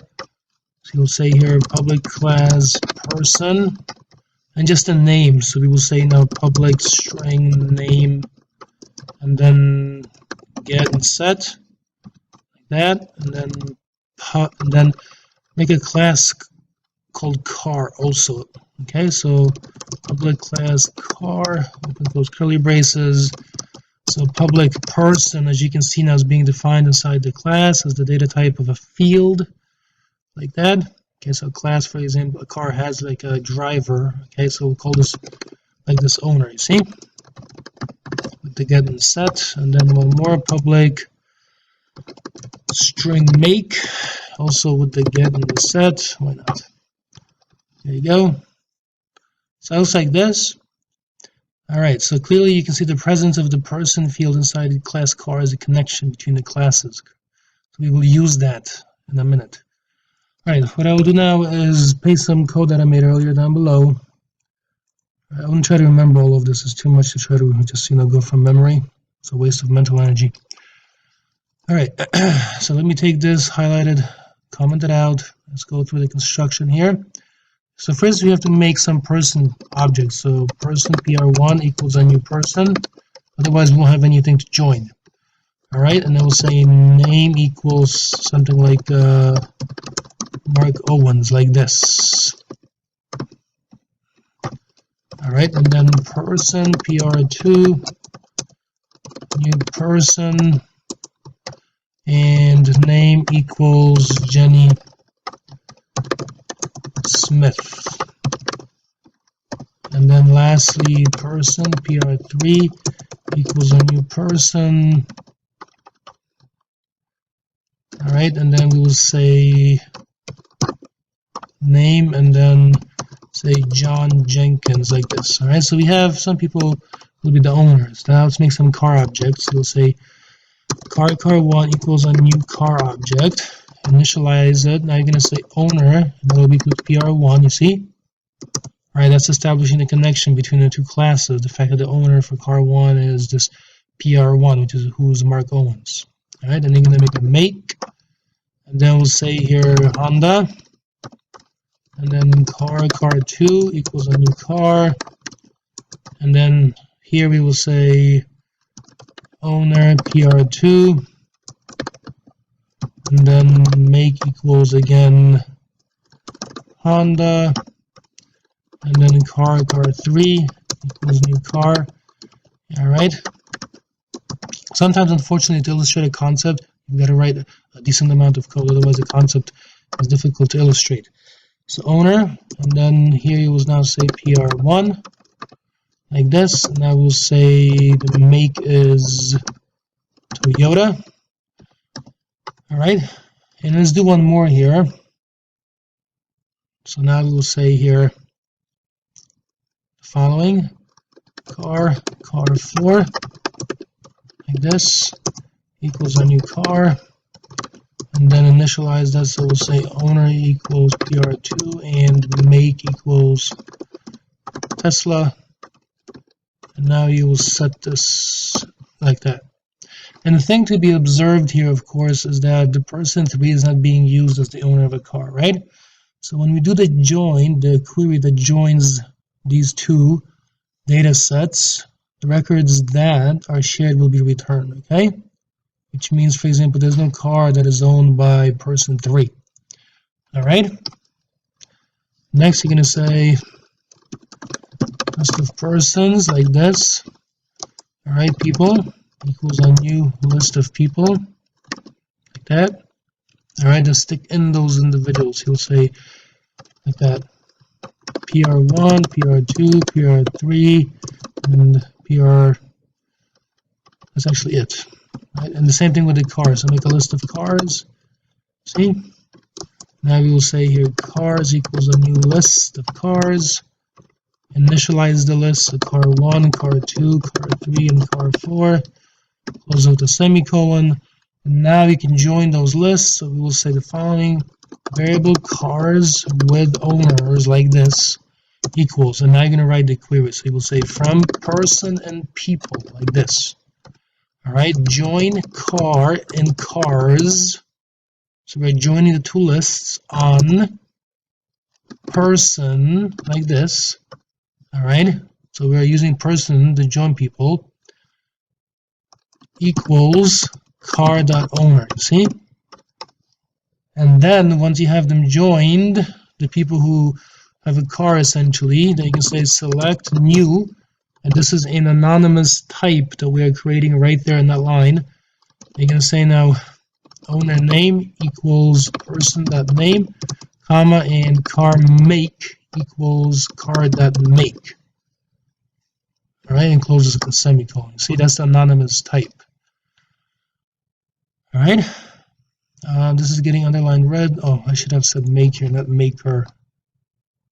Or maker, actually, doesn't really matter much, right? It's fine either way. Honda's a maker too.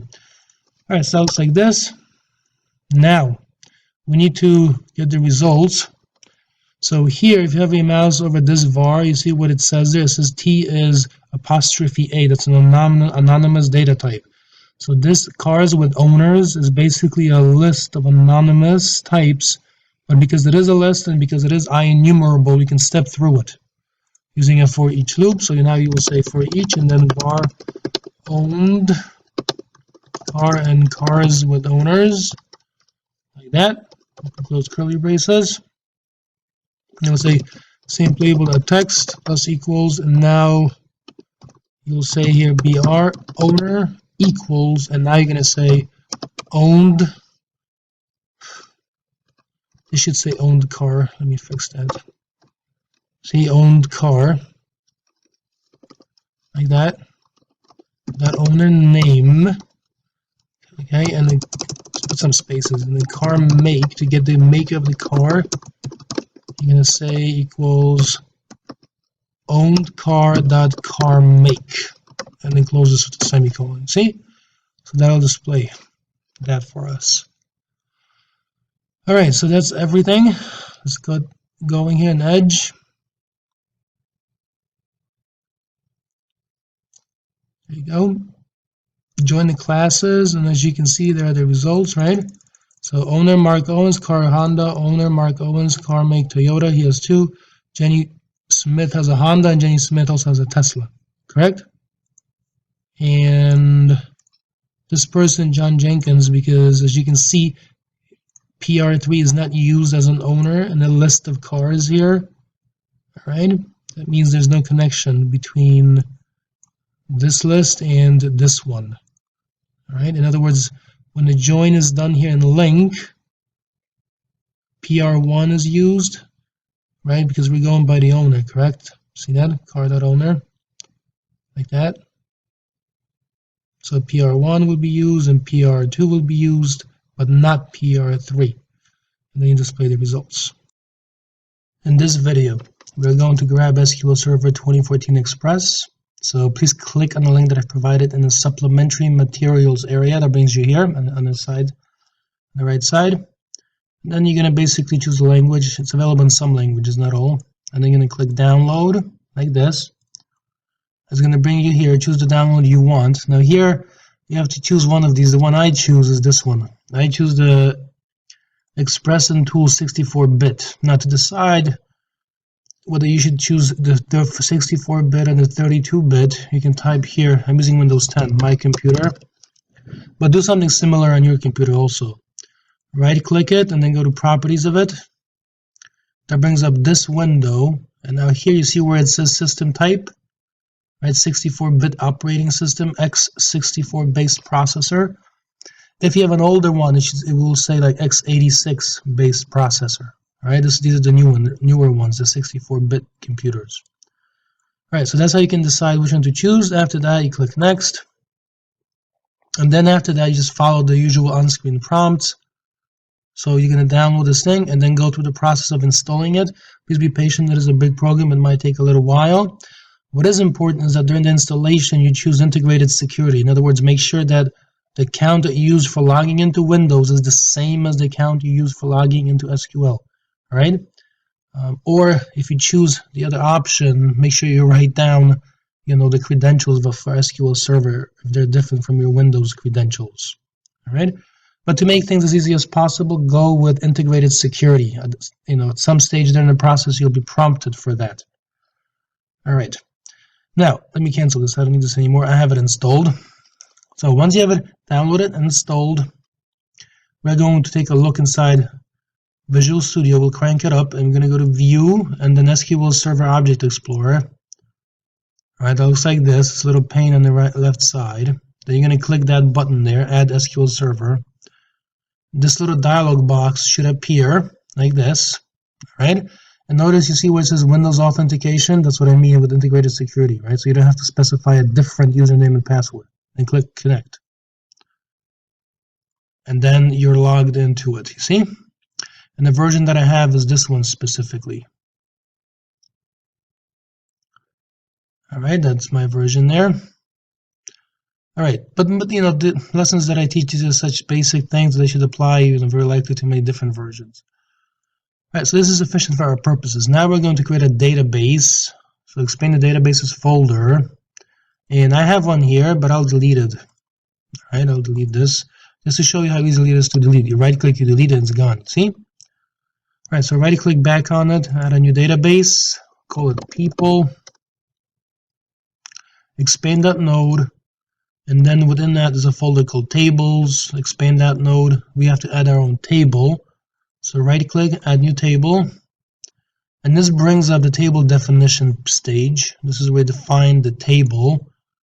So you see this first field with the little key. This would be used to identify the records or the rows of the table, and further it will be used so that to identify them. And we want to have auto generation enabled. In other words, we want like the number assigned to each record to be automatically generated.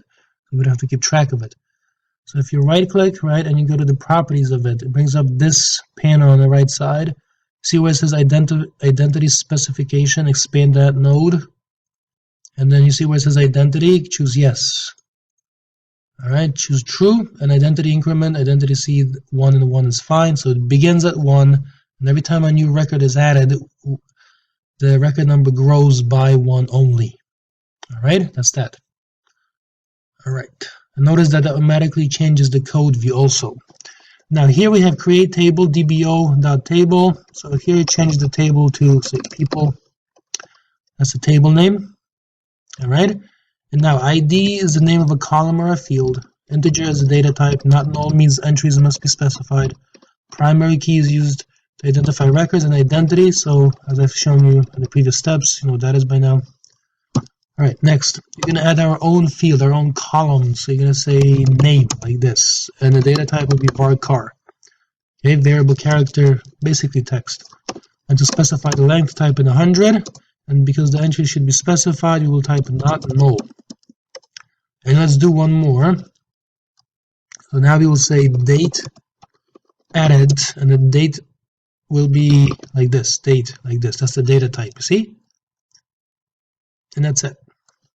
All right, so now you have to update the structure of things. So click that update button. And again, if you don't want nulls, then you can also do it here, see? So this view and the code view interact. And one thing you know else is, you see where it says TSQL? Well, SQL is structured query language, and the Microsoft version is TSQL or Transact structured query language, right? There you go. The core is pretty much the same, but there are some additions here. All right, so hit update. Give it a second to update everything. Update the database. Yep.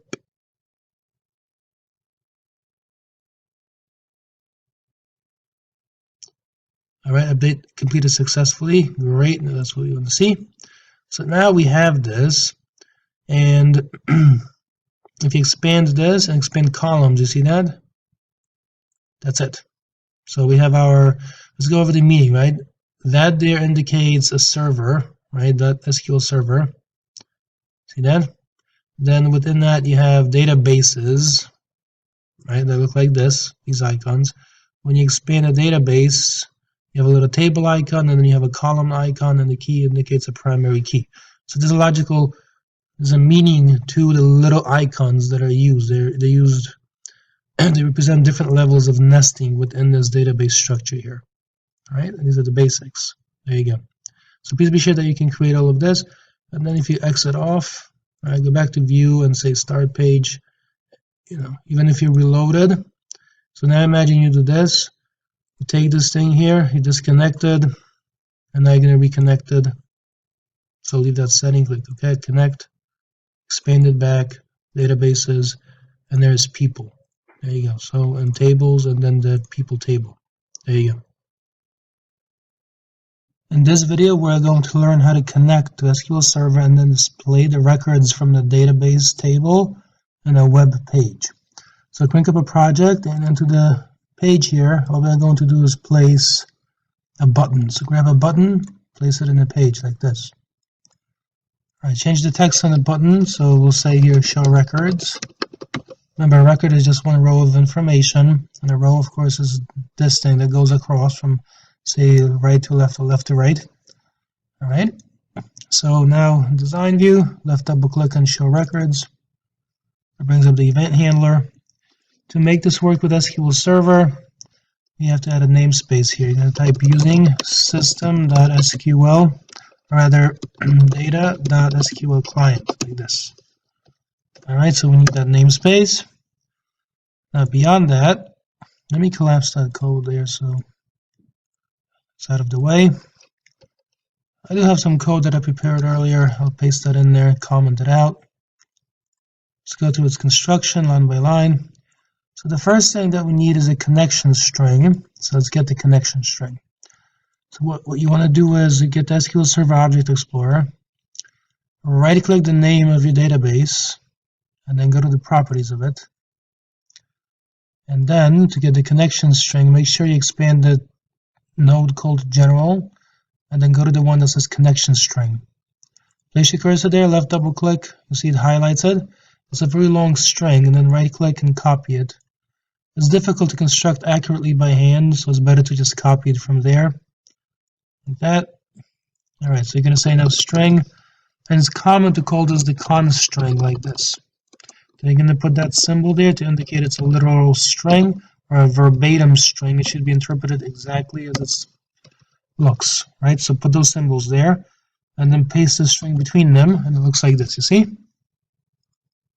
Alright, so here, of course, you have the data source, the name of the computer. Initial catalog is the database. Integrated security is true because we set it up that way. And some other pieces of information that are not too important right now. Alright, so to connect to SQL Server through the page, we're going to write the following. First, you have to create a command to be issued to SQL Server. So you will say this string command equals, and then you will say between double quotes the following. Select star, that means all, from dbo.people. Okay? Remember, we called our database people. So this means select everything from the people database. That's what it's saying, from that table. Now, another thing. When you deal with low-level resources, especially, for example, reading hard drives, you have to establish a channel of communication to the hard drive. So because that is the case, what you want to do is type the following, using. Okay? And the using is a nice construct because it allows you to get a resource, use the resource, and it disposes of the resource for you very nicely and cleanly. Alright? So for example, SQL connection is such a thing. See?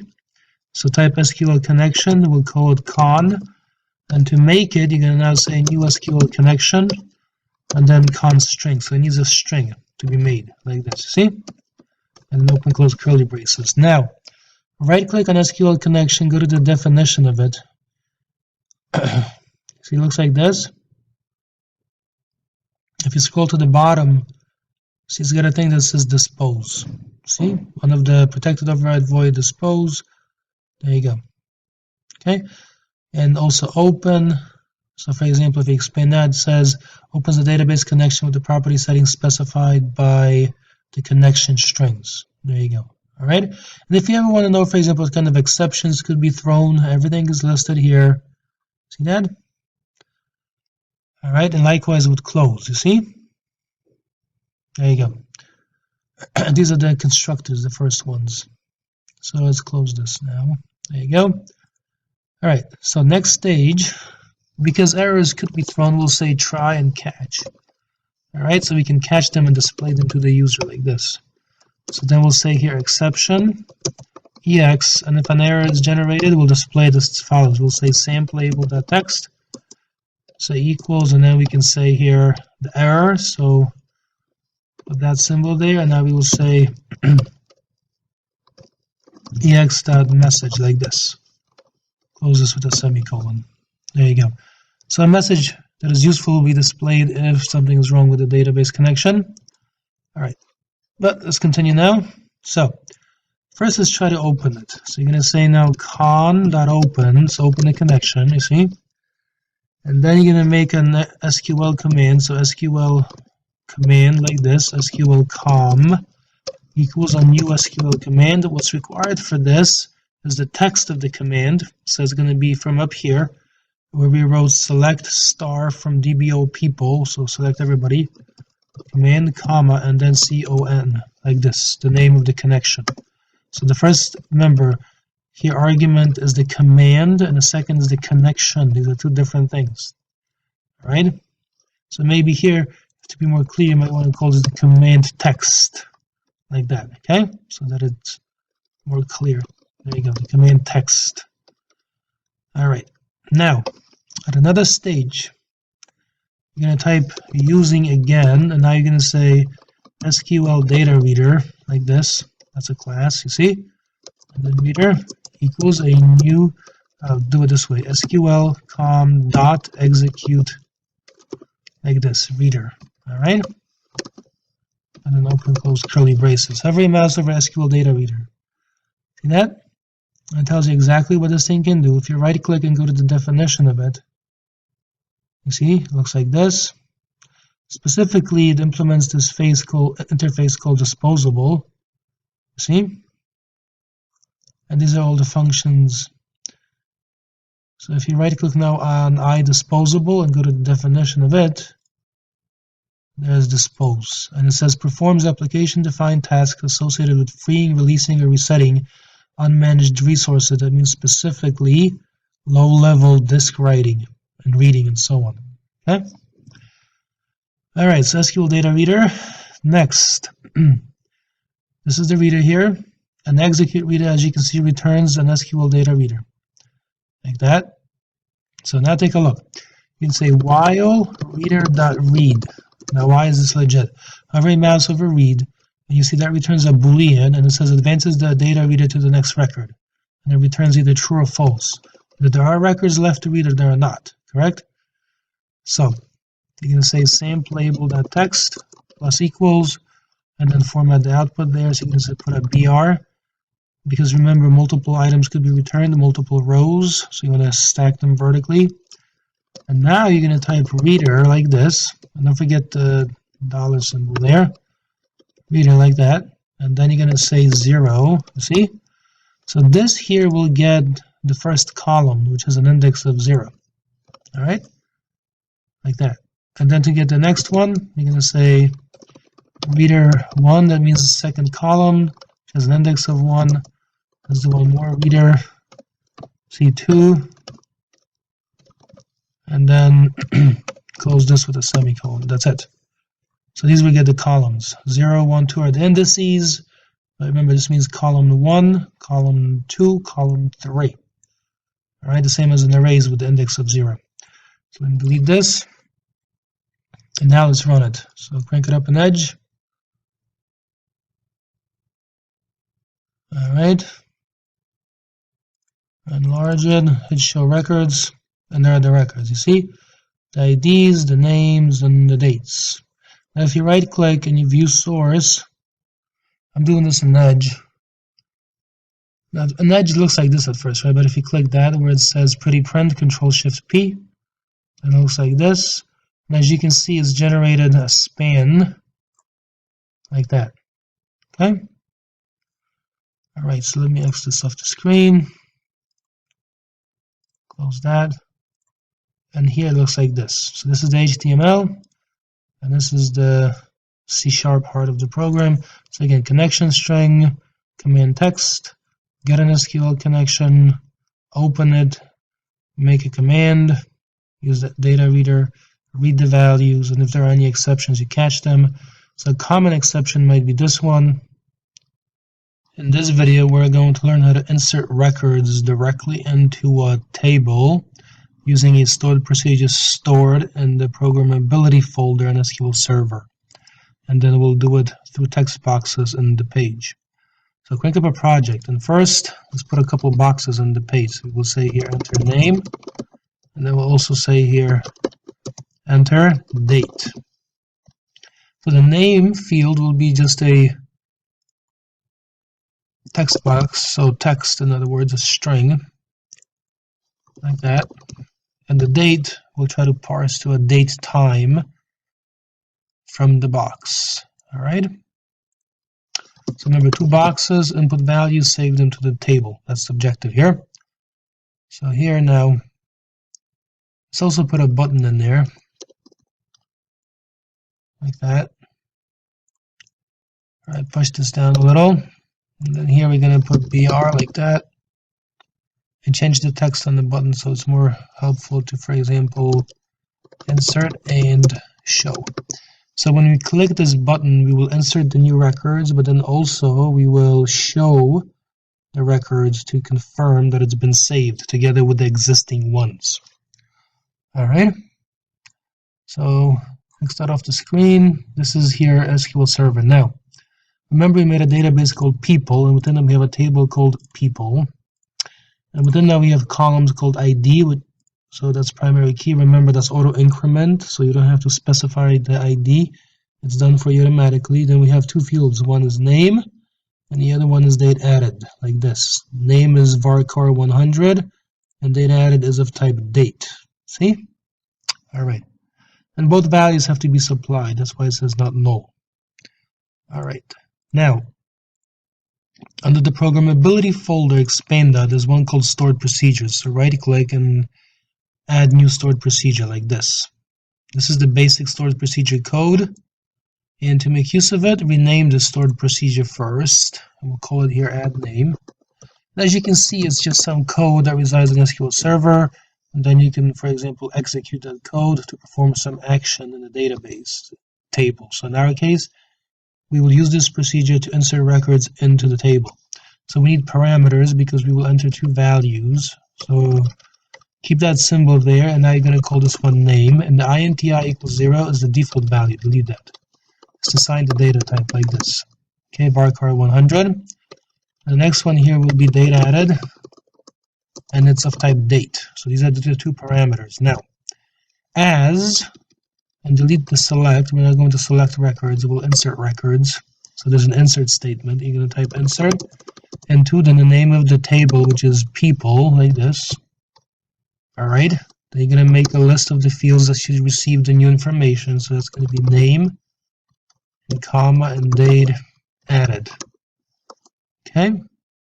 And then you're going to type values and then a list of parameters. So you're going to say here at name, comma, and then at date added. All right, so remember the parameters here function similarly to the functions that we've created before. Through them, values are passed into functions when we write them in C#. Same principle applies here. Through the parameters, values are passed into the body of the stored procedure, which in this particular case inserts the fields, okay, the field values directly into the table. All right, so through these, values are passed into these. That's the objective here, okay? So here, that's the stored procedure. So update the structure of things, hit update, database. All right, that's finished. So now if you expand their programmability folder, stored procedure folder, there it is, you see? Expand that a little more, and there's a list of parameters, name and date added, like that. All right. Now, let's make use of this. So here, go to Design View, left double-click, Insert and Show. That looks like this. Delete the page load stub. And now we're going to say here, using system.data.sql client. And this, of course, will be, for example, for things like commands and connections, correct? We'll do one more, using system.data, like this. And this one also will serve a purpose, okay? Now here, I have the code ready, because it's quite a lot, but it's highly sequential.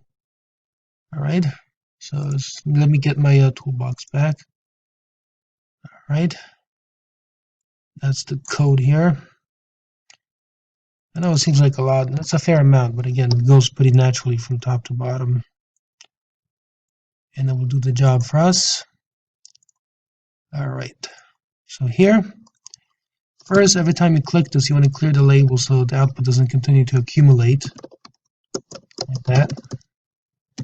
At the next stage, you want to get the connection string, so string const string, and again, put that symbol there to make a verbatim string, double quotes, like that. Get the connection string, so go back to View, SQL Server Object Explorer, right-click the people database, go to the properties, left double click right there, right click, copy that, and then paste it between the double quotes, like that. Hide that. All right, so there's the connection string. Perfect. Next stage, because we're accessing the hard drive to read records and save records, type using, and then SQL connection con equals new SQL connection, and we'll say here con string. Correct? That's how you initialize a connection. And remember, a connection is one of those things that, you know, if you right click and you go to the definition of it, see, it's of type DB connection, inherits from it, right? If you go to that one implements iDisposable. If you go to iDisposable, go to definition, it's got dispose, performs application-defined tasks associated with freeing, releasing, or resetting unmanaged resources. So low level, for example, channels that are opened to get information from a hard drive. You gotta make sure they're properly cleaned up. All right? So that's that. Next, because all kinds of issues could arise when you work with databases, try it and then catch any exceptions. So we'll say try catch like this. All right? So here, I'm really putting this more for the sake of just being able to display some diagnostic information. So we'll say exception EX, like that, okay? So same label.text, and then we'll just display the diagnostic information, so equals, and then we will say here $symbol, and then ex.message, and close with a semicolon. There you go, looks like this. All right, now let's go into the try part.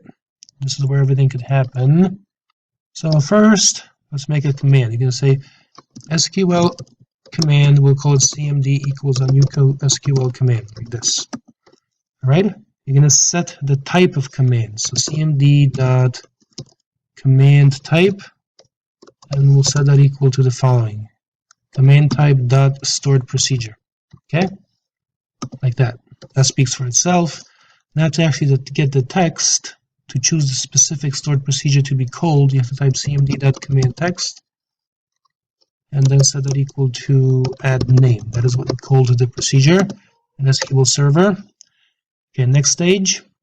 Now we're going to add what are known as parameters. In other words, you have to make sure that the values are actually passed into the stored procedure so you can save them inside the table. So we'll say cmd.parameters and then .add with value. This is the one I like. And now you write the name of the parameter, so we will have name, and then the value of it will come from the first box. So text box 1.text, open close with a semicolon. cmd.parameters, .add with value, repeat the logic. So with value, and then the name of the parameter, so date added. And then make sure you include that symbol there. All right, so comma. And now datetime.parse, like this. Okay? So the next stage, that's going to come from the second box. And then close this with a semicolon. See? Text box 2.text. There you go. So this will convert the value in that box, assuming it is convertible, into a datetime object so that it matches the type here inside the database. Okay? That is why we're taking the step. Of course, in a more realistic situation, you might want to try dateparse.tryparse. Okay, the one that tries. But to avoid excessive, complexity, we'll just go with parse. All right, and now you're going to do the cmd.connection. You have to set that property. That's going to be con. We created that up here inside the using. You see that connection con. All right. And the next stage. We're going to type con.open, so open the connection. Then at the next stage, we'll execute the non-query. So we're going to type cmd dot and then execute non-query like this. Okay?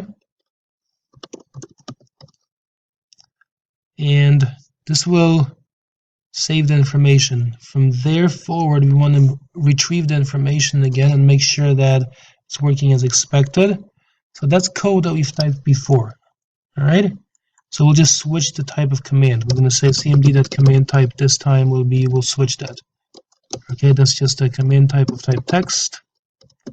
See, and then we'll specify the text. So cmd.command text, like that, equals the following: select star. That means everything from DBO the people.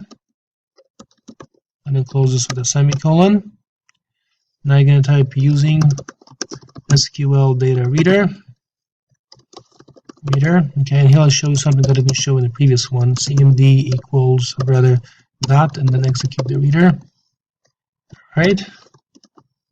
Now take a look here. Hover your mouse over execute reader. That returns an SQL data reader, right? Right-click that, SQL data reader. Go to the definition. And remember we learned about indexers earlier? See where it says public override object this, and then string name. So you see what that is? It gets the value of the specified column and its native format given the column the name. Alright? So that's if you use that. There's the other one that says INTI, expand that one, and it says gets the value of the specified column in its native format given the column ordinal, okay, or the number of the column. Alright, so this here means the current SQL data reader object. Right, this is basically an indexer here, right? You see? Alright, so here, to make use of this information, and now we also see that, indexers really do play a role. Let me delete this code, and we are going to say the following. So while reader.read, like this, you say sample label.text plus equals, and then we'll say br, and I can specify reader like this, 0, you see, and comma, and then you're going to get the next one. So reader at index 1, and then reader at index 2. Close this with a semicolon. There you go. So these are the 3 columns accessed by their index. Alright, so let me delete this. So this is the heart of the program right here, see? That's it. Alright, so crank it up in Edge. Let's take a look at the results. Alright, so enter some values, Barry Gibbs, say, some date, hit insert and show, and there it is, you see? And it's working as expected. So let's enter some other one. I've tried Barry Gibbs before, so now imagine I put in, for example, Mark Owens, right? And then some date. I hit insert and show, and you see, it adds it automatically. So that confirms that it's been saved to the table, and then further we can retrieve it now. There you go, there you go. And so these are the fundamentals of getting a connection. Now take a look. Imagine I put here add names, right? I misspell the name of the stored procedure, and I crank up Edge.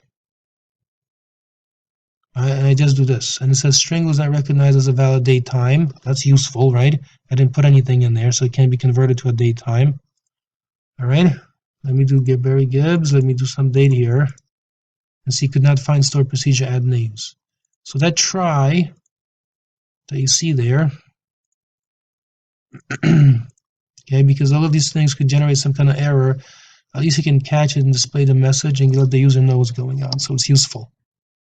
In this video, we're going to learn about using the nullable keyword to ensure that records that have missing values can still be brought, for example, into an application. So crank up Visual Studio, make a project, and all we're going to put here in the HTML is a simple button. All right, so get the toolbox. All right, get the button to the page. All right, and here type show people like this. Okay, so we'll have a class called person that will make that from the database. So go into SQL Server Object Explorer.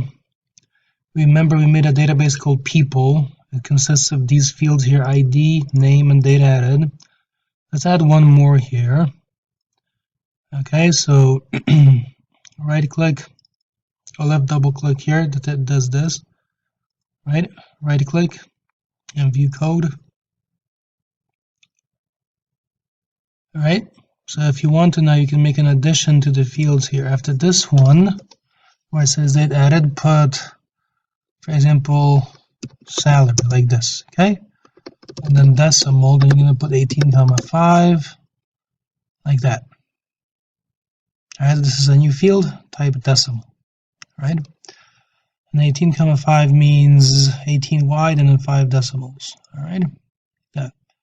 Or if you want 2, so that would be then 18 wide, 2 decimals, 16 other ones. All right, so update it.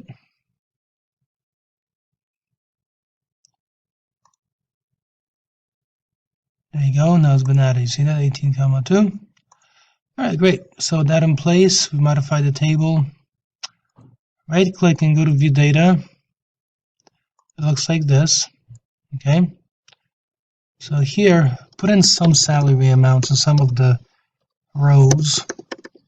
I leave some of them null, so you can see what the concept is. A common issue with databases is you'll get null information, you see? So it looks like this. If you reload it here, see it confirms it's saved. All right, there you go. Same thing over here. Left double click, that expands to fit. All right, here, if you do something like this,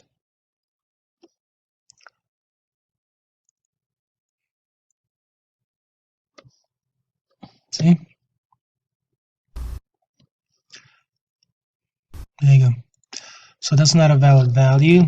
See, so just keep that in mind that, if you try something like that, see how it rounds it automatically to decimal places. There you go. So that basically, this decimal 18,2 is that, right? It imposes restrictions on the data that can be entered. All right. So with that in place, next stage. You're going to go to design view and left double click the button. All right, delete that. All right, let me like that. There you go. So the next stage, we're going to write code. All right, now the code that I made some code earlier. Let me close this. Let me close that. Let's go to the creation of this code. So what we will need to do is make a class person first. All right. So let me take my reference code that I made. Like that, and comment that out. All right, let's go to the creation here. So first up here using system, you're gonna also type using system.collections.generic like this. We'll make a list of people, and then using system.data.sql client. You see? So it looks like that. Next stage. Let's make a class called person now. So we'll say here public class person, open close curly braces, and we will make 2 properties. So we'll say now public string name, and then get in the set, like that. And then at the next stage here, we'll say public decimal, and now, because this information, for example, could be missing in the SQL Server, you're going to put a question mark. This is a nullable quantity. All right? You're going to go code salary, and then you're going to say get and set, like this. All right, that's it. That's the class. Now, to make use of this, we have to take some steps, as always. So first of all, you want to clear the output from the label anytime somebody clicks the button. So we will say sample label.text, and then equals nothing, correct? At the next stage, we're going to make a list of people. So list of persons, in other words, like that. Okay, we'll call it people list equals a new list of persons, like that. Next stage, you get the connection string in there. So string const string equals with that symbol to make a verbatim string, double quotes. And now let's get the connection. So view, object explorer. Right-click name of database, go to properties, double-click there and connection string, Control-C. All right, paste that in there, Control-V. That looks like this. All right, so that's that one. All right, next stage. Let's now go to the SQL. So first, we're going to make the following using SQL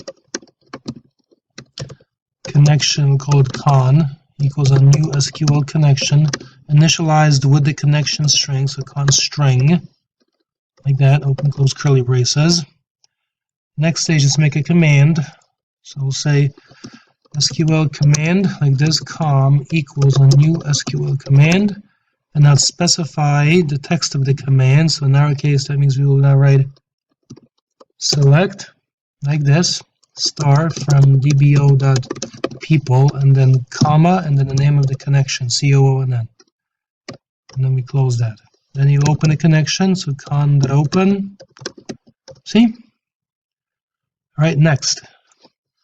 Let's do this. You're going to say now using SQL data reader. So make a reader for reading data. All right, and then execute it. So com.execute reader like this. All right. Next stage in the process. So while reader.read, so while that returns true, we will make objects using information from the table in the database. All right, so to do that, now you will say people list dot add new person, and now you're going to put that. Okay, you'll say name equals, and you will say string, and then reader 1. That means get the column at index 1, convert it to a string, and assign it to the name property of each object. All right. And now the next stage, you're going to say salary equals reader like this, a column with index 3, correct? Like that.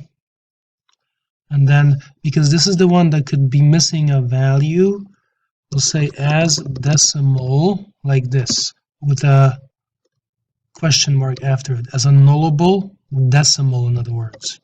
This is the one that could be missing the value. All right. All right, so we are close at this point. And the last stage, of course, is to display the records to see what the effect is of nullable. So here, outside all of this and all of this, I'm going to say now for each person P in the list of people, sample label.text, accumulate, append, and now you'll say here, so get the name in there, right? So p.name, comma, and p.salary. See? I'll close this with a semicolon. All right. So let me delete all my reference code. That's not needed anymore. That's it. So this is the heart of our application. All right, let's take a look at the results. And the interesting bit is this one here, right? The salary property. So reader at index 3 and as decimal. Okay, specifically with a question mark, so it's a nullable decimal. A decimal value could be missing, right? Which is different if I just put this. Right? If you do that, you see how it says it's an error. So crank it up an edge. Let's examine the results. I show people. There you go. So the only thing left here is to format this so it's more professional in appearance. We know how to do that at this point. So one thing that we can definitely do is take the salary and format it as currency.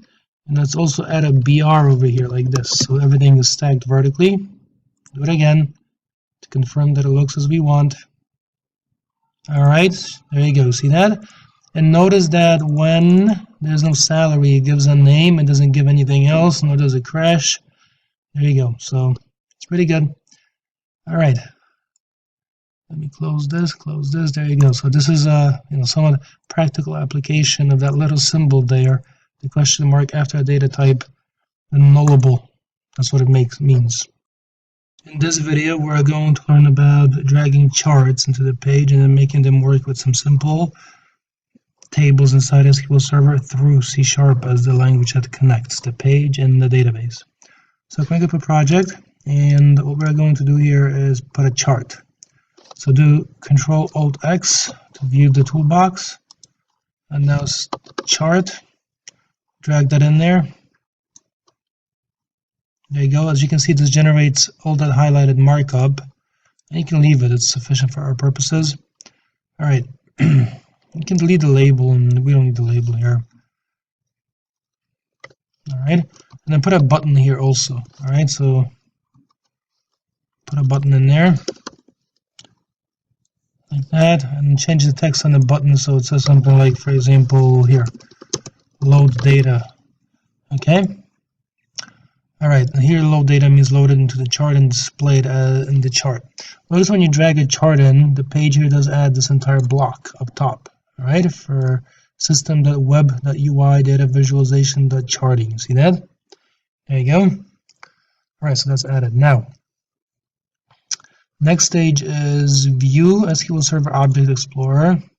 We have to add a new table, so click the table called People. Right here, right click, add new table on the tables folder in the People database, and then here you're going to type the following: x values like this, and you're going to type decimal, and notice that 18 shows up. All right, so 18 say comma 3. That simply means 18 wide, 3 to the right, and 15 to the left. Altogether 18. Same thing with the y value. So imagine we've done an experiment. We've measured some quantities. It's 18 comma say 3 like that. All right. Okay. Now the ID, if you right click, set that as the primary key. That's fine. And also you want to enable auto incrementation. So specifically it means the following. Here we will rename this now to not table, but we'll say experiment values like that. And then after primary key, put identity 1, 1. So the identity 1, 1 means, as we learned previously, that it means this field here will grow by 1 beginning from 1 every time we add a new record. All right. All right. So this is the structure of our table updated.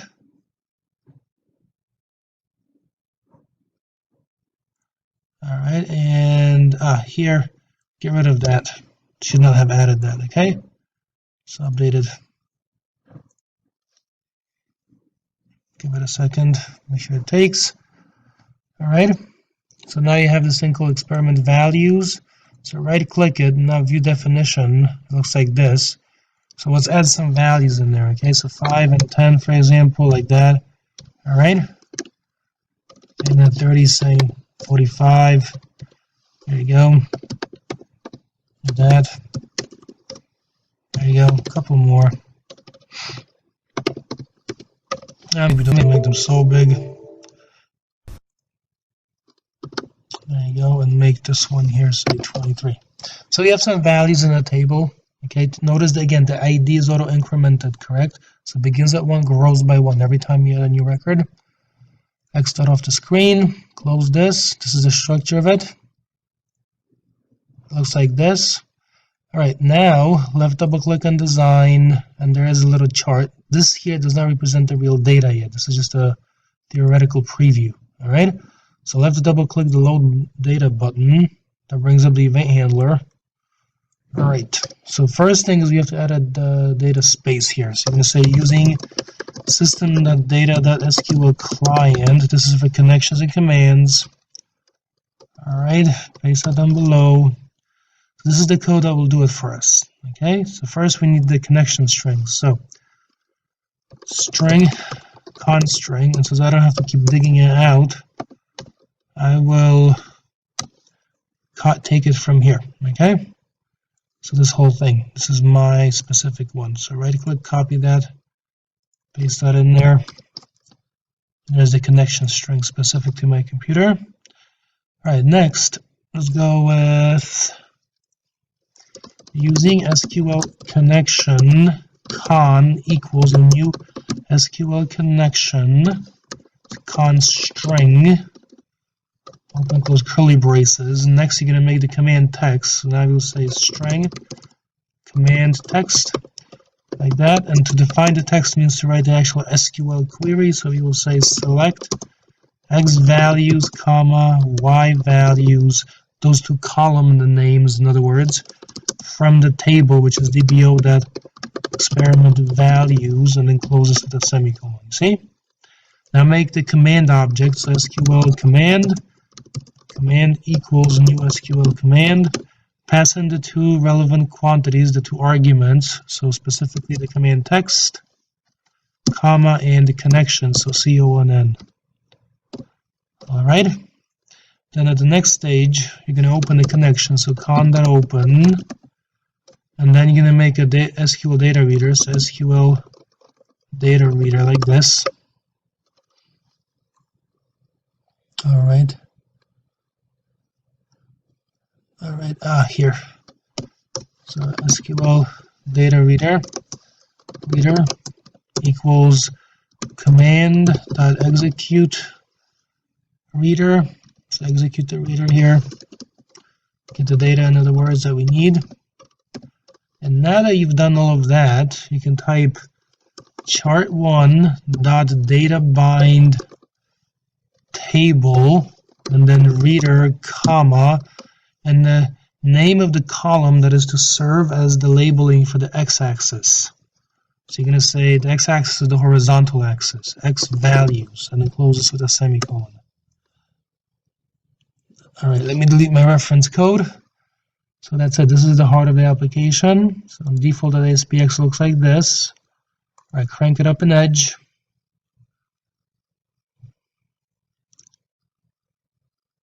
All right, load data.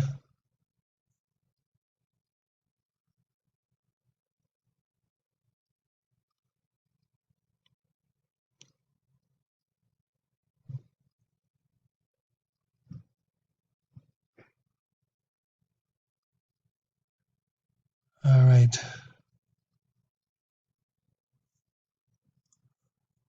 All right, so as you can see, that's a real thing that happens. So basically, what I've got to do is fix this as follows.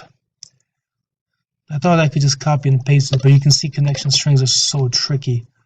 So it's better, again, to just get it directly. Even from copying it can be a problem. All right, so Control C. That we've done before. Paste that in there. All right. So run it again. Load the data, and there's the data. See? So there are the values along the horizontal and then also along the vertical. There you go. So it looks like this. If you wanted to, just to show you how easy it is, here just change this to Y values and you can flip them around. So crank it up. Load the data, and now you see it looks very different, right? There you go. So that's how you can make simple charts. And you've also learned, as I have, that even when you copy these connection strings, that can cause an error. So it's much better to just take them out directly, right? Every single time, and then it works more neatly and professionally. All right. So it looks like this. All right, and that's the whole application. So to review, get your connection string and close the making of the connection inside a using, so the connection be properly disposed of. Right, write the query string, make the command object, open the connection, execute the reader, and then use dataBind to bind the database table to the chart so you can display the results. In this video, we're going to learn about using LINQ together with SQL and SQL Server.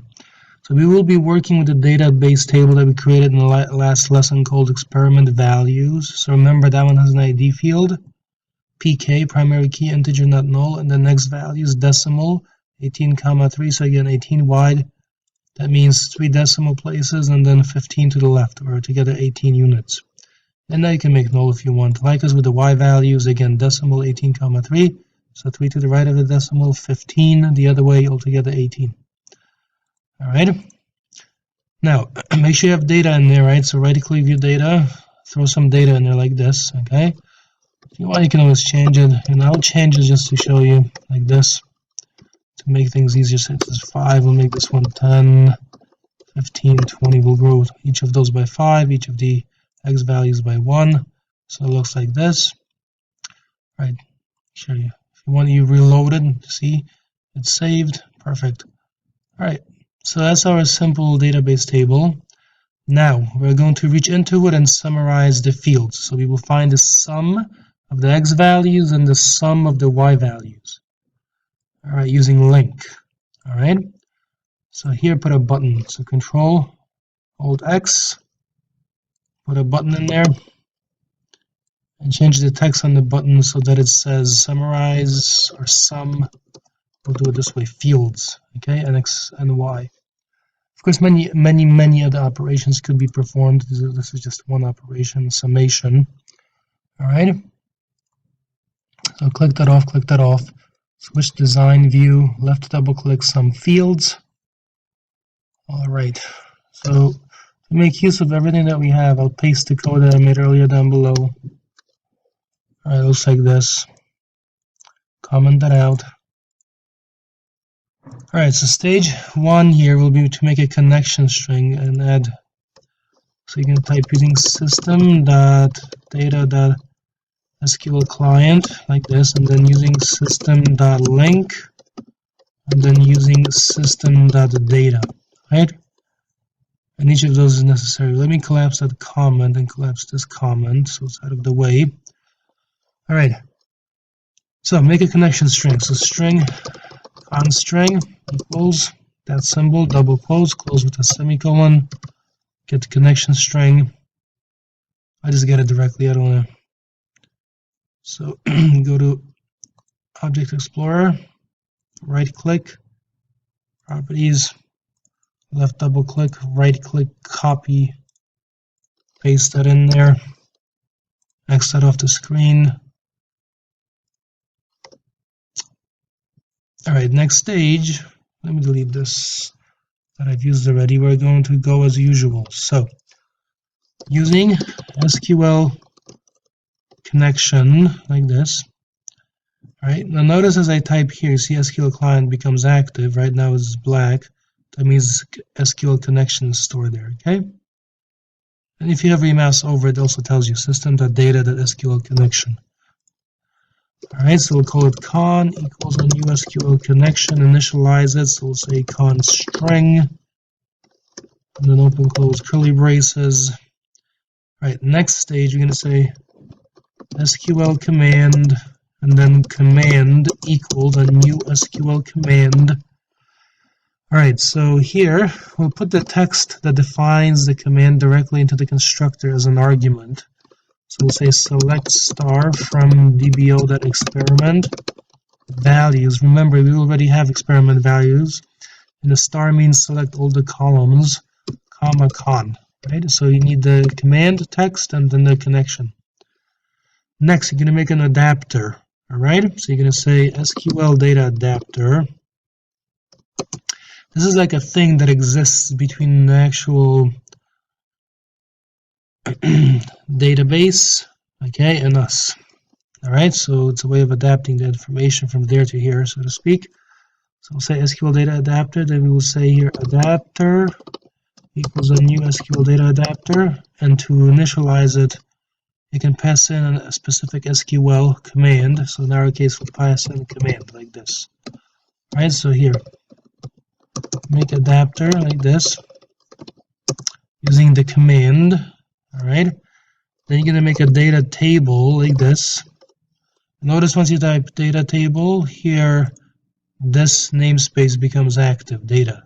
So hover your mouse over data table and it says system.data.data table. That's where it's stored, inside the data namespace. Okay? All right, so now you will take this DT and you're going to say new data table. And now we need to fill this table with some information. So you can type the name of the adapter, dot, and then the fill function, and then the data set to be filled. So you will say here DT. Right? So you make an adapter to get the information there, right, using the command. Then you make a data table. Then you use the adapter to fill that table. And now we can make use of it as follows. You can say variable sum x values like this. All right, actually this should be then summed, right? So we'll say summed x values equals dt that is enumerable like this, you see? So we can take that data table and make it enumerable, so we can go through it. Dot sum, and now you're going to say field, all right? And then that symbol, so we're throwing a lambda expression in here, and you're going to say field dot, let's do it this way. Row, okay? Call it row. I'll say row.field, and then decimal here as the data type, And then notice it says data column provides strongly typed access to each of the columns values in a specified row. Alright, so here we will put a 1 like that, okay? Close this with a semicolon, and then variable summed y values equals dt as enumerable dot sum, like that. Now here we will say row.field, and then again it's a decimal type in there that we made earlier, and then this would be 2, and close this with a semicolon. See? Once you have all of that, then you can display them. So you can now say, and I'll copy this, it's very simple code. Paste that down below. Same playable.text plus equals $ symbol BR to push down the line, right? Like that. And that will give you the sum of the y values, so summed like that. Y values, and then same label.text plus equals $ symbol and BR sum of x values equals, and now you will say summed x values, close this with a semicolon. Alright, and the first one does not need a BR, but the next one does, correct? Just as this one just needs equals, the next one needs plus equals to append. Alright, so it looks like this. Let me delete my reference code that I made earlier. So remember the idea is to sum, so hit Microsoft Edge, hit sum field, you see sum of x y values is 50, sum of x values is 10. And here we can confirm this is working as expected by going to View there, and then again right click, View Data, and go down. 1 and 2 is 3, 3 and 3 is 6, 6 and 4 is 10. So that should be the sum of the x values. Let's compare. Sum of x values is 10, that's checking. And then 5 and 10 is 15, another 15 is 30, 30 and 20 is 50. So that is the sum of the y values that it also checks, you see? There you go. So let me X that off the screen. And then that, and that's it. So this is working as expected again. Make connection string like this, right? Whenever you deal with low-level resources, use a using block, right? So make connection object. Remember, the purpose is make it, use it, dispose of it properly, right? So that there are no memory leaks left. Do that whenever you're dealing with the hard drive access, for example. All right, so make SQL command like that. Next stage, remember the purpose of the adapter, so make adapter object, right? And pass in the command like that to make the adapter, right? So make table, and then the adapter is the mechanism that allows us to fill the table. So fill table with adapter. Lastly, the next two lines, so lines here 30 through 31, okay, use link to fill, or rather to sum each column like this. All right, so there you have that. And then row.fields, notice that the field here is decimal. That's why I put the decimal, because that's how we made it in SQL Server. And 1 simply means the first, okay? And the index is 1, but remember that really means the second column, because there are 3. Let's not forget this. All right, this really means this one here is index 0, this one is index 1, this one is index 2. That's why I have 1 and 2 here. 3 columns. The second one is at index 1. In this video, we're going to learn how we can make a page and then save stuff from the page to a hard drive and then read it back. So for example, by the end, we'll have like a little application that has this kind of user interface. So you can input a save location like cdata samp.txt, a text file. And you can put something like this is some sample text to be saved, and then you can click Save Text, and it will bring up Notepad to confirm that it's been saved. And if you want, you can also open the text back in the page, so click Open, and then it's saved in the page. And then further, if you don't specify a path here, that's an error, obviously, right? So in that case, it's going to display some message like empty path name is not legal. Alright, so that's the objective here, keep that in mind. Alright, so let's create a project, File, New, Website. Alright, let's go to Solution Explorer, default.aspx. So first we need to build up our user interface there. So we'll have a text box where we can input the path, so we'll call this the save path, like this. Alright, the path for saving, like that. Alright, then it looks like this. We can have a button that says open the saved file in the web page, that is. So we'll change the text here to open in page, like this. In this context, it simply means read the simple text back into the page. Alright, so it looks like this. So this is the user interface thus far. Now we also need some kind of place to enter the text to be saved.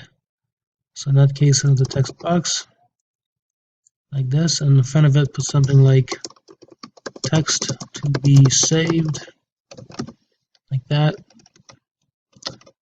Alright. And rename, get rid of that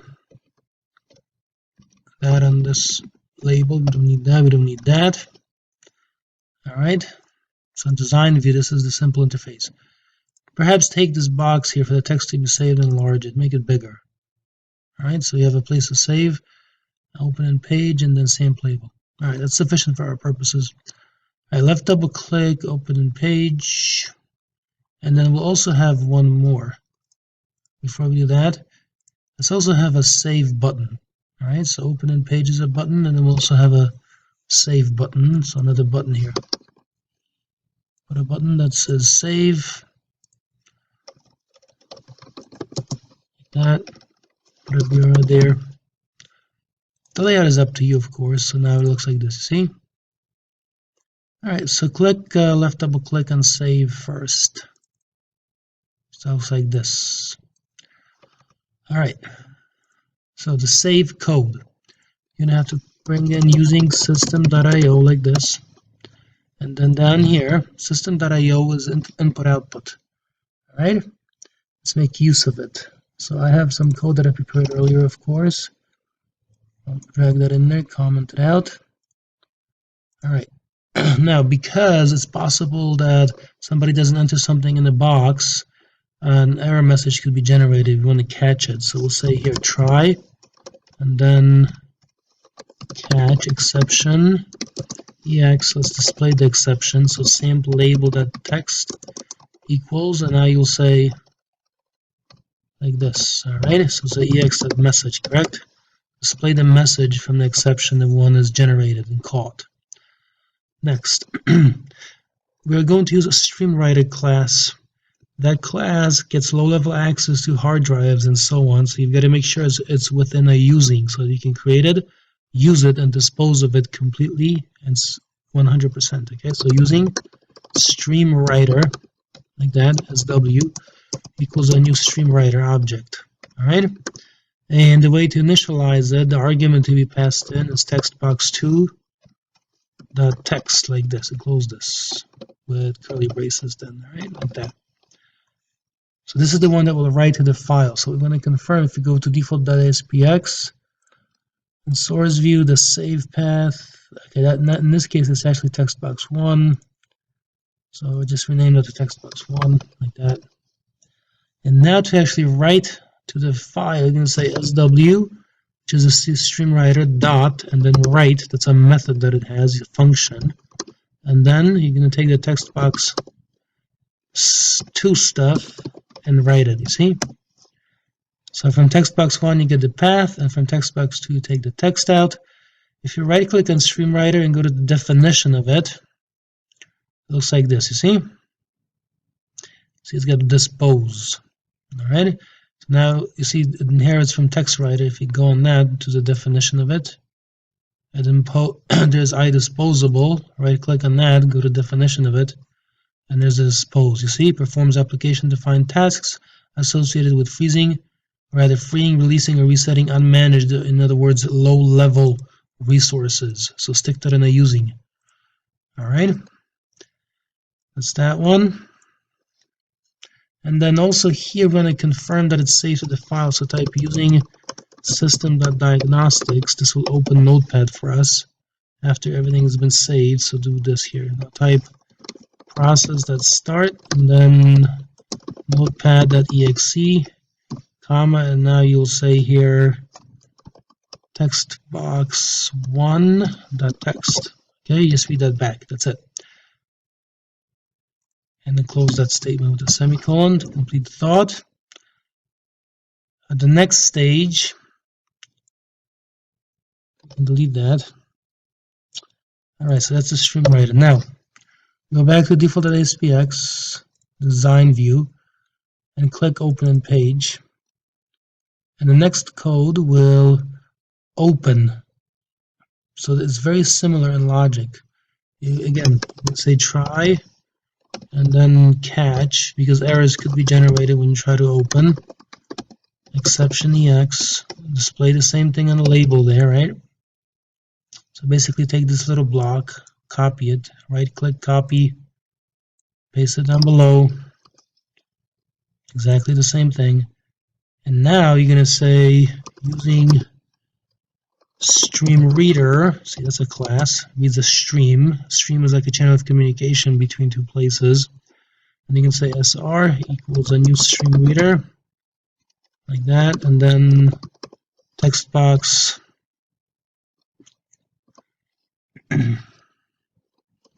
one. Okay, that text. So, and then to display the text, you're gonna say same label, that text equals sr dot read to end. See, that's it. So read to end is a function available inside the stream reader class, and it reads all characters from the current position to the end of the stream. All right, sufficient for our purposes. All right, so that's the code. This is a simple interface. So crank it up an edge. All right, let's take a look here. So we have the save path. First, imagine no path is entered and you click save. See, it opens Notepad, so that portion works. And it says empty path name is not legal, so that's a useful thing, correct? All right, so now specify a legal path. So in my case here, data, and then we'll say temp.txt, like that. Text to be saved. All right, big project. Hit save. Big project is opened and the file here, see? And the file is called temp, so it's been saved.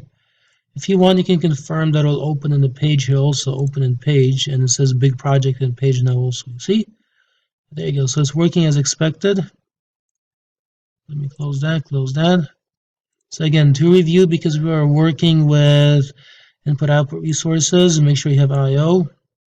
Because you're dealing with low-level disk writing and reading, make sure you enclose stream writer and stream reader here within using so they can be properly disposed of. So you can get them, use them, dispose of them properly. All right? And because here it's common, to generate an exception, for example, if the path cannot be found or something like that.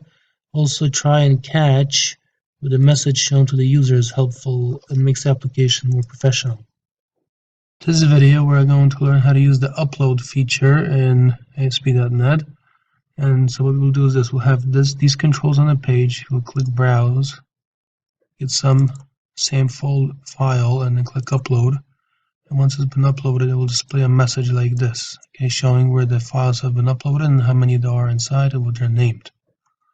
Alright, that's the objective here. So make sure that you have this. You have data as a folder, and within that folder you have another folder called uploads, like that. All right. So in other words, to do this here, command prompt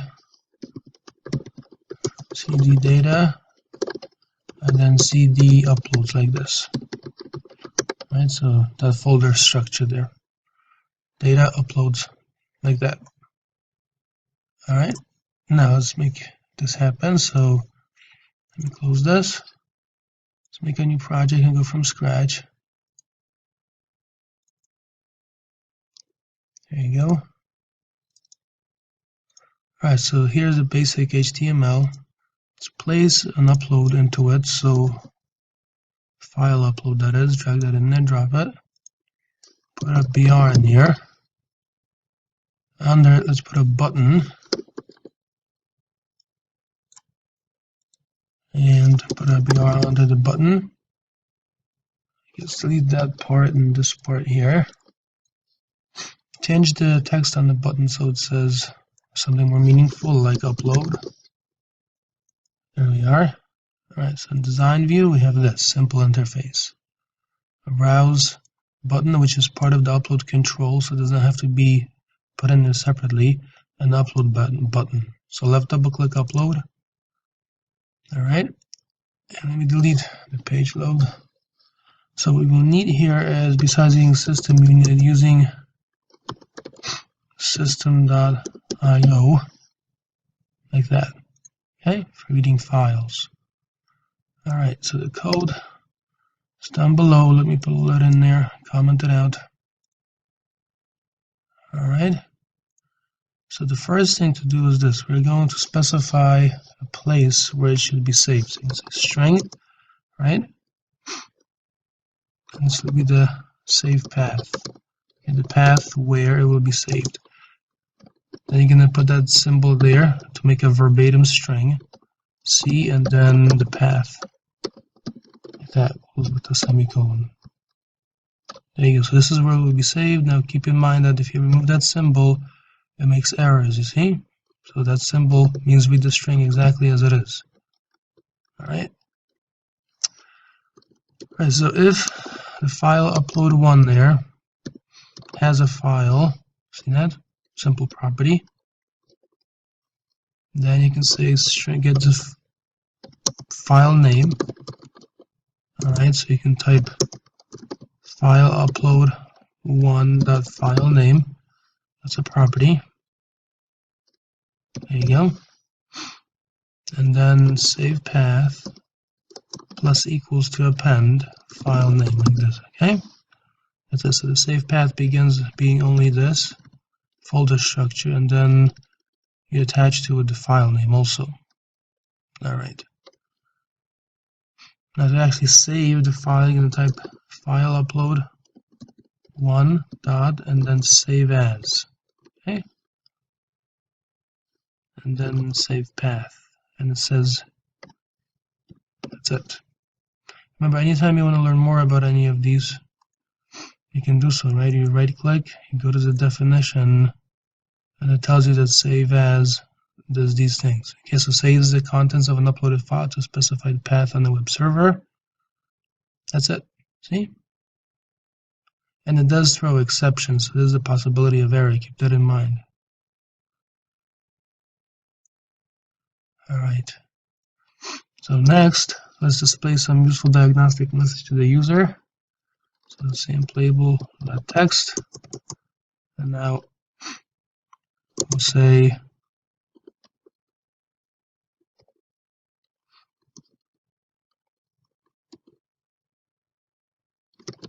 your file has been saved as, and then plus file name. See? That's it. Alright, the other possibility is that there's no file. Like that. So in other words, file upload one that has files false. If that's the case, there's no file, so you can take that message, paste it down below, and just change the text so it makes sense. So your file like this, okay? No file to be saved specified. That's it. Alright, so that's that. Next, we want to go and see what the files are inside the directory. So string source directory. We'll do it folder. Okay, so source folder. Again, you're going to get it from the same place up here. All right. It's the same place. Paste it down below. And now, you can say try, like this. And then you're going to say variable text files. I'm going to get all the text files in the folders, and I will say directory. That's a class. Dot, and then enumerate files. See? And then it says a couple overloads, string path and string search pattern. So the path will be the source directory, the source folder rather, and the search pattern will be to search for everything ending with a text, txt. So put that there, star period txt, close with a semicolon. See? This is how you can enumerate all the files. Now, if you have a mouse over var here, it tells you that what the return type is. So it says IEnumerable, which means hold your mouse over enumerate files, right click, go to definition. See, the return type is IEnumerable, which means you can iterate over the results, display them in other words, right, using a for each. That's how you know. So here, you can say for each string a file and text files. Sampleable.txt plus equals to append, of course dollar symbol, and then a BR to push down one line, and then display the file. Close with a semicolon. Alright. Now hold your mouse here over enumerate, go back to the definition, and expand the definition. And look at the exceptions that it can throw. Alright, there are quite a few of them, so directory not found, that might be a common exception, right? Path is a file name, alright, path too long, and security exceptions, quite a few. So in other words, here, we should have some kind of catch, correct, to handle these things. So catch, exception EX, open close curly braces, and then we'll say sampleable.txt.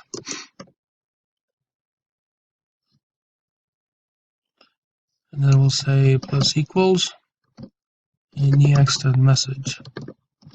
There you go. So the message from the exception object to be displayed on the screen. And that's it. So this is the basic stuff here. So let's confirm this is going to work. You've already seen it work, so right, it looks like this. So browse, grab a file, hit upload, and your file has been saved. And as you can see, those are the other files in that same directory. Alright, perfect. Let me close that, close this. Now imagine we had something like this, right? Try it again. So browse. And you see, you could not find a part of the path, correct? Upload. There you go. That's it. Alright. And that's it. So these are the basics of making this work. So again, please be sure to type this code, run it a few times, and you'll know what's going on exactly. In this video, we're going to learn another way of saving objects to the hard drive, and that is using serialization. And then the process of rebuilding an object from the hard drive is called deserialization. Alright, so I'm going to have a project, and here we're going to have two buttons. The first button will simply say save to hard drive, like this, pull that in there. The next button will say read from hard drive. Alright, so place two buttons in the page. There you go. Sometimes Visual Studio is slow. Alright. Let's change the text. This one will say here save, and the other one will say open. or rebuild or reconstruct, something along those lines. Of course, at the end, we'll have a label. So design view, 2 buttons, save open, and then a label where the opened object can be displayed. So first we're going to create the save button. So let's double click that. That brings up the event handler for button 1_click. Let me delete that code. Alright, I have the code ready, so I'll paste it down below and use it for reference. It's way too much to remember. There you go. Alright, there we are. So first we need new namespaces. So you will say here using system.io like this. So for input and output, and then using system.runtime.serialization.formatters.binary. See, there you go. So this will allow us to actually do the writing. You'll see what the purpose of the spaces is as we write the code. And then let's do one more using system.diagnostics. This is just so we can open Notepad. So for a notepad like this, we can open Notepad and view the file after it's saved in binary format. Alright, that's that one. Now we can collapse these namespaces. That goes with a comment. So first we need something that we can serialize, a serializable class. So we'll put that right here. We'll say here between brackets like this, serializable. Okay, so you can decorate a class this way, like that. Alright, and then the thing to be serialized will be this public class person. This is our serializable class. Right? So now we'll add features to it. So public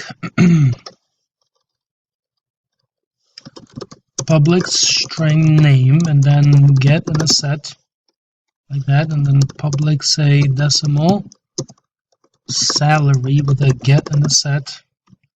And then a method, we'll override a method so that we can display a person nicely formatted. So we'll say public override like this, string to string.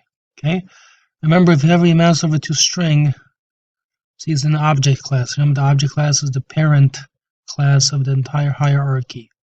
So that's where toString is defined, right? It says string object dot toString. So we'll override it, provide our own definition. So now we will say here name makes and then salary :C to format as money per year. This will be our particular implementation of toString. The name makes some amount of money per year, whatever the name and salary happen to be for each instance of the person class. Alright, it's done. Alright, next. Delete that. Inside of this one here, which will be the save one, we'll say string file like this. And then we'll say C data, and then we'll say person.bin. Alright, so this time we're using a different extension, bin for binary rather than txt for text. We'll make a new person object, so person PR equals a new person. And then remember, another way of creating objects is you can put the curlies and then set the values of the properties within the curlies. That's what I'm doing here. So John Smith here. See, and comma, and then set his salary property value. So we'll say it's that, and close this with a semicolon. So we've made a new person object. Now, we are going to say using, and then you will say file stream, like this. Every mouse over file stream, so see where it's located? It's inside system.io. Alright, so notice that IO is no longer grayed out because file stream is there. Alright, now, if you right click on the file stream and go to the definition, it derives from stream, correct? But scroll down and you see where it says dispose. Expand that, and you see where it says releases the unmanaged resources used by the file stream. So that's why I've put it inside a using, right? Because it deals with unmanaged resources, for example, low-level disk access, and so on.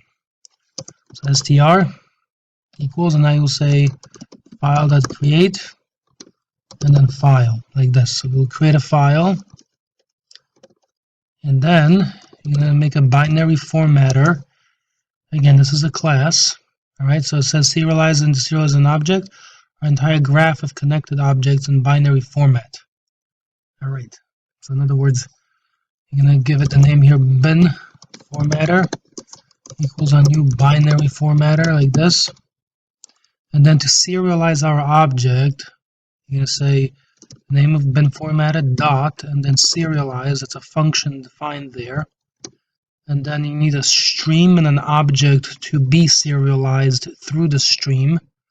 So we'll say str, and then comma, and then the object, which is per, the person. Alright? And then to confirm this works, we'll go with process.start, notepad.exe, and then here you can put file. Close out with a semicolon. There you go. So this will just launch it for us to confirm that it's been saved. So before I write the rest of the code, we can give this one a test. Let's go over here, launch this in Edge.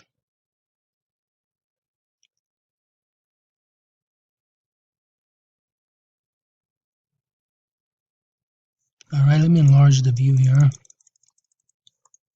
Hit save, and you see now when you examine this stuff that's been saved there, let me enlarge the font. It looks very different from just plain text. You see that? There you go. So this is clearly not just plain text, correct? Remember when we talked about properties, we talked about backing fields. So there's a lot, and there's actual value of the fields, right? You've got the salary and the name values and then the fields, right? But this is what we mean by binary. See that? Looks quite different from just plain text. Alright, so the next stage, we want to be able to rebuild this object from the hard drive. So let's double click on open. Alright, maybe we should have called it rebuild or something like that, but that's fine. So I'll say here, make a new person object. We'll call this person rebuild. This, we constructed from the hard drive. String file like this. And here, it might be a good idea to go with a constant, right? It doesn't really matter much. We'll just go with string file for our purposes. It's sufficient. And then it goes like this. Now C, data, and then person.bin. So we'll be reading back from that file. We have to confirm the file exists. So we'll say if file that exists, that specific file, so if that exists, alright, we'll take some actions. And the actions will be the ones that rebuild the object. So we will say now, using, again, file stream, person stream like this, equals, now we're going to say file.open, read, file like this. Alright, so open it for reading. So you hover your mouse over open read. Notice that it returns a file stream. So the right and left sides agree. Alright. So next, binary formatter, bin reader this time. Okay, maybe the other one should have been called bin writer, but that's sufficient. So new binary formatter.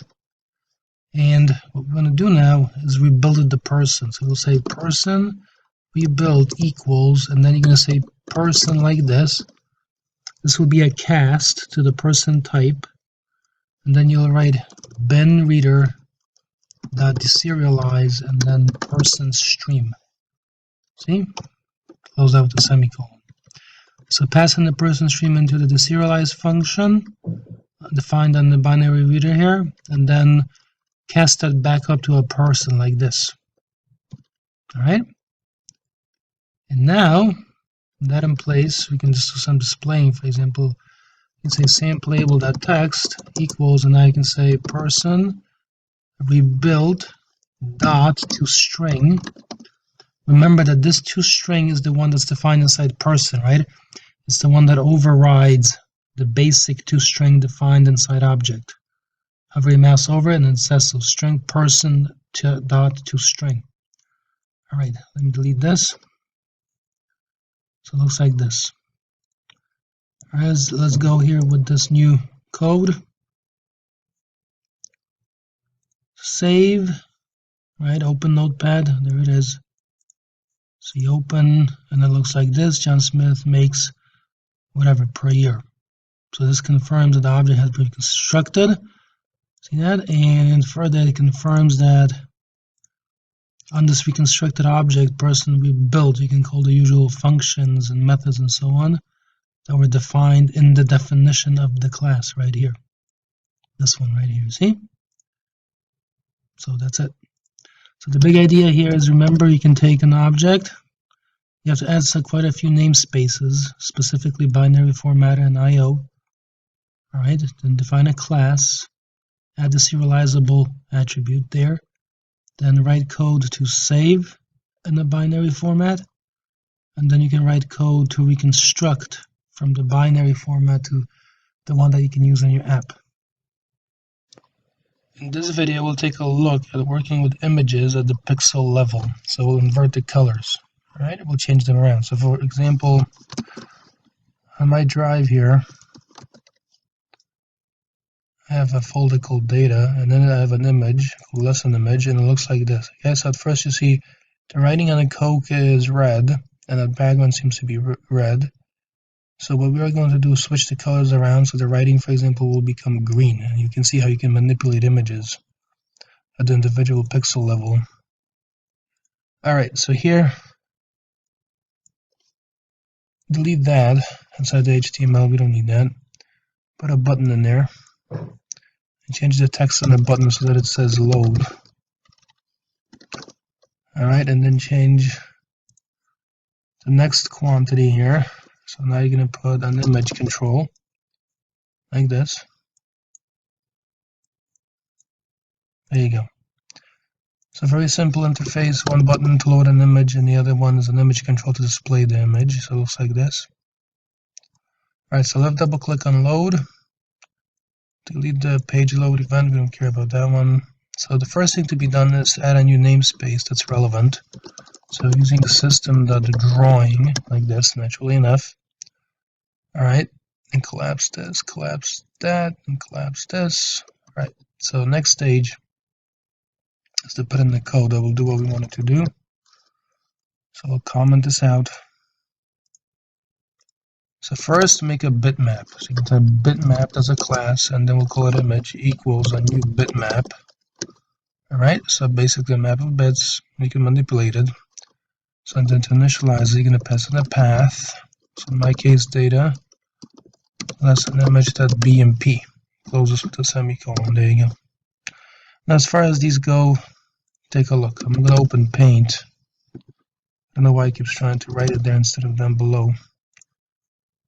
Paint, right? I'm going to grab some image. This is original. To save it as a bitmap, you just go to File, Save As, and then choose BMP. Save any kind of picture with high quality and use it on your computer. And then here you see it's going to 24-bit bitmap. So you can save any image as a bitmap there. Alright. Then you're going to say the following: integer x and y. So these we need to get each pixels like this. Location. Alright, inside the image. Now, to access each pixel's locations, you need nested for loops. So you can say for x equals 0, and then x is less than image.width, and then x plus plus.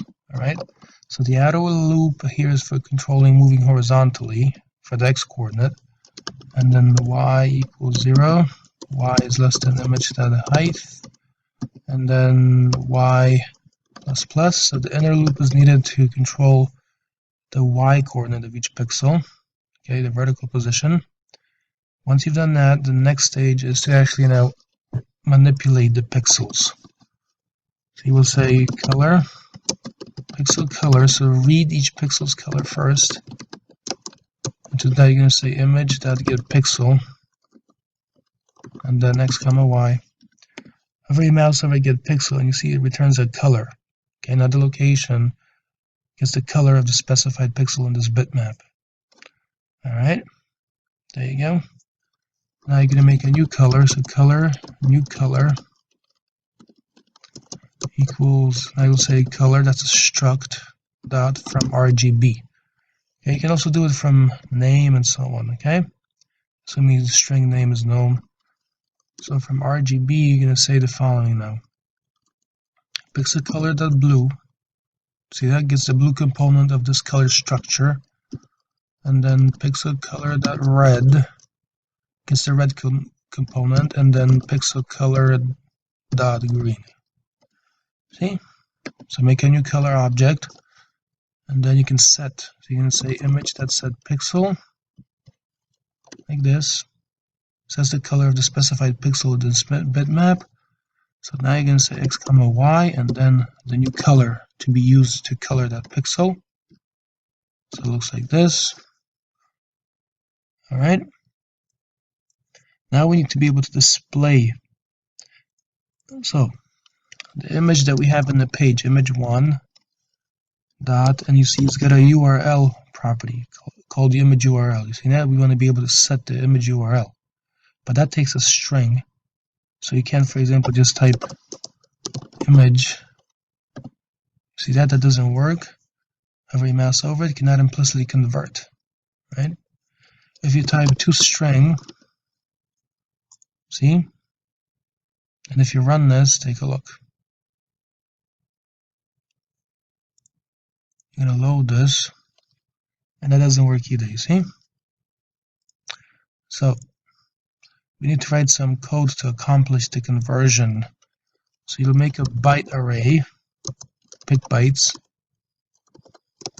equals, and I will type byte here to convert for casting. There's an image converter class, so make a new image converter, like this, dot, and then convert to, you're going to say image, comma, and then type destination type, as you can see, so you can say type of, and then byte. Alright, like this, array. So convert the picture to a byte array. Now, if you remove this cast here to a byte array, and you see it says here, cannot implicitly convert object to byte because convert to returns an object. Alright, so we need to have that byte cast right here in front of it. Now that you have this, you can say string base string, and inside convert dot, you can now convert to base 64 string, okay? And pick bytes can be converted to that. And then at the end, you can set now the image URL. So image1.image URL. And you're going to say now data colon image slash png semicolon comma, okay, put here base 64, all right, plus, and then base string, close with a semicolon. There you go. Sounds like this. So data is an image png and then base 64. Make sure here we have a semicolon, here we have a comma, close double quote, plus the base string, which is the result of running to base 64 string on an array of picture bytes. Alright. So with this in place, let's take a look at the results. Alright, hit load. And you see now the picture has been inverted as promised, so the colors are green. The background is kind of reddish in the origin, now it's green. See? My hair was kind of brown there, now it's kind of dark, and it likewise with the table. Some of the things do not appear to be much affected, like the money color, right? That was kind of grayish, it's still kind of grayish. So same thing with the black. So as you can see, you can manipulate images, change them around, make them look very different, so nothing is really fixed. That's the point. And you can, access each pixel individually, change the color, and then this code here is responsible for allowing us to write image1.image URL. To set that image URL, you got to go through those two lines like that. There could be some simpler way, but this is a way of doing it. In this video, we're going to learn about reading files and then saving them in SQL Server as images. So bring up a project, and here's the basic HTML. So the first thing that we need here is a button that will allow us to do the following. Go to the toolbox, alright, type BUTT, put the button in there, Alright, so remember, the simple interface would be get a button and read files into a list box from your hard drive. Okay, so we'll say here scan folder like this for images. Then after that, you're going to put a list box like this, put that in there. Alright, and then we'll fill the list box after we click that button there. And then the last stage, what we can do is, of course, save all of the files to SQL Server. That's our objective. So put one more button in there like this. And then change the text on the button so it says save to SQL Server like this. Alright, so simple interface, scan the folders, get the file names, and I can save the files to SQL Server. I'll make everything longer so it fits better. There you go. Now, we need to have a database table where these files can be saved. So in SQL Server Object Explorer, remember we had a table called people. So a database called people. So go to the tables folder, right click, add a new table. And you can keep that stuff as it is. Perhaps the only difference is change this to identity like this. So 1, 1, comma. And then after this, you can add one more field called image. And it will be of type image and not null. There you go. And change the name of the table to images. That's it. Okay, so that's our table here. Updated. Update the database. And all the changes take effect. So if you expand the tables node, you should see an images table with an image column. You see? Like that. Excellent. So the next stage in the process here, we need to have make sure that we have images to read. So somewhere on your C drive, for example, put a few images. So in my particular case, inside the data folder here, if I do dir start.jpg, I have these images, face1 JPEG, face2 JPEG, face3 JPEG. So I have 3 files to be read from the hard drive. Alright. Now the next stage here, left double click on scan folder. Alright, and we're going to handle the event that comes with this. So there's a fair amount of code here, so let me drag that in there. Paste it. This is more like a project, right? Alright, so first of all, we need to add namespaces that are relevant. So up here, you're going to type using system.data.sql client, the connections and commands, and then using system.io for being able to read the hard drive. And that's it. So those are 2 new namespaces.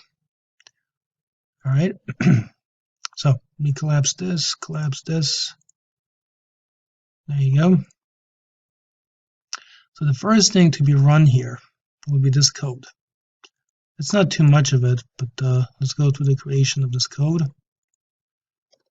And it takes this form. You can say variable image files equals directory.getFiles. You see, there's a directory class and a file reading method called getFiles, and it returns an array of strings that are the files, paths. So here you can now specify the path of the directory where you should search. So data like this. And then you want to search for only, say, image files. So you can specify a filter. And you'll write there star.jpg and then close this with a semicolon. See, now however you mouse over a bar, you see it's an array of strings. There you go. And now we can load it into the list box. You can say for each var img file and img files in that array. So for each file inside the array of files, you'll say listbox1 items dot add and an img file, and then close this with a semicolon. See? That's it. So get all the file paths, right, and then using the for each loop, add them to the list box so they can be displayed in the page. That's the objective. Alright, so default.aspx looks like this. So this stage of scanning the folder should work at this point. So let's take a look.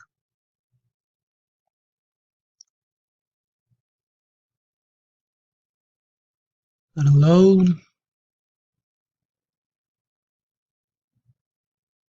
And enlarge the view here.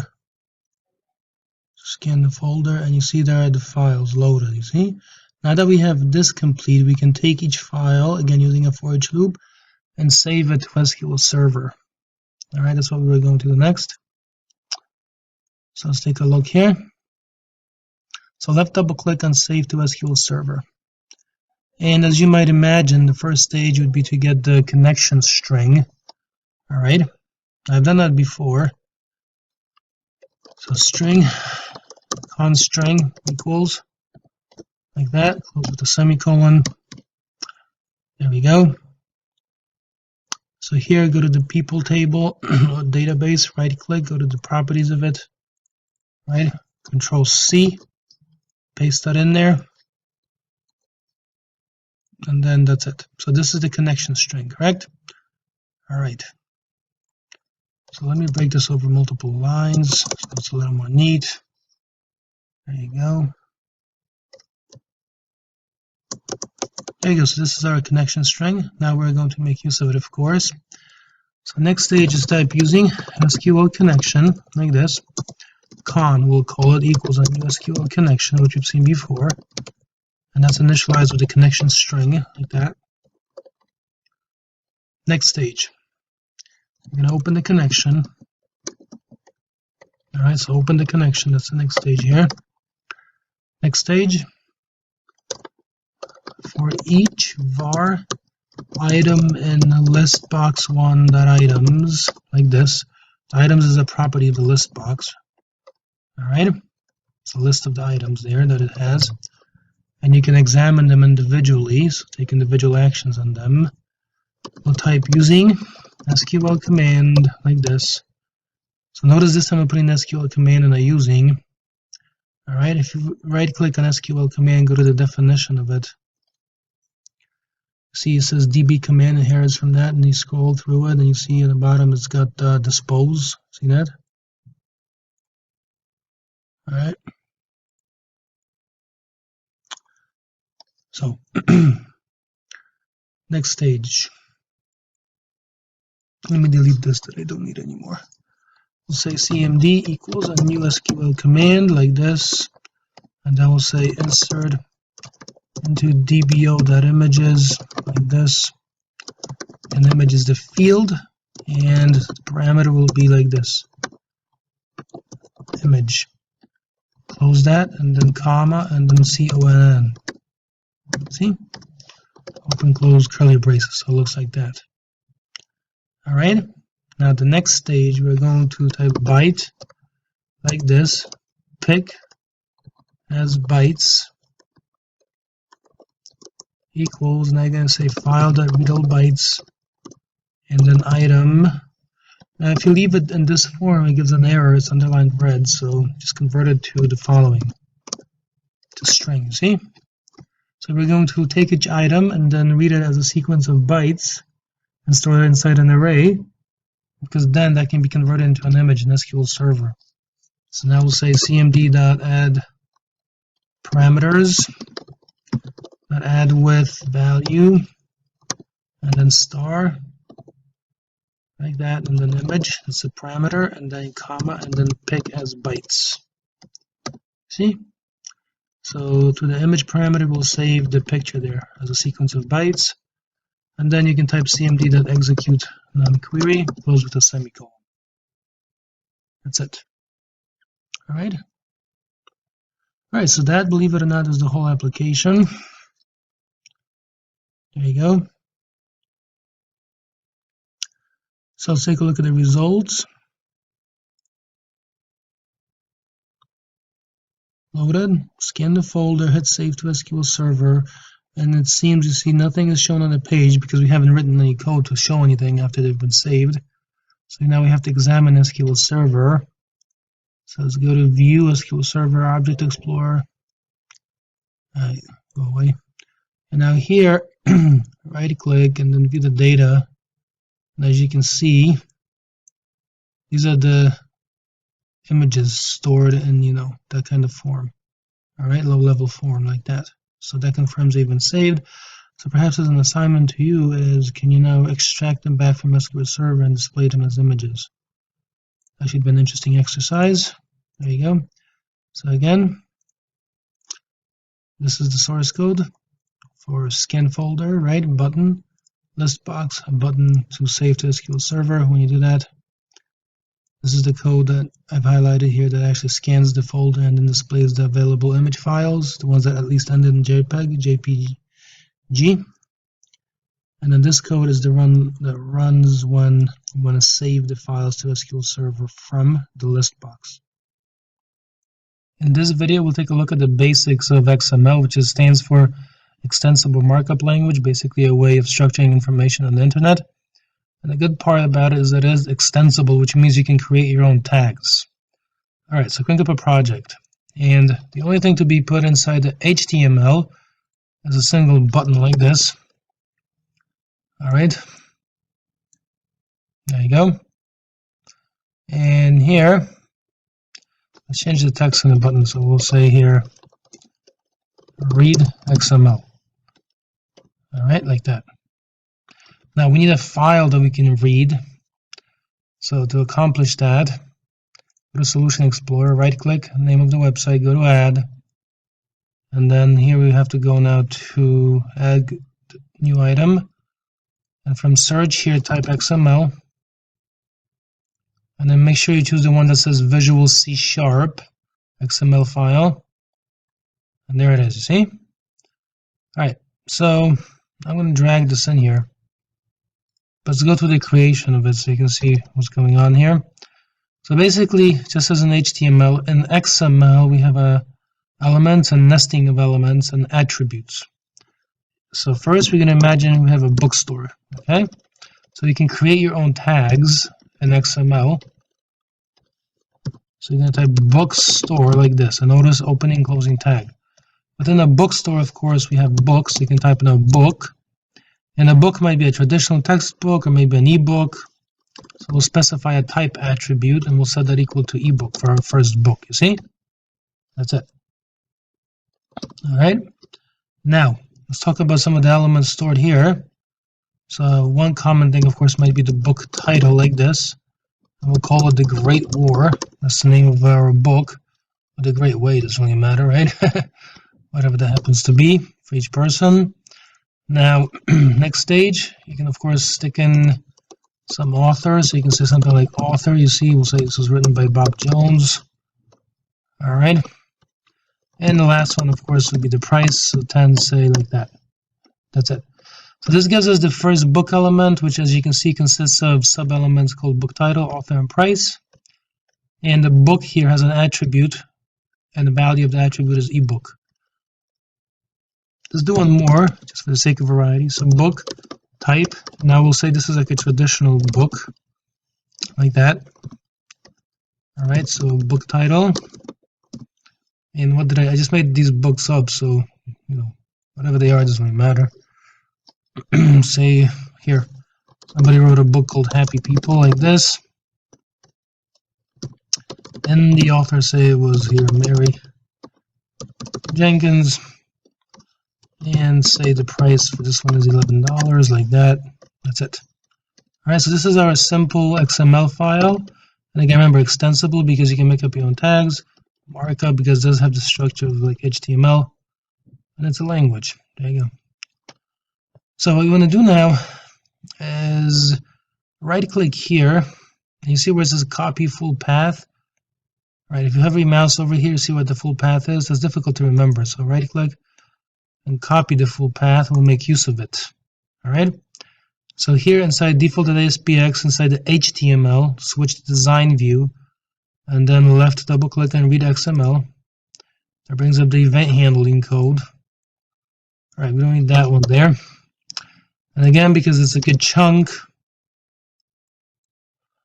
I will comment that out. So first, let's begin by adding namespaces. We need a new one. We'll go with the system.xml.link like this. That's a namespace. All right. So we'll make use of that space there. Now I can collapse the comment, collapse this. All right, next stage. we're going to say X element, you see, from file, and we want to load the from file. So you're going to say X element again dot load, and then you're going to put that symbol there, double quotes, close with a semicolon, and now we need to make use of that path that we just copied, so we can load the XML from the file there. Just paste that in like that. You see, this will allow us to load the extensible markup file. All right. With that, if you hover your mouse over X element, it looks like this. You see. All right. So now what we can do is go over it. I'm going to say the following: for each X element, right, child element in, and I will say from file dot elements.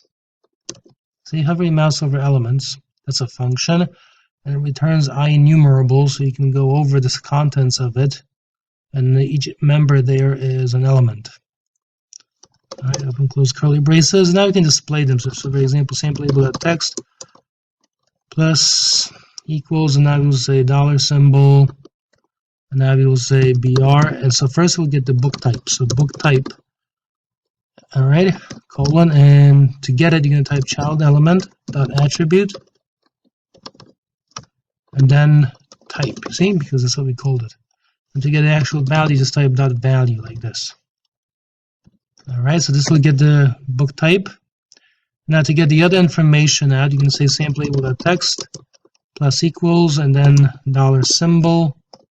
And now you can say BR, and now child element dot element, and then author. Close this with a semicolon. See?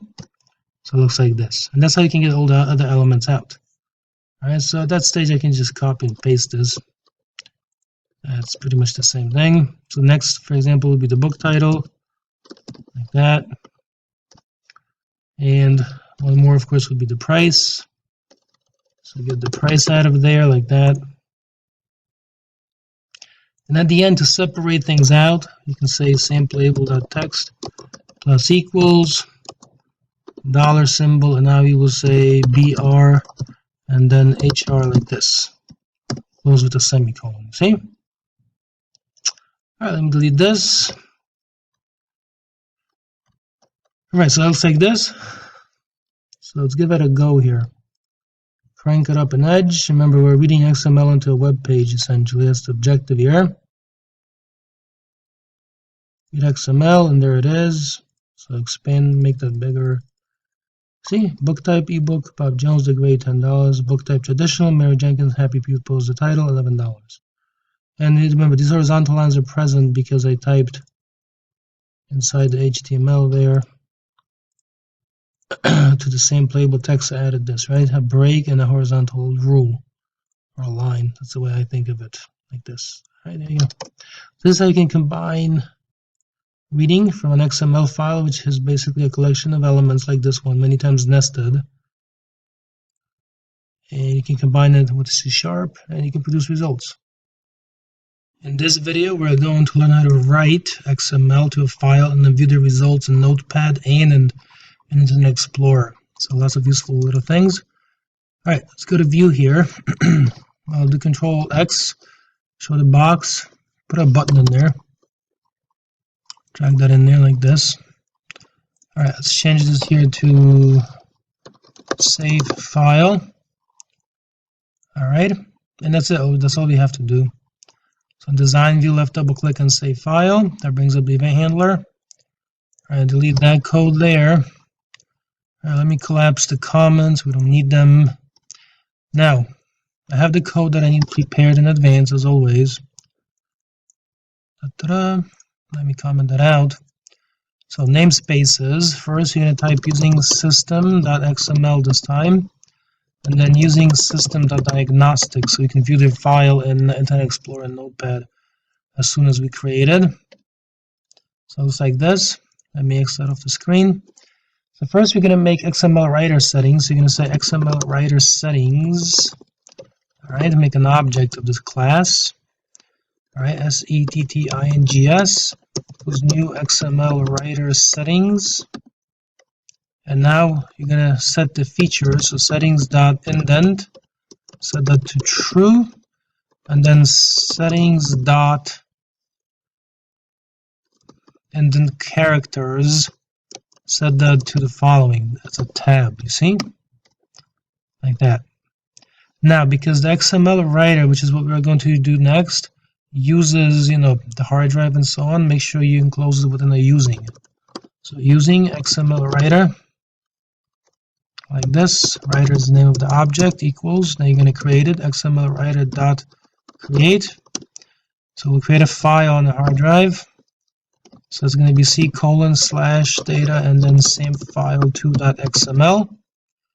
And then you pass in the settings to be used. See, the settings object is passed as an argument to the create function defined inside XML writer. All right. The next stage, we're going to actually write. So you're going to say writer dot and then the write start element, and then bookstore like this, and then immediately you're going to close that. Writer dot write end element. See? All right. So we're adding a structure here. You can also write an attribute string. So you can say writer dot write attribute like this string.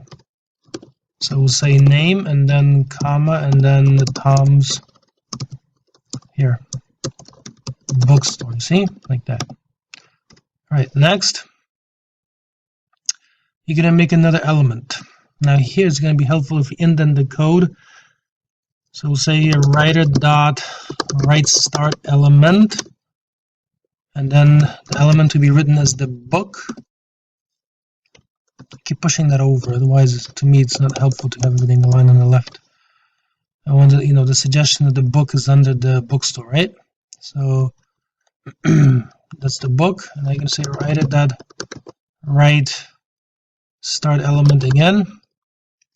Although here, let's do it this way. Let's close this. So we'll say write end element like this. Close it. All right. So keep the start and the close in pairs, right? The end and the start in pairs, like that. So within this now, we can write another element. So we'll say now writer dot write start element, and specifically we'll have the book author. Close this with a semicolon, and that. And again, we can write a string, so we'll say writer dot write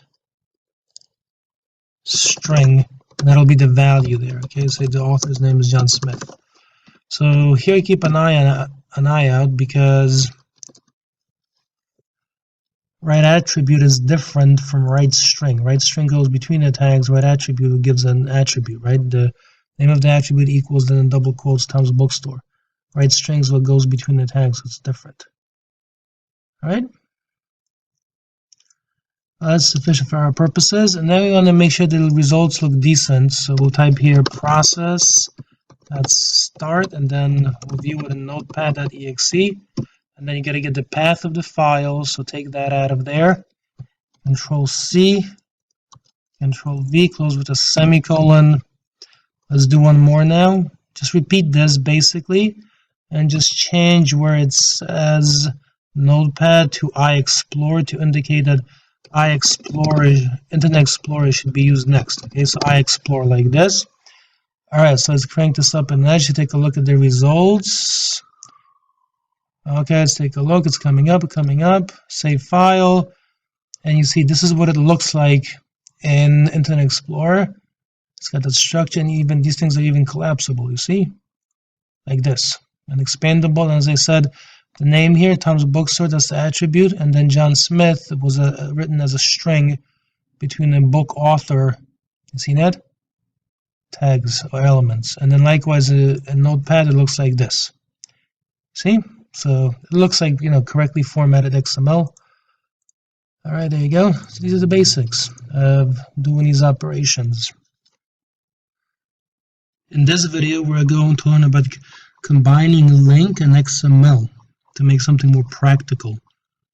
All right, so crank up a project. Inside the HTML, the first thing to be put down is a text box. All right, looks like this. And here, type enter value like this. So we'll have a box, enter a value into the box, and then we'll get a result. We'll scan an XML document, for example, get items out that are above a certain, for example, $50 or $60 and so on. That's the objective, right? It's to make a searchable page, in other words. All right, it says that. Then put a button in there. Drag that in, drop it. Like this. Change the text on the button to something easy like search. Go to design view, looks like this. All right, so left double click on search, delete the page load, stub, collapse the comments, we don't need them.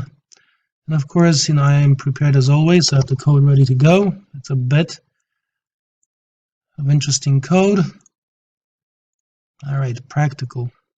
So here, I do keep in mind whenever you learn programming, the simple truth is when you do it in real life, it is far more challenging than anything that you will see in a video like this. So using system and then using system.xml.link. All right, and then using system just link like this. All right, so we have a bridge between XML and link. That's the objective here. So the first thing is, so the output does not accumulate on the label, clear it every time. So same label.text equals, close with a semicolon.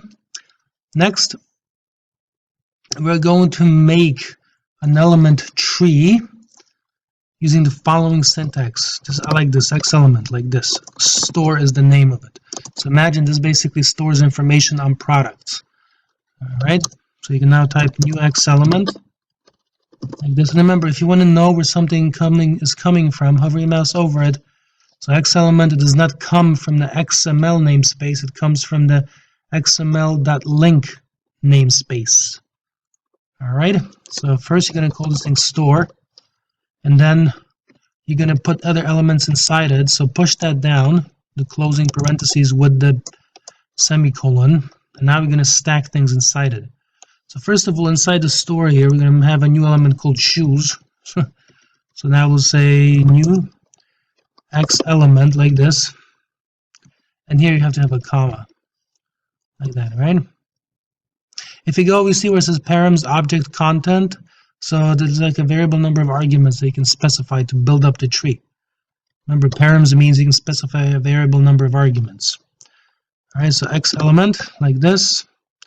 And then you have to be really careful when you do this. You can say brand, comma, Nike, all right, comma, and now you'll set an attribute. So you can say new X attribute, see, just to show you that it's possible. And the attribute will be the price, and the value, say, will be $65. All right, and then close that attribute. And then close the element, comma. All right. So now we will repeat this. Take this whole thing, Control C, Control V. I don't know why I pasted it from there. You see how things are like arbitrary sometimes. The cursor was here, but it pasted it from there. All right, so now we are going to repeat this. A new brand, the brand you'll keep, right, for an element. So the next one will be Stacy Adams. That's a brand of shoes for men, I think, mostly. New X attribute, and then the price here, those are usually pretty pricey. We'll make it $120. All right, put a comma in there. Let's repeat this one more time. So new X element brand will be Florsheim. All right, like this. And then new X attribute, again, the price, set that equal to, say, 90. And that's it. All right, so you have a store like that. Okay, and then we have shoes, Nike, Stacy Adams, and Florsheim. Those are all shoes. And now I do want to add the following here. We're going to say new X element like this, and we'll call it shoes like this, and then comma. Alright, so make sure you get a comma here now all the way to the end and close that. So you'll have to have 4 of them at the end. So when you write this bit of it, you must be very, very, very careful. Okay? And make sure everything is matching. So you have a store, then you have a shoes department, and then let's say within the shoes department you have, you know, these brands, Nike, Stacy Adams, Florsheim. Alright, now the first thing to be done is it good to be able to write this out to a file to confirm that the structure is interpreted, looks the way it's supposed to. So store that save. See, it's a nice function you can call directly. Alright, now let's save this to a file. So C and then data store file.xml. Close this with a semicolon. And that is it. Before we do anything else, let's confirm this is going to work as expected. Just generate a nice, good looking XML file. Let's go to Edge, loaded. Hit search for now, and of course nothing should show because we haven't done that portion yet, but on the C drive there should be a store file. Okay, so let's take a look at the result. So CMD, switch over to data, and then let's see, notepad, and then I think I called it store file. So notepad.exe and then store file.xml, and it looks good. You see, you have a store, then within the store you have shoes, and then you have brand, price 65, Nike, you see? So it looks like a good file. There you go. Sufficient for our purposes, right? In real life, believe me, these things are much, much, much more complicated. Alright, next. So we're going to do variable shoe search. We're going to search for shoes, okay? So this is the combination now of link and XML. So we'll say from shoes and store dot descendants of shoes like this, you see, dot descendants brand. All right, like that. And now we will say where decimal, that means convert to a decimal value, shoes that attribute price like this is greater than the value entered by the user. So you're going to say decimal.parse and then text box 1.text. And then once those shoes are found, you select them. See? That's it. So if you have a mouse over descendants, it tells you that returns IEnumerable, returns a filtered collection of descendant elements for this document or element in document order. And then you apply that again. You see descendants again to go by the brand. All right, and then once you're there at that level, then you can, for example, hit and look at the attributes, look at the price attribute, right? And then compare the price attribute against the value specified by the user. So it's like you're traversing it from the outside to the inside until you get to the price attribute, and then you make the comparison right here at that stage between the value there and the box value, the value entered by the user. All right, next, so for each X element, shoe brand and shoe search, like that, we'll display. So now we'll say samp label.text plus equals, it could be multiple values, so you've got to append BR, and then we'll say the brand is the following, shoe brand, put a BR to push down to the next line, and then you'll say the price, like this, and to display the price you will write the following. You will say decimal to convert to a decimal value, shoe brand dot attribute, and get the price attribute, and then convert that to a currency with the colon C, and then close with a semicolon. All right, let me close all of this. So that's the code here. It's very important to type this, right? You have to, the best way to learn is by doing. In rare cases, is watching sufficient to teach or to learn, for learning. So here, imagine I input a value, say 45, and I hit search. So it should return all of them, right? Because I priced them that way, 65, 120, and 90, All right, so now imagine we put 100 in there and I hit search. So in that case, returns only Stacy Adams, $120. And let's do one more.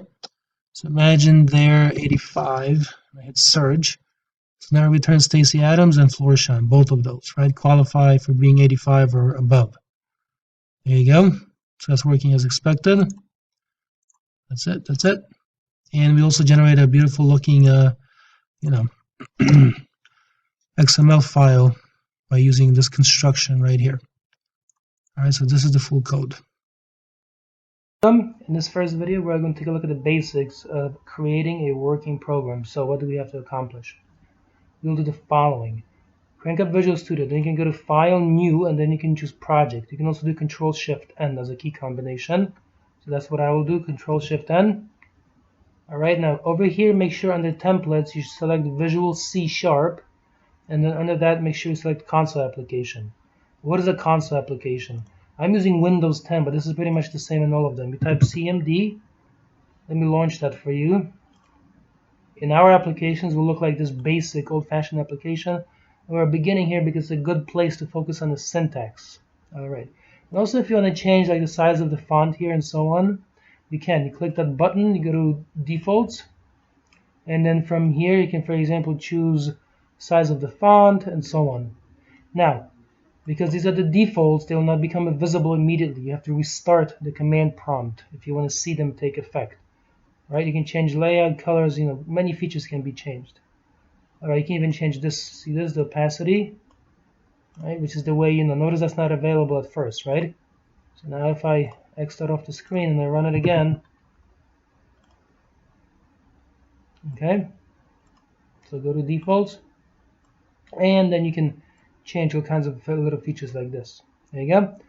Alright, so for our purposes, just make sure it's big and easy to read, and this is a basic console window. Alright, so here, what we're going to do is the following. Make sure you select that console application, click OK. And this gives us default code. We don't need all of this, we need to simplify this first. We're going to leave the following. You see where it says using system. Then delete that. And delete that, that's it. Okay, with namespaces and so on are more advanced concepts. We'll talk about those later in more detail. For our purposes, let's go over what's left. Using system. Using is what is known as a directive, like this. Okay, simply a direction to the system, okay, to the program. Next, system is a namespace. Later we will create our own. For our purposes at this point, you think of a system is a namespace, and a namespace groups related features like this together. It is some kind of logical relationship, so it puts those things together into a unit. All right, the next stage. In our particular case, we need using system, so system is needed, so we can use console. This is a class. Again, classes are more advanced concepts. We'll talk about those in object-oriented programming, like this. All right. Now it says here class program. This is blue. There's a keywords. Notice that if I click here save, you see that turns blue.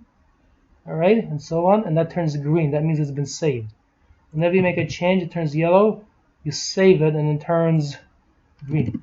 Notice further that these things that I have typed here, these are green with the 2 slashes. These are comments. These are put there so that you can read and make sense of your program later. All right, and of course this is collapsible. You see? There you go.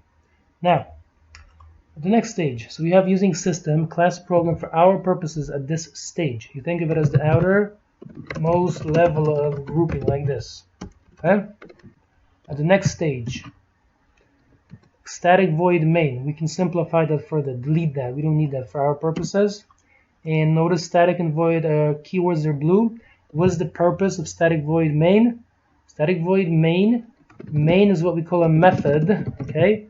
And in our case, this is the entry point into the program, like this. That's the purpose of having it present here. All right. Notice this is turning yellow, so we'll hit save, and of course it turns green. All right, now, to display something to the command prompt, we're going to take the following steps. You'll type console, like this. You see, you hover your mouse over console, you see where it says system.console. That means console is stored inside system. All right? So you'll type console, and then inside console, you see where it says write line, okay? writes the current line terminator to the standard output stream. That means write a line, write some text, and then move the cursor down. So write line, and to indicate that you're writing a string. These here, of course, are data types. So when you go through them, you see this. There are quite a few versions of this. So the one that we will use as you go through it is the one that has over here string and then value. So in our case, the string will be this one. It's something simple. Hello and welcome to our first program period, and close this with a semicolon. That's it. This is a basic building block. So system is a namespace. Within that is console, and within console is write line. That's the structure of things. Later we will learn how to make our own structures of that kind. Main is the entry point.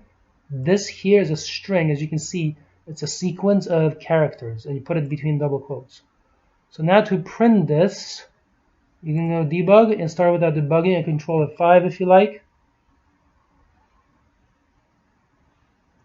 It's going to give a second, and notice the output. It says build started, and the result of the build. Now take a look. You see the opacity kick in here like that.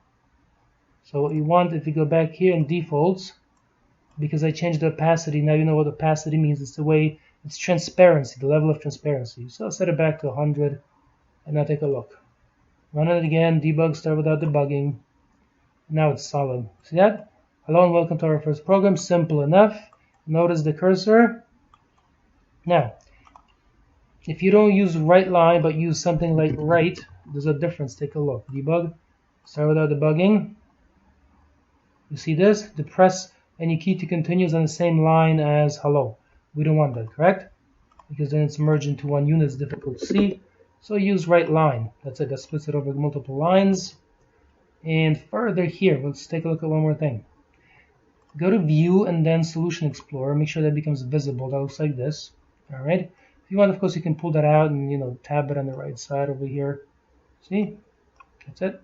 All right. Let's take a look at what's inside here. So this is the basic structure of a solution. Then you have an app. With an application, you have program.cs. That's the physical file. If you right-click here, see that? There are additional things. So go to Properties, for example, and here you can tell you where it's stored. All right, so the additional features that are useful. Hover your mouse over here will tell you also where it's physically stored on your system, like that. All right. Within the program.cs, you have the program class. Notice that it has its own little icon. Expand that, and there's main, the method. So solution, application, physical files, class, and within that main method in our particular case. Now notice also further that in my case, if I do this, you see how I get a little glyph, this little symbol there, that's known as a glyph. So to show that if you want line wrapping, you can do the same thing. Just go back to line numbers, like this, and then make sure you have something like this, word wrap, and then show visual glyphs. That will give it that little arrow. That's it. And that's it. So these are the basics of making a working program. And one more detail is this one. If you go debug and start without debugging, Control F5, you see over here, this here is console application 67.exe. That is the application that actually runs. All right, this is the executable file that we have generated as a process of building, as a result of building our application. And there you go. And these are the basics here. Welcome. In this video, we're going to talk about the concept of a variable. So for our purposes, let's take a look at the components. The first thing is to write something like this, decimal. This is the data type. Okay, the decimal happens to be good for representing money because it's very accurate. Okay, so decimal is a keyword. It's a data type. It represents a decimal number. All right. Then you're going to name the variable. So we'll call it x, and you put a semicolon. That's it. So this here means declare the variable named x. There are many rules for naming your variables. You can definitely read about those on MSDN, the Microsoft Developer Network. It's very boring reading. So declare a variable, give it a name. That's it. You can also think about a variable here as a named memory location. And the variable in general is basically a way of representing some quantity that changes. All right, so here we have that. At the next stage, we're going to type x equals, and now you're going to write 50,000 and close with a semicolon. this line sets the value of the variable like this to 50,000. Now, the next stage, of course, would be to print the value of the variable. So to accomplish that, come up here and type using static system.console like this. And this has the following advantage. Instead of having to write console.writeLine every single time, now we can simply write the following: writeLine, and we can print the value of x by doing the following. You put a dollar symbol. Okay, that does not mean format as currency. Okay, we're not going to see a dollar symbol printed. That's just code. Close that with a semicolon, and then you're going to put salary like this. Okay, so imagine x is like representing salary, for example. Okay, then you're going to put here x like this. You see? That's it. If you remove that dollar symbol, take a look very carefully. Remove it. Notice that right now, that there's black. Correct? Remove the dollar symbol, and everything turns brown. If I run this code in the current form, debug and start without debugging, Control F5. See, it just prints salary equals and then x between the curly braces. That's not useful. So what you want to do is put the dollar symbol there, and then at runtime, this quantity will be replaced with the number it represents, meaning 50,000. Okay. Of course, at the next stage, you can type x equals and assign a new value to it like this. Okay. So assign, that means new value like this, 2x. And of course, then you want to do is print it again. So in this case, we're going to say, of course, the same thing. writeLine, put the dollar symbol, and then you will say, now the salary, for example, has been increased. Put the x, and then close this with a semicolon. That's it. All right, so this is the basics of declare a variable, assign a value, print variable, change the value of the variable, and then display it again. That's it. Those are the basics. All right. Let me take a look at. And that is that. So now let me enlarge this code. Let me make sure I maximize the view here for you. There you go. So debug and start without debugging. Control F5. See, there it is. Simple enough. Exit off the screen. And now one thing that you should understand is that variables have default values. Okay. So before that 50,000 is assigned, there's some default value like 0 assigned to many variables. Okay. The specifics, again, you can find on MSDN. Now, one thing that's useful, if you right-click and you go to definition, like this, on the decimal type, you see this? Never mind all that stuff. That's very, sophisticated. And what matters to us is that variables types, as you can see, have a maximum value that's huge, right? And they have a minimum value, like this, min value. That's also very negative. Like this. Okay?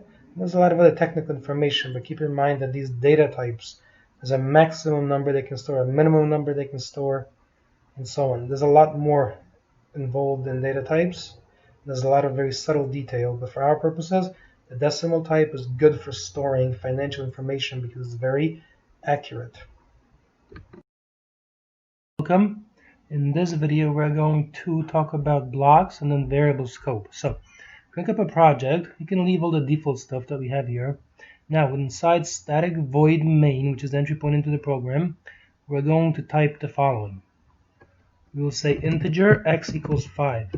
This here declares a variable by typing int. That's a data type. Hover your mouse over, there's more detail, you see. But for our purposes, you think of int simply as representing a whole number like 10 or 0 or minus 5. That's it. That's what int stands for. All right. The name of the variable is x, and the value stored there is 5. Okay. So in this case, we're doing this. We're declaring and assigning a variable in one line. That's it. That's what it means. Now take a look. I'm going to put a set of extra curly braces here. And the question is, can I reach x within the curly braces? And if I type, for example, writeLine, but of course up here we got to come up and then we got to type using static system.console so that we don't have to type console every single time. Alright, that's why we can writeLine directly like this, correct? Because we have the static keyword, and we can go into the console where writeLine is available and just grab it directly with the static keyword. You don't have to type console.writeLine. Alright, so now the question is I can just type x, you see, and this will simply print the value of x. So print value of x, and notice that nothing is underlined red, so this will work. Okay? And further, if I want, I can now type x equals 6, and I can print that updated value of x.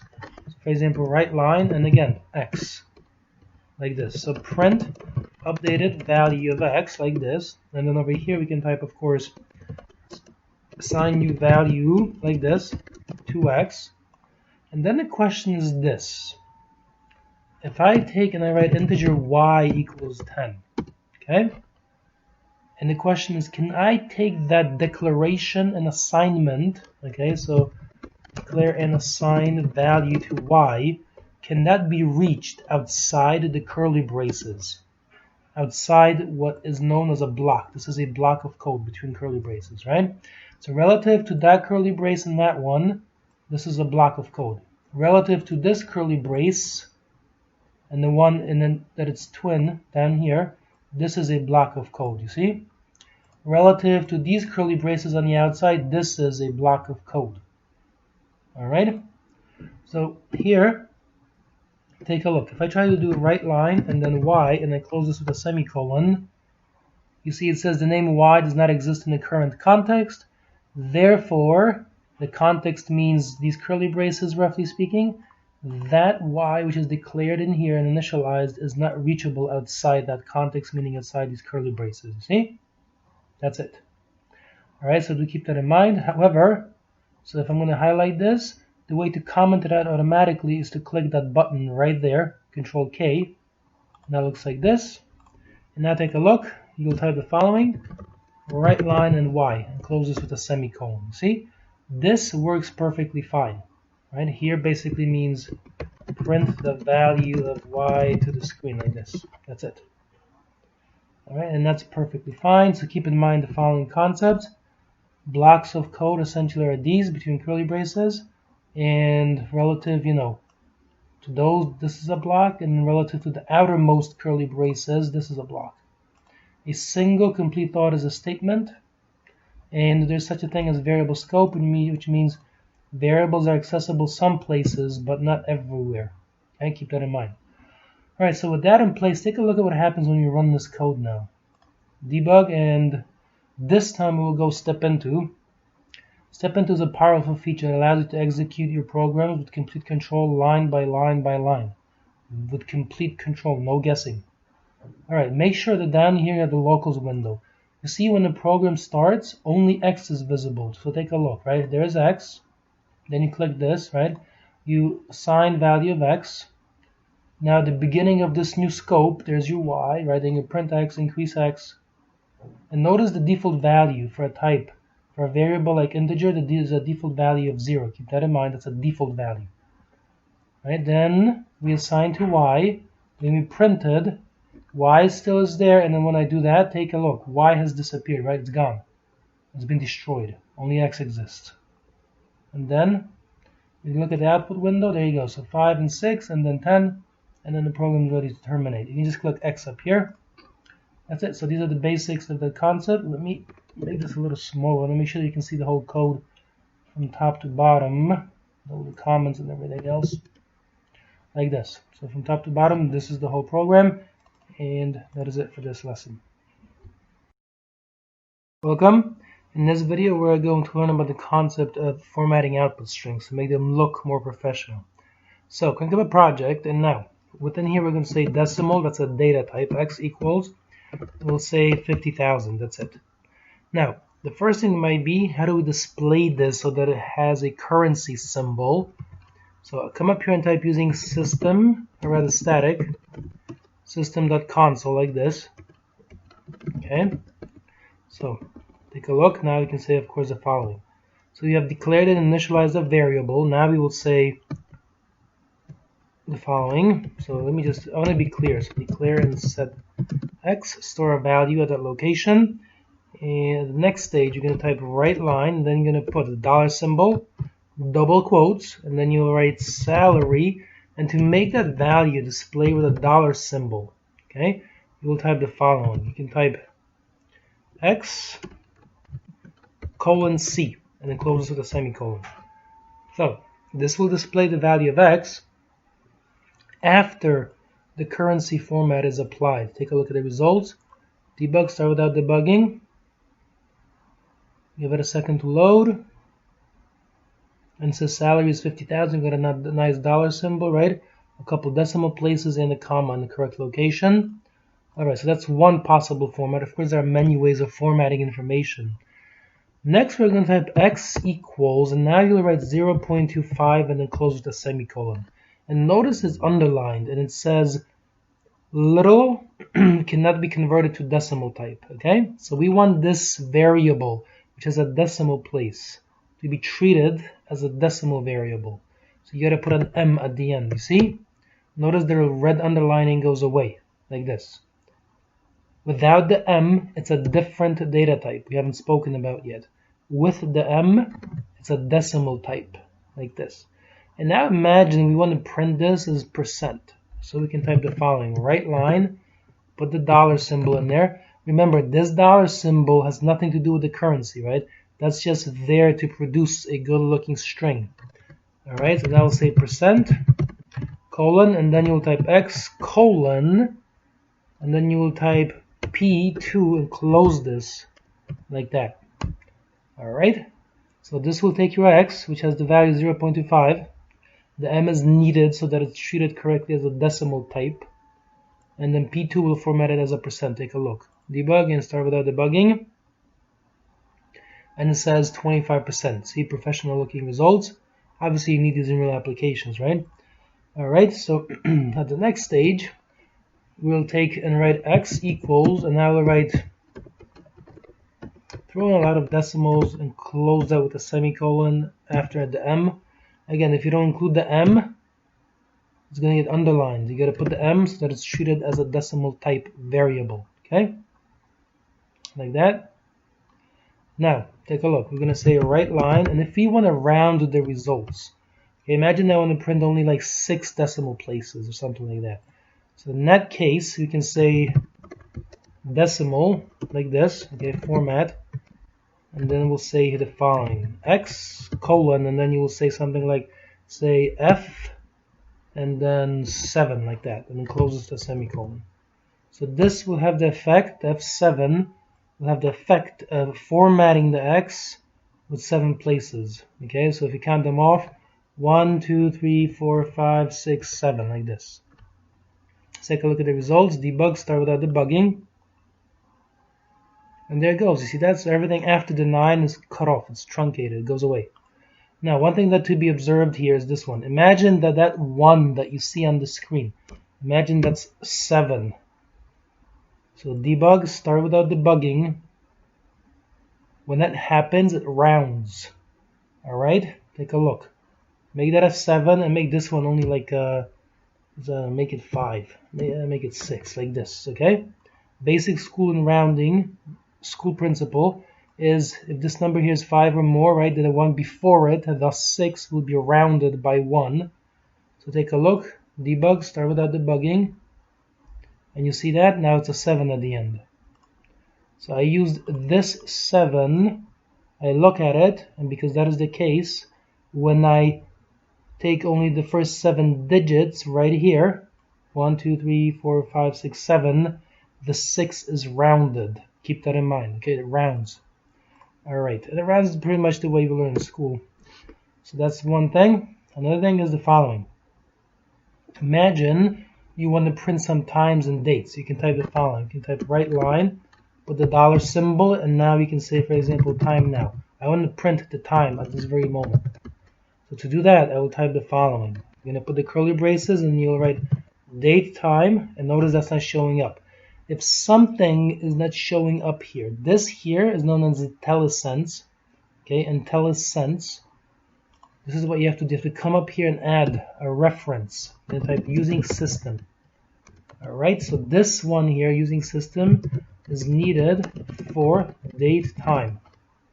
Just like using static system.console is needed for right line. Like that. That's the reason for having them.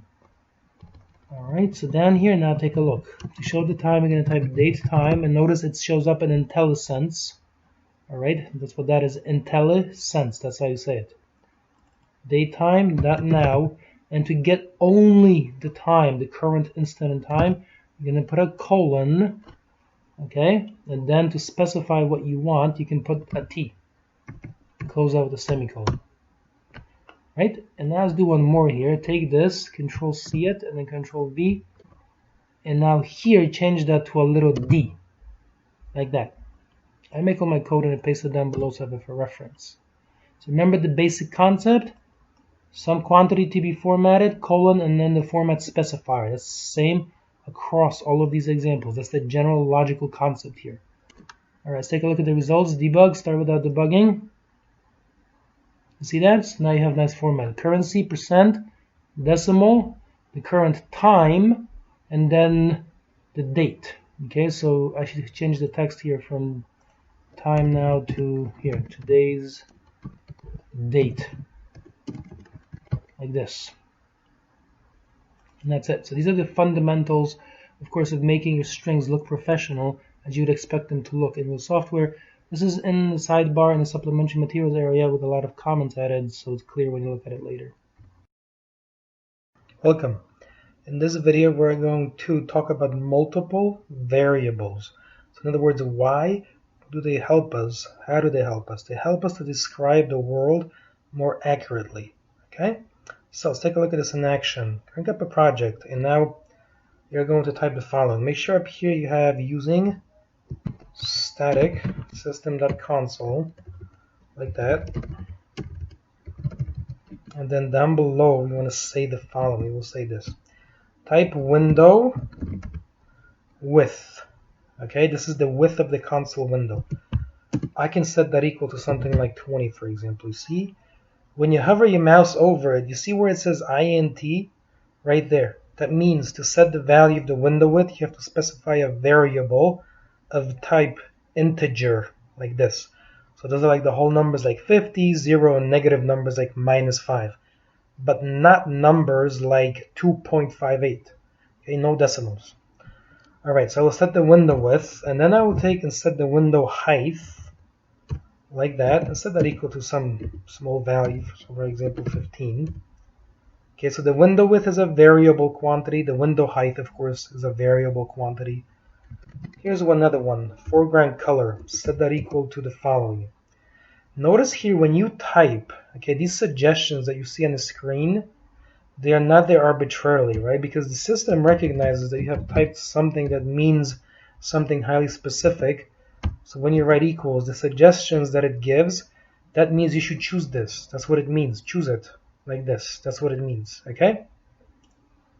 All right, so delete the system, and you're going to type console color dot red. And notice that it does not appear to be accessible, which means come up here and add using system like this. So this is basically color of writing in our particular case. So we're getting the foreground property. Okay, that's the color of the font of the writing. And console color dot red means there's a console color structure, and one of the things it defines is red. Okay, we'll talk about enumerations later. For our purposes, window width, window height, foreground color are all variable quantities. Now I'm going to print, so I'll type right line, and I will say, okay, this is a great day to be alive. Close this with a semicolon. That's it.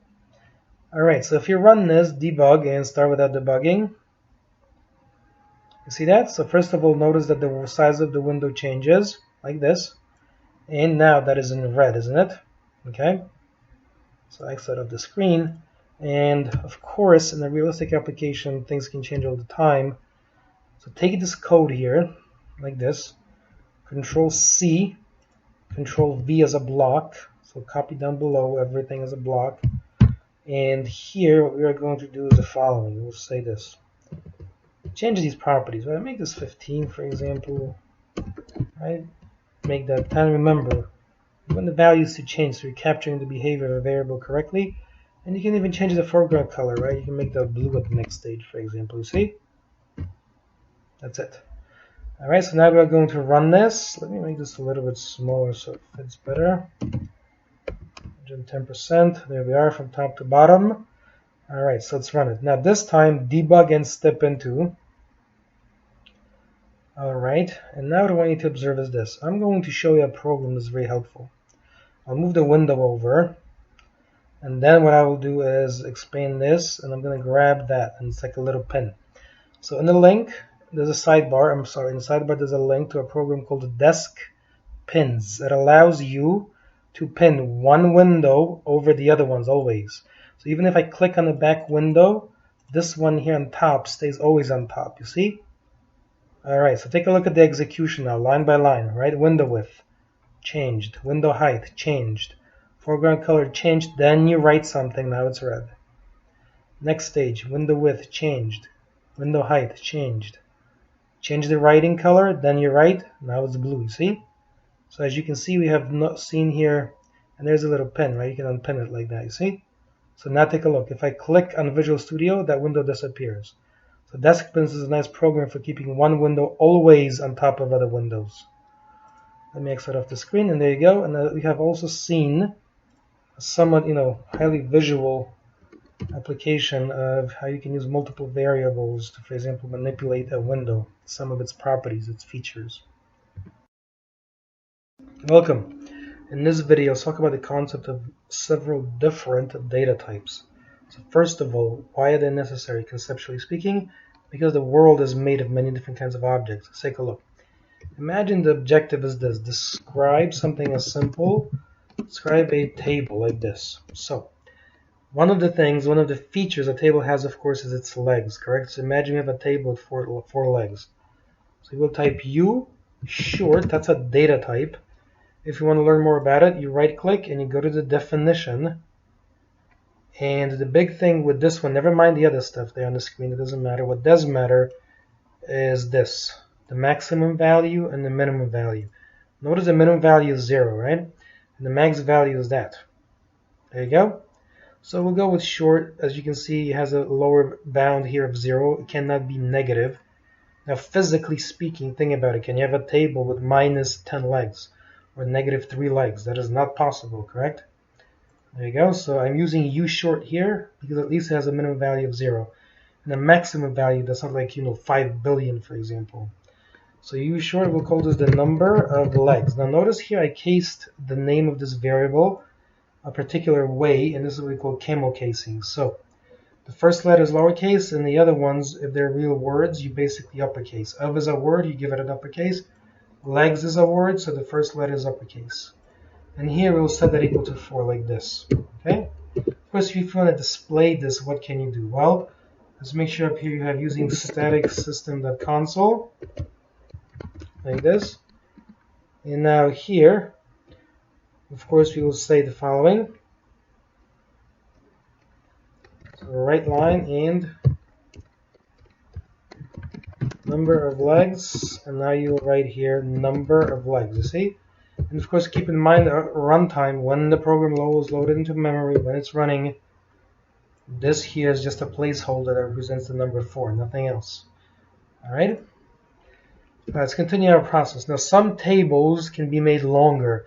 You pull the pieces apart and you stick like a board in the middle. You can make a table longer, right? So either a table can be made longer or it can't. So we're going to introduce a data type. We're going to type BOOL like this. And these data types are good for storing true or false value. So in our case, we type Boolean and then extendable like this. And either that table is extendable or it's not. So imagine in our case, ours is. You can make it longer by putting a piece in the middle. And now we're going to type the right line, and then we will say extendable, and then you will say here extendable like this. And remember, at runtime, this word here between the curly braces will be replaced with the word true. Okay? Like that. Alright? Of course, the tables, they have prices and descriptions.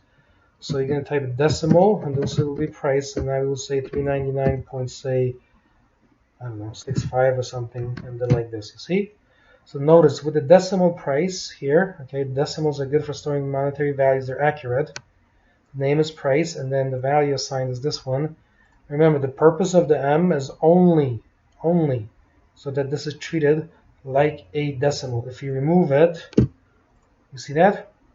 It's underlined and it says now it's a different data type. So to make sure it's treated as a decimal, we put an M, like this. And of course to print the price, what do? Well, you're going to type right line, and to print this data type, it's the same as usual. As you can say price, colon, and then we'll say here price, and then closes the semicolon. That's it. And one more, okay? The height of a table can be measured with a ruler, correct? Or some kind of tape. So you're going to put this tape, you can type double like this. And double is good for measured values, okay? That may or may not be exact necessarily. So we'll put double like this, and now you're going to say, for example, height, and set that equal to, I don't know what's reasonable for a table, say 45.58 inches or something like that, okay?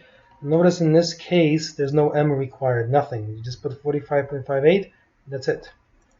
And of course, to display variables of type double, you do the same thing. So right line, and now we will say here, of course, height, and then you're going to put here height like this, and then you close this with a semicolon. That's it. Okay, make sure it's spelled correctly, of course. Okay, so height, like that. And that's it. Okay, so we have here several different data types. And if you want to learn about any of these in more detail, you right-click it, you go to the definition. You can also peek the definition, which means you bring it right into your application.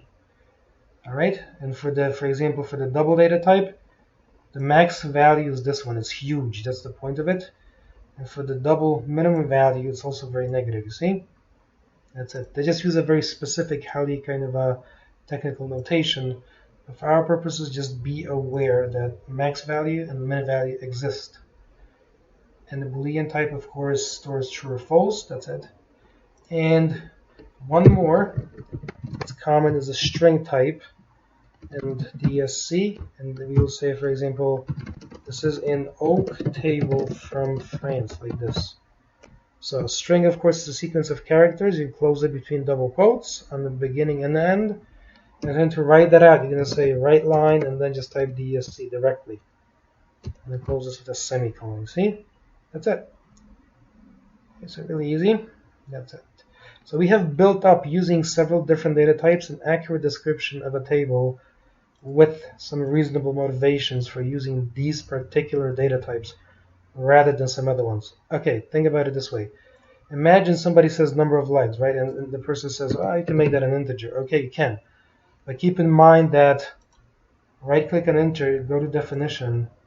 See, integers can store negative values. There's no table anybody has ever seen that has minus 10 legs. Not possible, correct? That's it. So don't use it for that purpose, okay? And you can apply similar logic to a lot of other variables. Of course, when you run this, debug and start without debugging, load into memory, and at runtime it displays these nice results. And notice the price is that we want to display it, of course, as currency. So come back to price, put a colon and a C to format it as currency. And then debug, start without debugging, and now you're going to have a full description of the table, including a dollar symbol. See? Like that. And that's it. Welcome. In this video, we will talk about the concept of computed variables. These are values that a variable gets, and they are the result of some kind of calculation.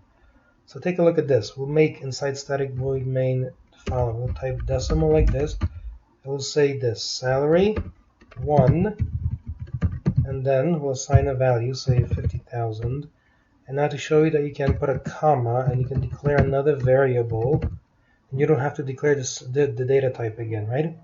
In other words, if you're declaring, you see there's two variables of the same data type, you don't have to put a data type again. Assign it some new values, so for example 34,000, something like that, okay?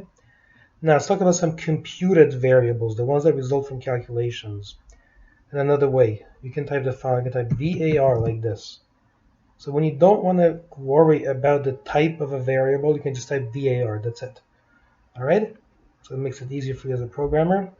In our case, let's compute the average salary like this. So how do you compute an average salary? What do? You take salary 1 plus salary 2, like this. And then, of course, because there are 2 of them, to compute the average salary, you divide by 2. See, and to indicate division, you put that symbol, then 2, and then you close out the semicolon. Now, one thing about the var keyword you should know, hover your mouse over it. You see where it says represents a decimal number? That means the type of average salary, the data type is known right now. It's recognized to be a decimal. We just don't have to remember it because the system automatically recognizes it. And of course, to print something like a computed variable, you would do the usual. So make sure up here we have using static system.console like this.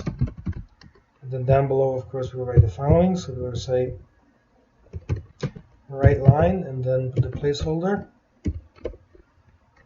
and say something that's average. And then, of course, colon or equals, whichever one you want. And then you type in the computed variable, average salary, close the semicolon, and that's it. Okay, and this will print the average salary for you. And of course, here you want to format that as currency, so to put $C to indicate that average salary should be formatted with a dollar symbol. So debug, start without debugging. Give it a go here. See, average salary, $42,000. That's it. Okay. Of course, there are many different ways of combining variables. Another thing that you can do, of course, is compare them using division. So let's do one more. Okay, so variable ratio. Okay, just call it ratio, and then we'll say salary 1 divided by salary 2. That's it. Okay, this is the ratio of 2 salaries. And again, hover your mouse over VAR. And again, VAR is a way for you to have to remember less in terms of data types, but it's recognized by the system right now as representing a decimal type of variable. So here we're going to say, of course, right line, and to put a ratio, you can say here ratio like this. Okay, colon. And maybe what we want to do is decide what percent is salary 1 of salary 2. To accomplish this, you put the ratio in there. So ratio like this.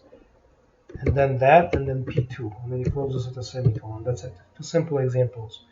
All right, so let's run it again. Debug and start without debugging. And you see this? So that means the average is that.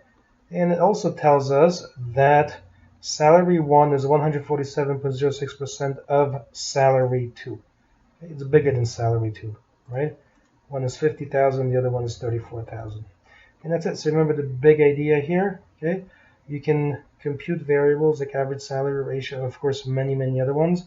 And you can use the var keyword to save typing and deciding whether something should be declared as decimal or double and so on. Welcome. In this video, we're going to learn about reading input. So crank up a project and let's type some code. Everything stays except inside static void main. We of course will write some new code. Make sure up here you have using static system.console. Alright, so to first of all display a prompt, you're going to type right line. You see this? And then you will write a string to the user. So for example, you can write enter string. Close this with a semicolon. Okay, so right line is a method like this. Okay. Alright, and then the input is this one, so it's going to print that to the user. Alright, next stage.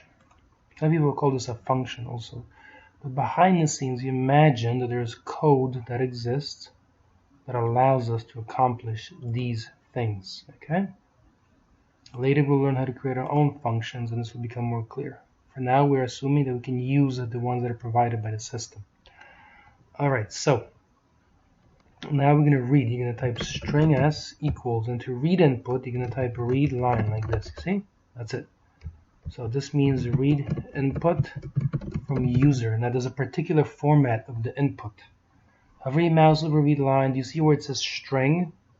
Okay, that means this is going to return a string to us from the user. It reads a sequence of characters. Okay? Alright. So once we have that read in, we can do the following. We can type right line, and we'll just display some, small amount of information. So for example, we can say the length of your input is, and to find that, you're going to type the following. You're going to put the curly braces, then you're going to type a period, and notice that what shows up This is the length of it. You see that? And over here, do you see where it says int like this? One more time. So like this. You see where it says int string.length? So that int indicates us that the data type of the length is integer. Okay? Alright, but this tells you how long the string is, how many characters you've typed in. That's it. Alright, and that's it. Okay? Now, that's one thing. Next thing would be, of course, to read some numerical input. So let's accomplish that. And to do that, we're going to type the following. So we'll say here, new prompt, right line, and we'll say enter value. Prompt the user again, like this. Okay, so prompt user. Then you're going to type double as the data type, s, let's actually call it x, equals, and now you will type the following code. Double dot parse. Okay? Now, double is a data type, parse is again a function or method. Do you see that little double where my cursor is? Parse gives back a value of type double. That's the purpose of it. Okay? If it can, right? And then you're going to type inside it read line like this. So this here is what we call the nesting of functions or methods. And to understand it properly, follow this sequence. First read line. Okay, you read string. Okay, reads a string data type. Second stage, parse. Okay, if possible, say converts to numerical form. Third, that result is stored to x. Okay, that's the sequence of operations here. Alright, there you go. Let me break this over a couple lines so that it's easy to see. Alright, and that's it. Okay, so remember, read line, hover your mouse over it, that gives back a string. You apply parse. Parse means convert into numerical form in this context.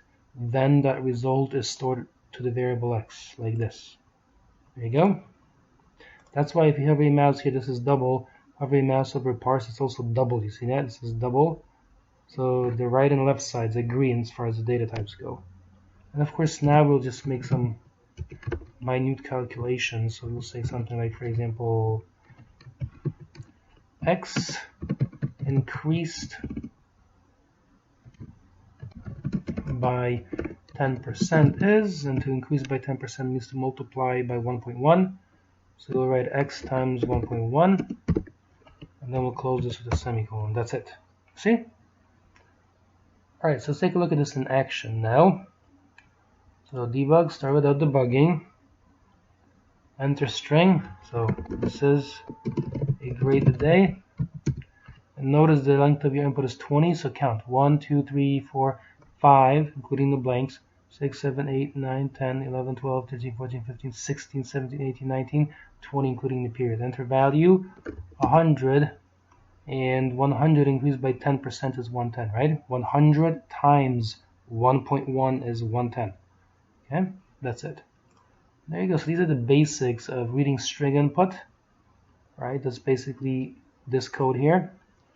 And then numerical input requires more work. Okay, you read it, you convert it, you store it into a variable, and then of course you print it, right? You do some kind of calculation the way we did over here. Okay, I did x times 1.1, and that gives it back a number. And that number then is printed on the screen. In this video, we're going to learn how we can prompt a user, get some input, use it, and then display this information and make an application that we can install on our operating system. Okay, that's the objective here, make an installable application. Alright, so crank up a project, and the first thing is the prompt. So you type right line and enter name, that's it. Okay? Alright, so what we want to do first perhaps is, it's as if somebody were logging in, we want to display the logged in person's name in the title, meaning up here. See how my name is right here? Okay, we want to do something similar, so we'll say the following. You're going to write title, okay? And the title here, remember, refers to the title of the window. So title, and then you're going to put a dollar symbol, and you will say something like welcome, okay? And then here, we have to put a variable, right? So you have to read that variable. So to that, you're going to type string name equals, and to read the variable, you can type read line like this. Okay. So read value, read name from user like this, and the first line has the purpose of displaying a prompt to the user.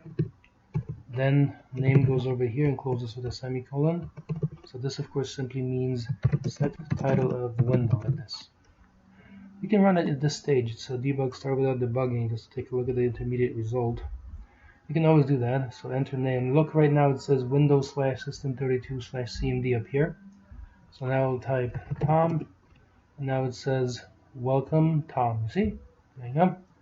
Alright, now to make it do something more useful when you display a name, next stage is to type the following. You're going to declare, you're going to type const. Alright, and then use short, and then number of sides equals 3. What have I made here? This is what is known as a constant. Okay, so constant, meaning, okay, its value never changes. For a triangle always has 3 sides. Okay, that never ever changes. Forever, it's the definition of a triangle, 3 sides. How else might you use a constant? For example, number of months is always 12, right?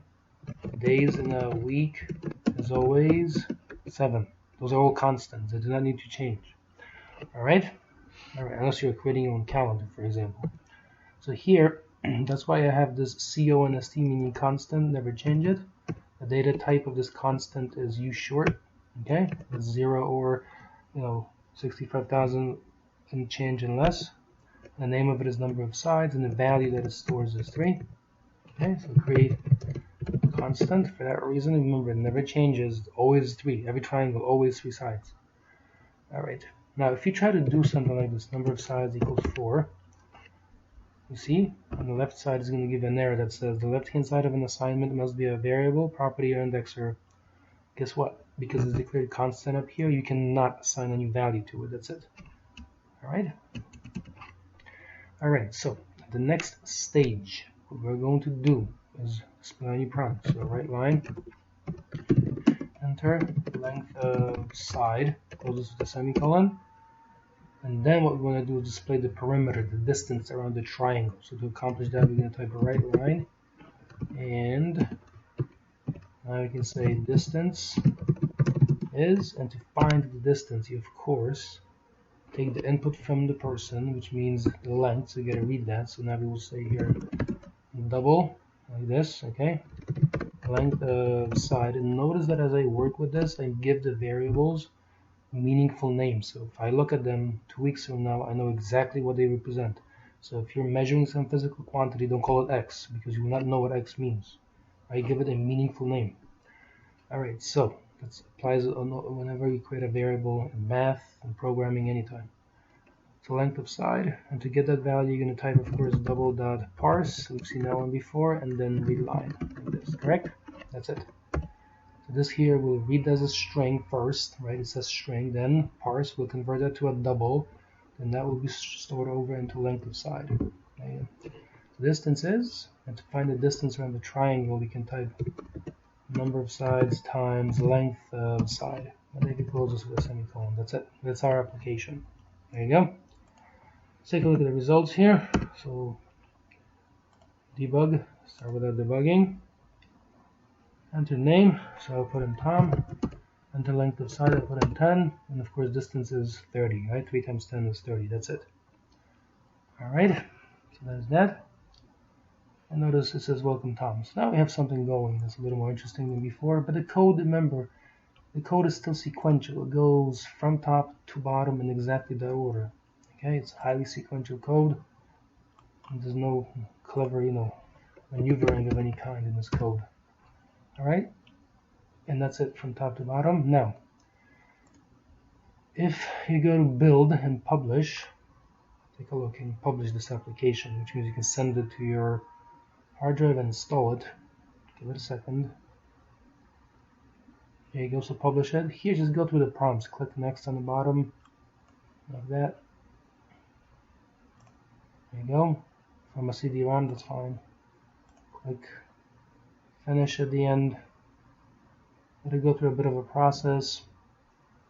it should open Windows Explorer, the place where you view files and so on. There you go. Now notice that gives you a setup, the exe file, run that. That will install this application in the system.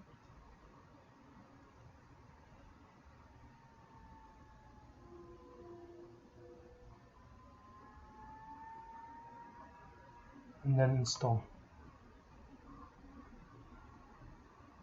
Alright, so enter the name, Tom, the length of side, 10, distance is whatever, then it goes away. Okay, so now we have a little application that's installed. I'm using Windows 10, so if I click here, you see where it shows up my first C# class 10. If I launch that, that's the application. That's it. Alright, so that's perfect. I'll set up the screen, and that is that. Welcome. In this video, we'll take a look at the basic if-else construct. This is used to make simple decisions. Alright, so bring up a project, and now, inside body of static void main, we're going to write the following. We'll say, make sure you have static system.console up top, correct, using static system.console. And you're going to type window width equals 45. That's it. So this sets the window to 45 and the program runs. At the next stage, we will decide whether we want to make the window bigger or smaller. Only two choices. Okay? So now we will write a prompt. Alright, so we will say write line, and then we will say, of course, here enter bigger to enlarge, like this. Okay? If the user types something else, a different word from bigger, then automatically we assume he meant smaller. We'll shrink the window. Alright, so now after you read that, so string s equals read line like this. Okay, and again, notice that on the right side, you see where it says string system.console.readline. So readline returns a string, therefore on the left side I also have a string. See that? You always have to agree. On the right side, you see where it says it represents a 32-bit signed integer. That's a bit technical, but it's a number, correct? On the left side, that's again an integer. So make sure the two sides agree.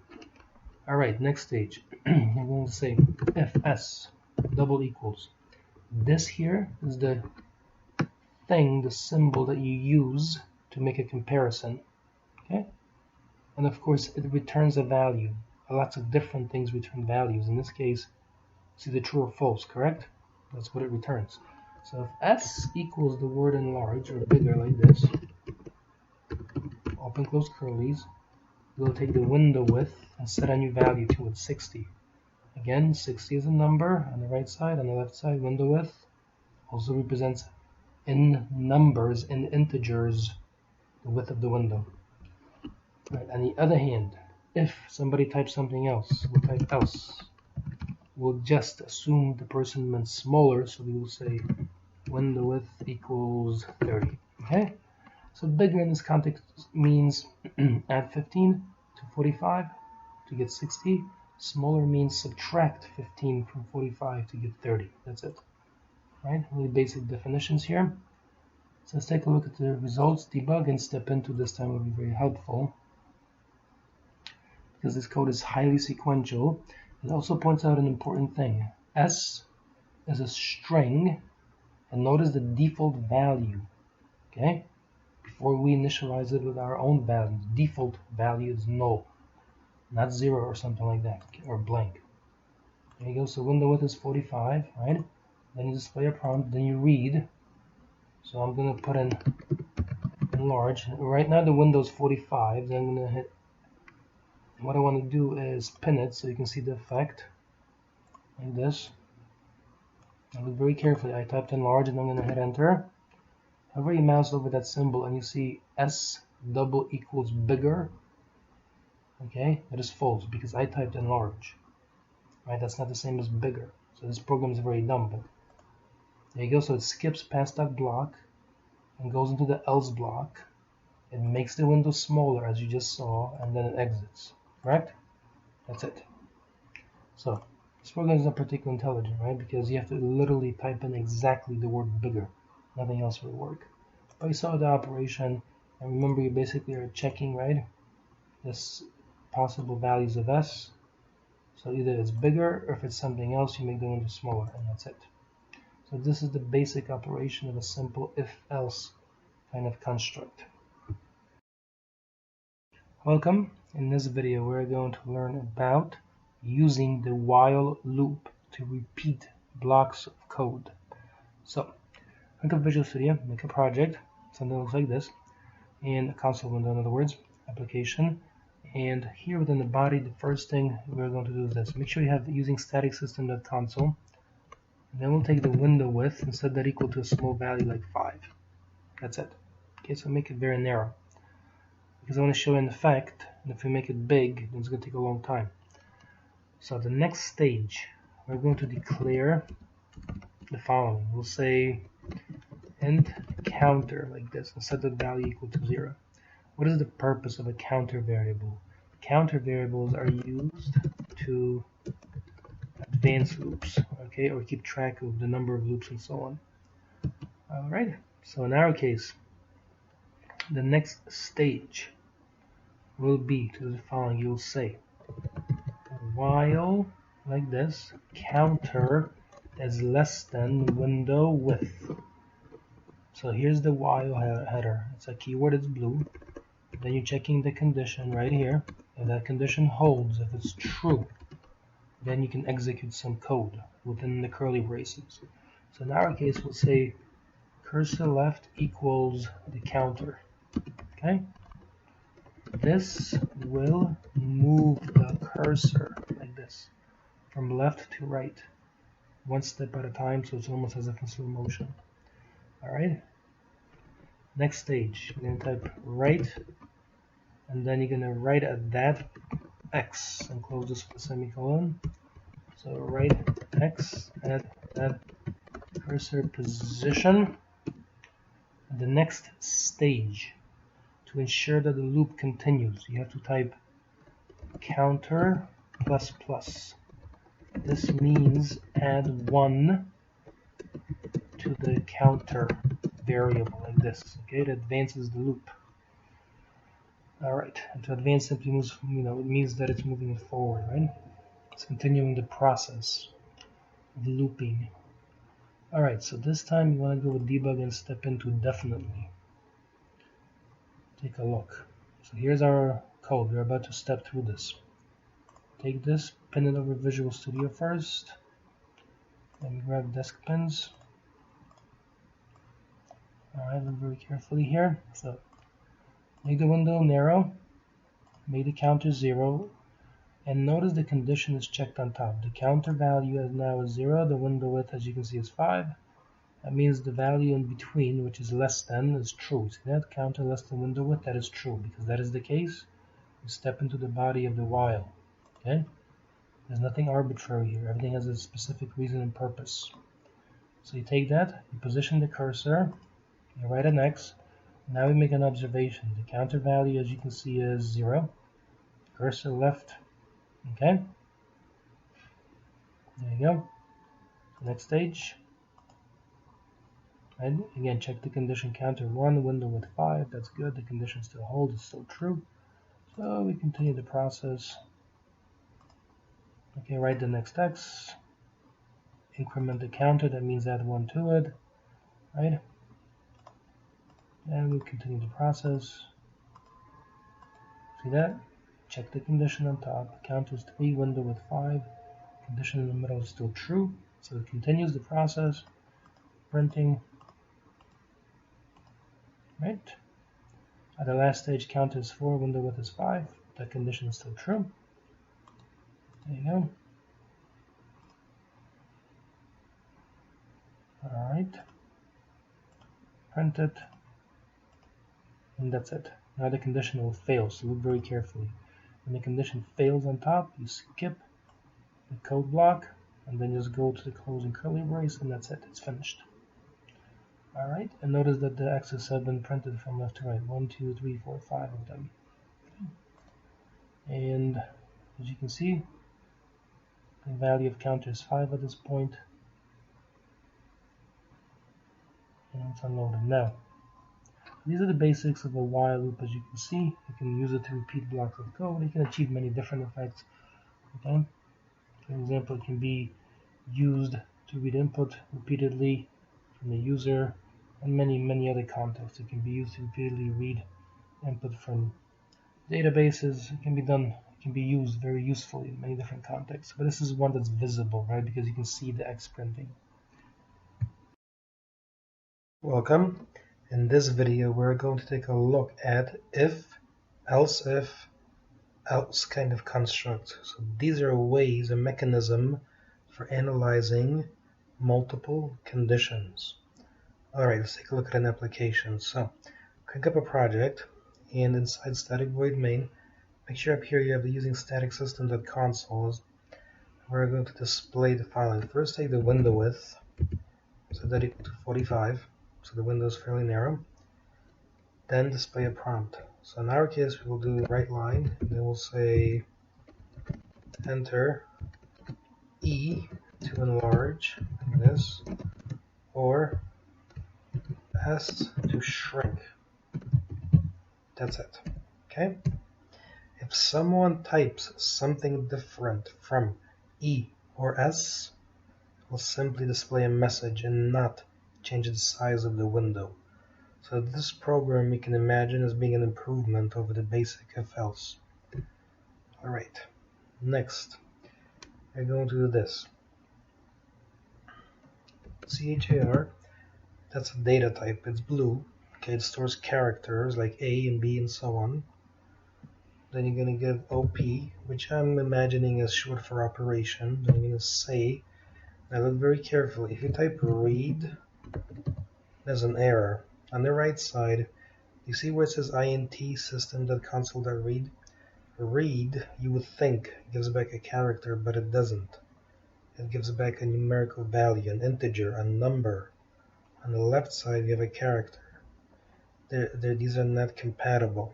So to fix that, in front of the read, you type CHAR.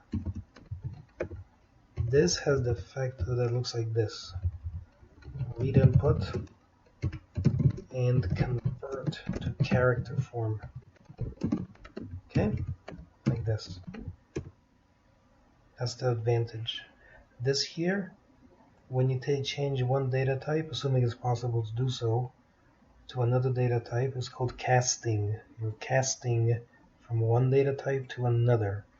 In our case, the integers and the characters are actually related, and you can interchange them. That's why this is possible. So the result of this will be a character. On the left side we have a character. Now the left and right side's data types agree. Alright?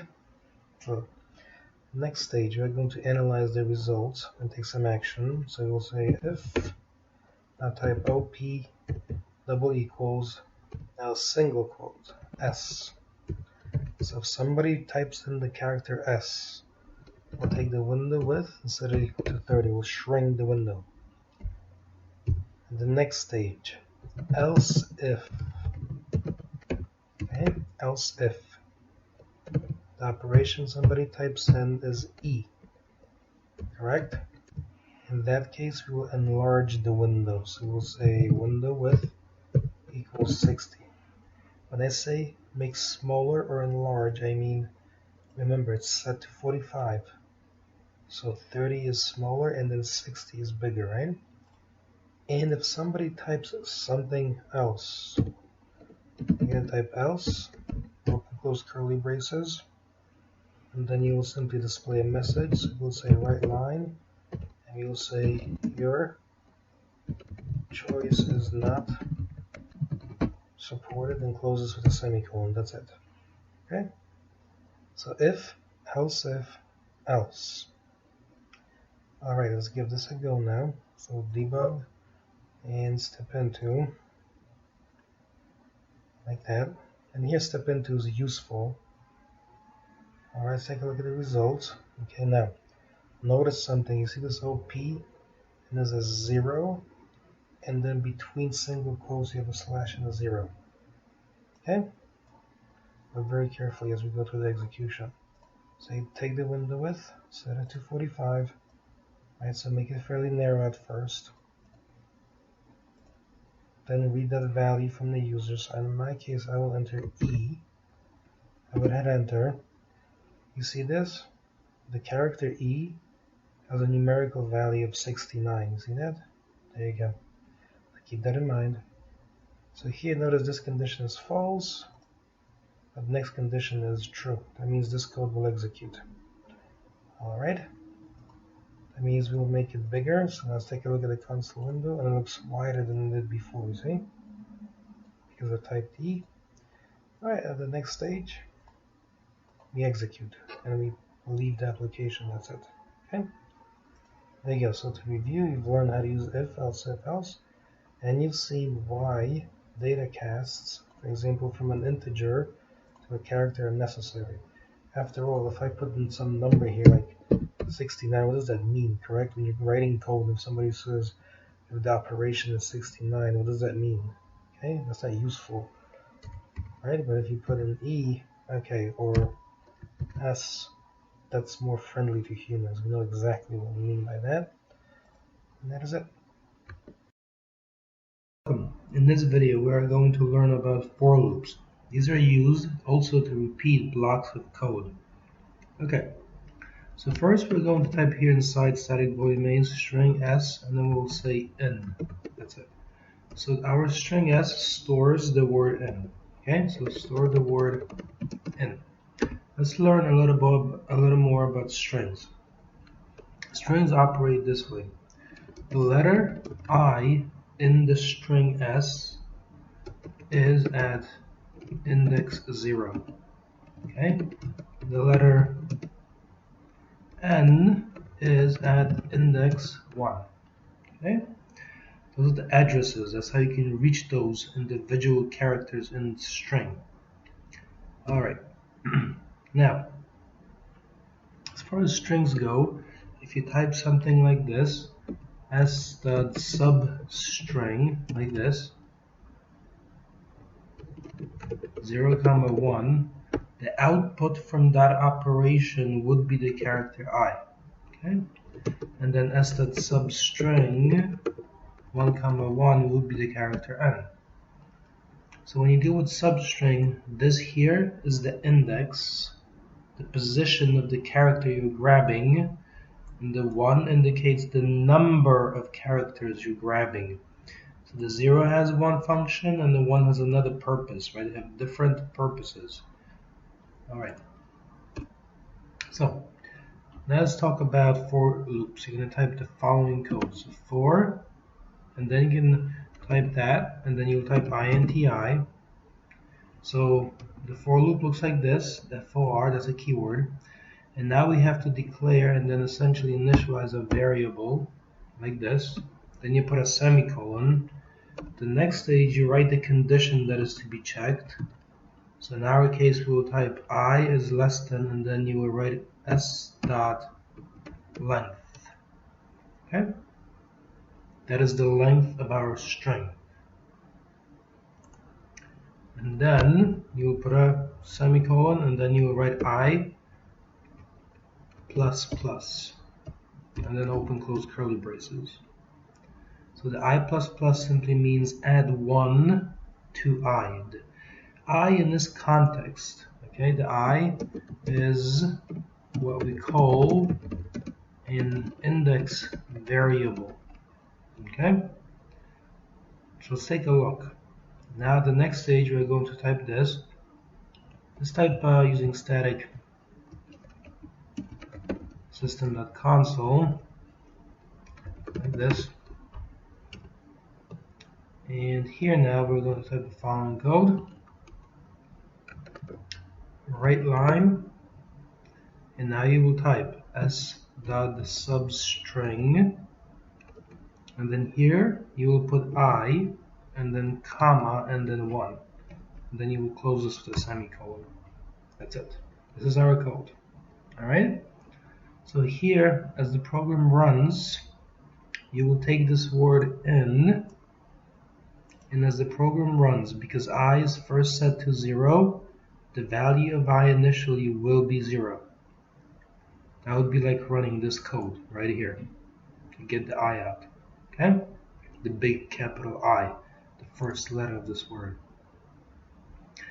Then the process continues, and then I will have the value 1, and that will be like running this code right here, you see?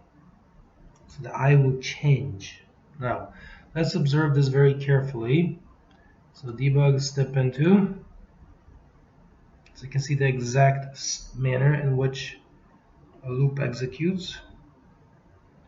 There's no guessing here of any kind. It's all perfect and highly mechanical and predictable. So let's take a look at the results here. So what I want to do is take this, pin it over Visual Studio.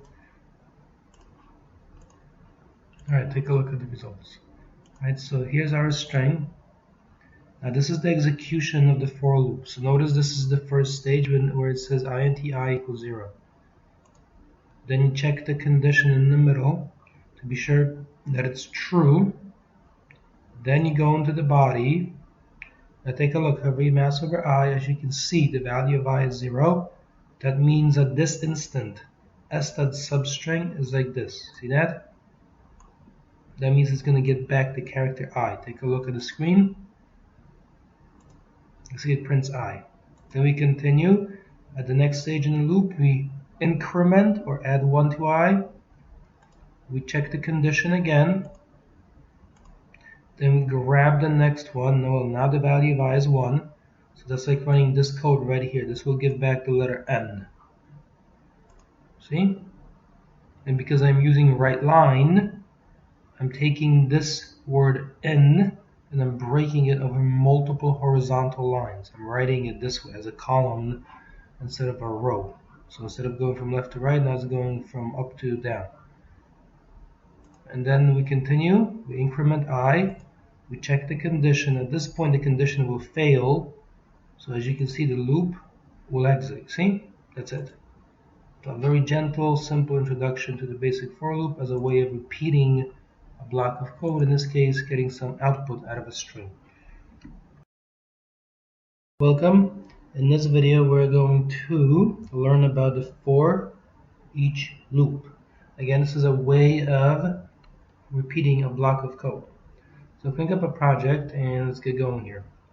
We will accept input from the user and then we will show displayed the numerical version of the input. Okay? So what I mean by that is the following.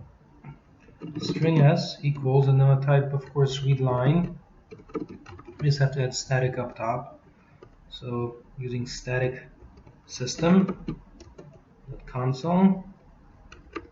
That's that. Alright, so now we have read line. Alright, now remember, on the right side, read line gives back, when you see over here that little data type shows string in blue. On the left side we have a string, so remember they agree, the data types agree between the two sides. Alright, next, you're going to type the following. For each, then you will specify the following, the data type, so you're going to type char, okay, that's a data type, character. Then you write the name of it, so for example C, N, and then you write the collection. In our case, the collection is the string. A string, of course, is just a collection of characters, so we'll just put S. You see? So this is the basic for each loop. So you've got the data type here, you've got the name that you're assigning, N is a keyword, and S is the collection item. So in our case, it's a string. The collection can take many different forms. This is a form. And what we're going to do now is write out the following. So you're going to say write line like this, or you can use write, it doesn't matter. Okay, so use write line, for example. We'll put 1 on each line, and then we'll say the following C, and then close this with a semicolon, correct? So this, of course, means write each character individually on its own line, right? So write individual character on its own line, like that. Alright, so now let's take a look at the results here. That's it, that's all we're doing. Maybe it might be helpful here to enter a prompt, for example, write line and say enter string. Okay, a small prompt, nothing big. So that's that. Enter string. So debug, start without debugging.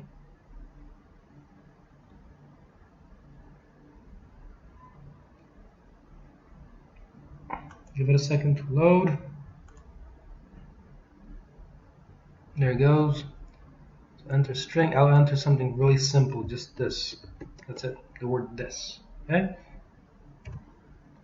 And then hit enter. And notice that it shows THIS. It has been printed vertically as a column of letters this time. That's it. So that's the basics of that. Now, imagine you want to convert these into numerical form. Can we do that somehow? Yes, we can. Take a look. This is what you do. In front of the C, you type INT. This is another data cast. Okay? Like this. So debug, start without debugging. I'll show you. So this and this here, 84, 72, 105, 115, those are the numerical versions of those characters. So there's what we call a mapping between the characters that we recognize as humans and the underlying numerical representations of those characters that the computer understands. Alright, now that's that. And here when you go through the execution of this loop, okay, let's comment the code. So first of all, get user prompt, right? This is a prompt to the user. Let's say this way, prompt user. At the next stage, you have to read the input. So read input from user. And now here comes the for each loop. And notice that this loop is different from the for loop. They accomplish roughly a similar task because they both repeat a block of code, but this one here does not have an index. There's no INTI equals 0, okay, or I++. That doesn't exist here. So this one keeps track of that information automatically. Let's take a look at the execution in more detail. So if you go through it with step into, like this, I'll show you exactly how it runs. There you go. So display the prompt, get the string from the user, right? Enter something easy like the word in. That's it. Right, then you come over here and now take a look. The execution is, see there is S stores in. That's a string, it's between double quotes, it's a collection of items, of characters. There you go. Then you're going to grab C, so notice that C is represented using the number 73, see? Okay, which in this case represents the letter I. There you go. Next stage, you're going to grab the next character, C, and in this case, C represents the letter N, which maps over to the value 110 numerically. And then you continue the process. Eventually, there are no more characters to grab and finishes. That's it. Okay?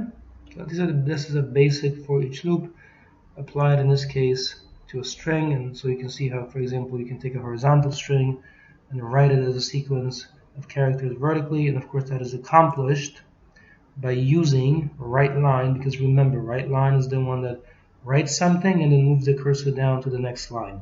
Writes something and moves the cursor down to the next line, and so on. Welcome. In this video, we are going to talk about the do-while loop. So this loop is used to do something, whatever it happens to be, a minimum of one time, because the condition is checked on the bottom. So in our case, let's take a look at an example. So make sure you have using static system.console up top, and now we're going to do this. Let's put a prompt in there. So WriteLine and say enter string, and close this with a semicolon. Then you're going to type string s.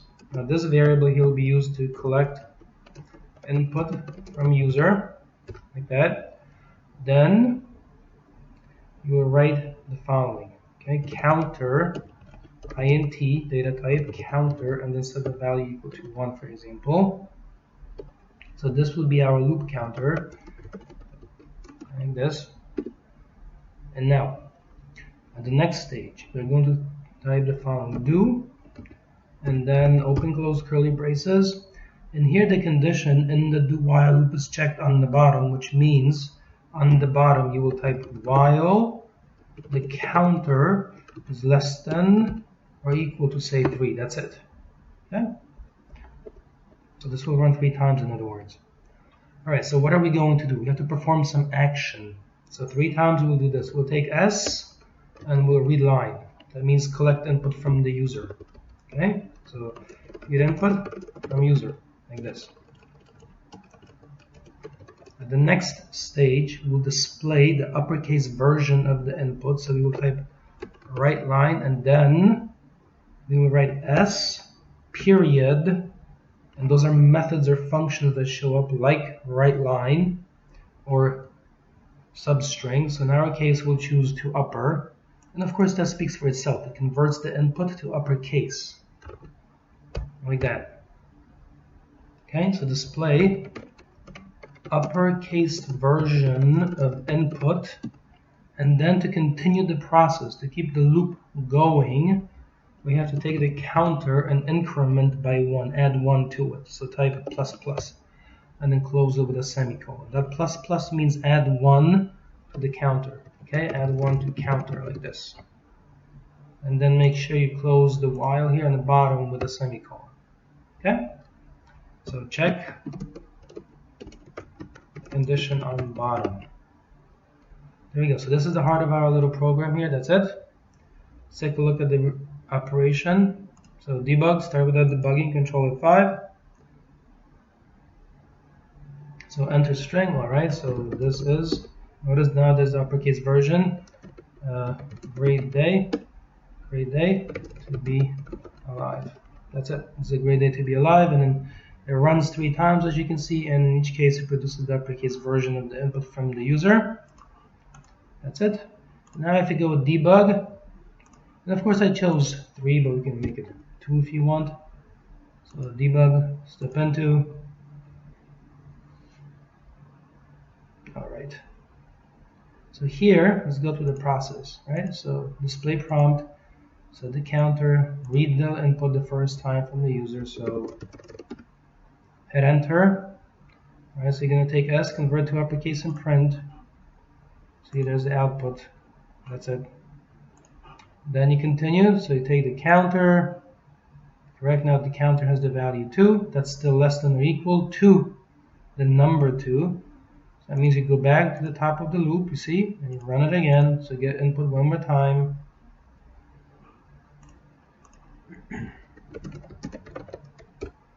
That's it. Hit enter. There you go. Increment the counter.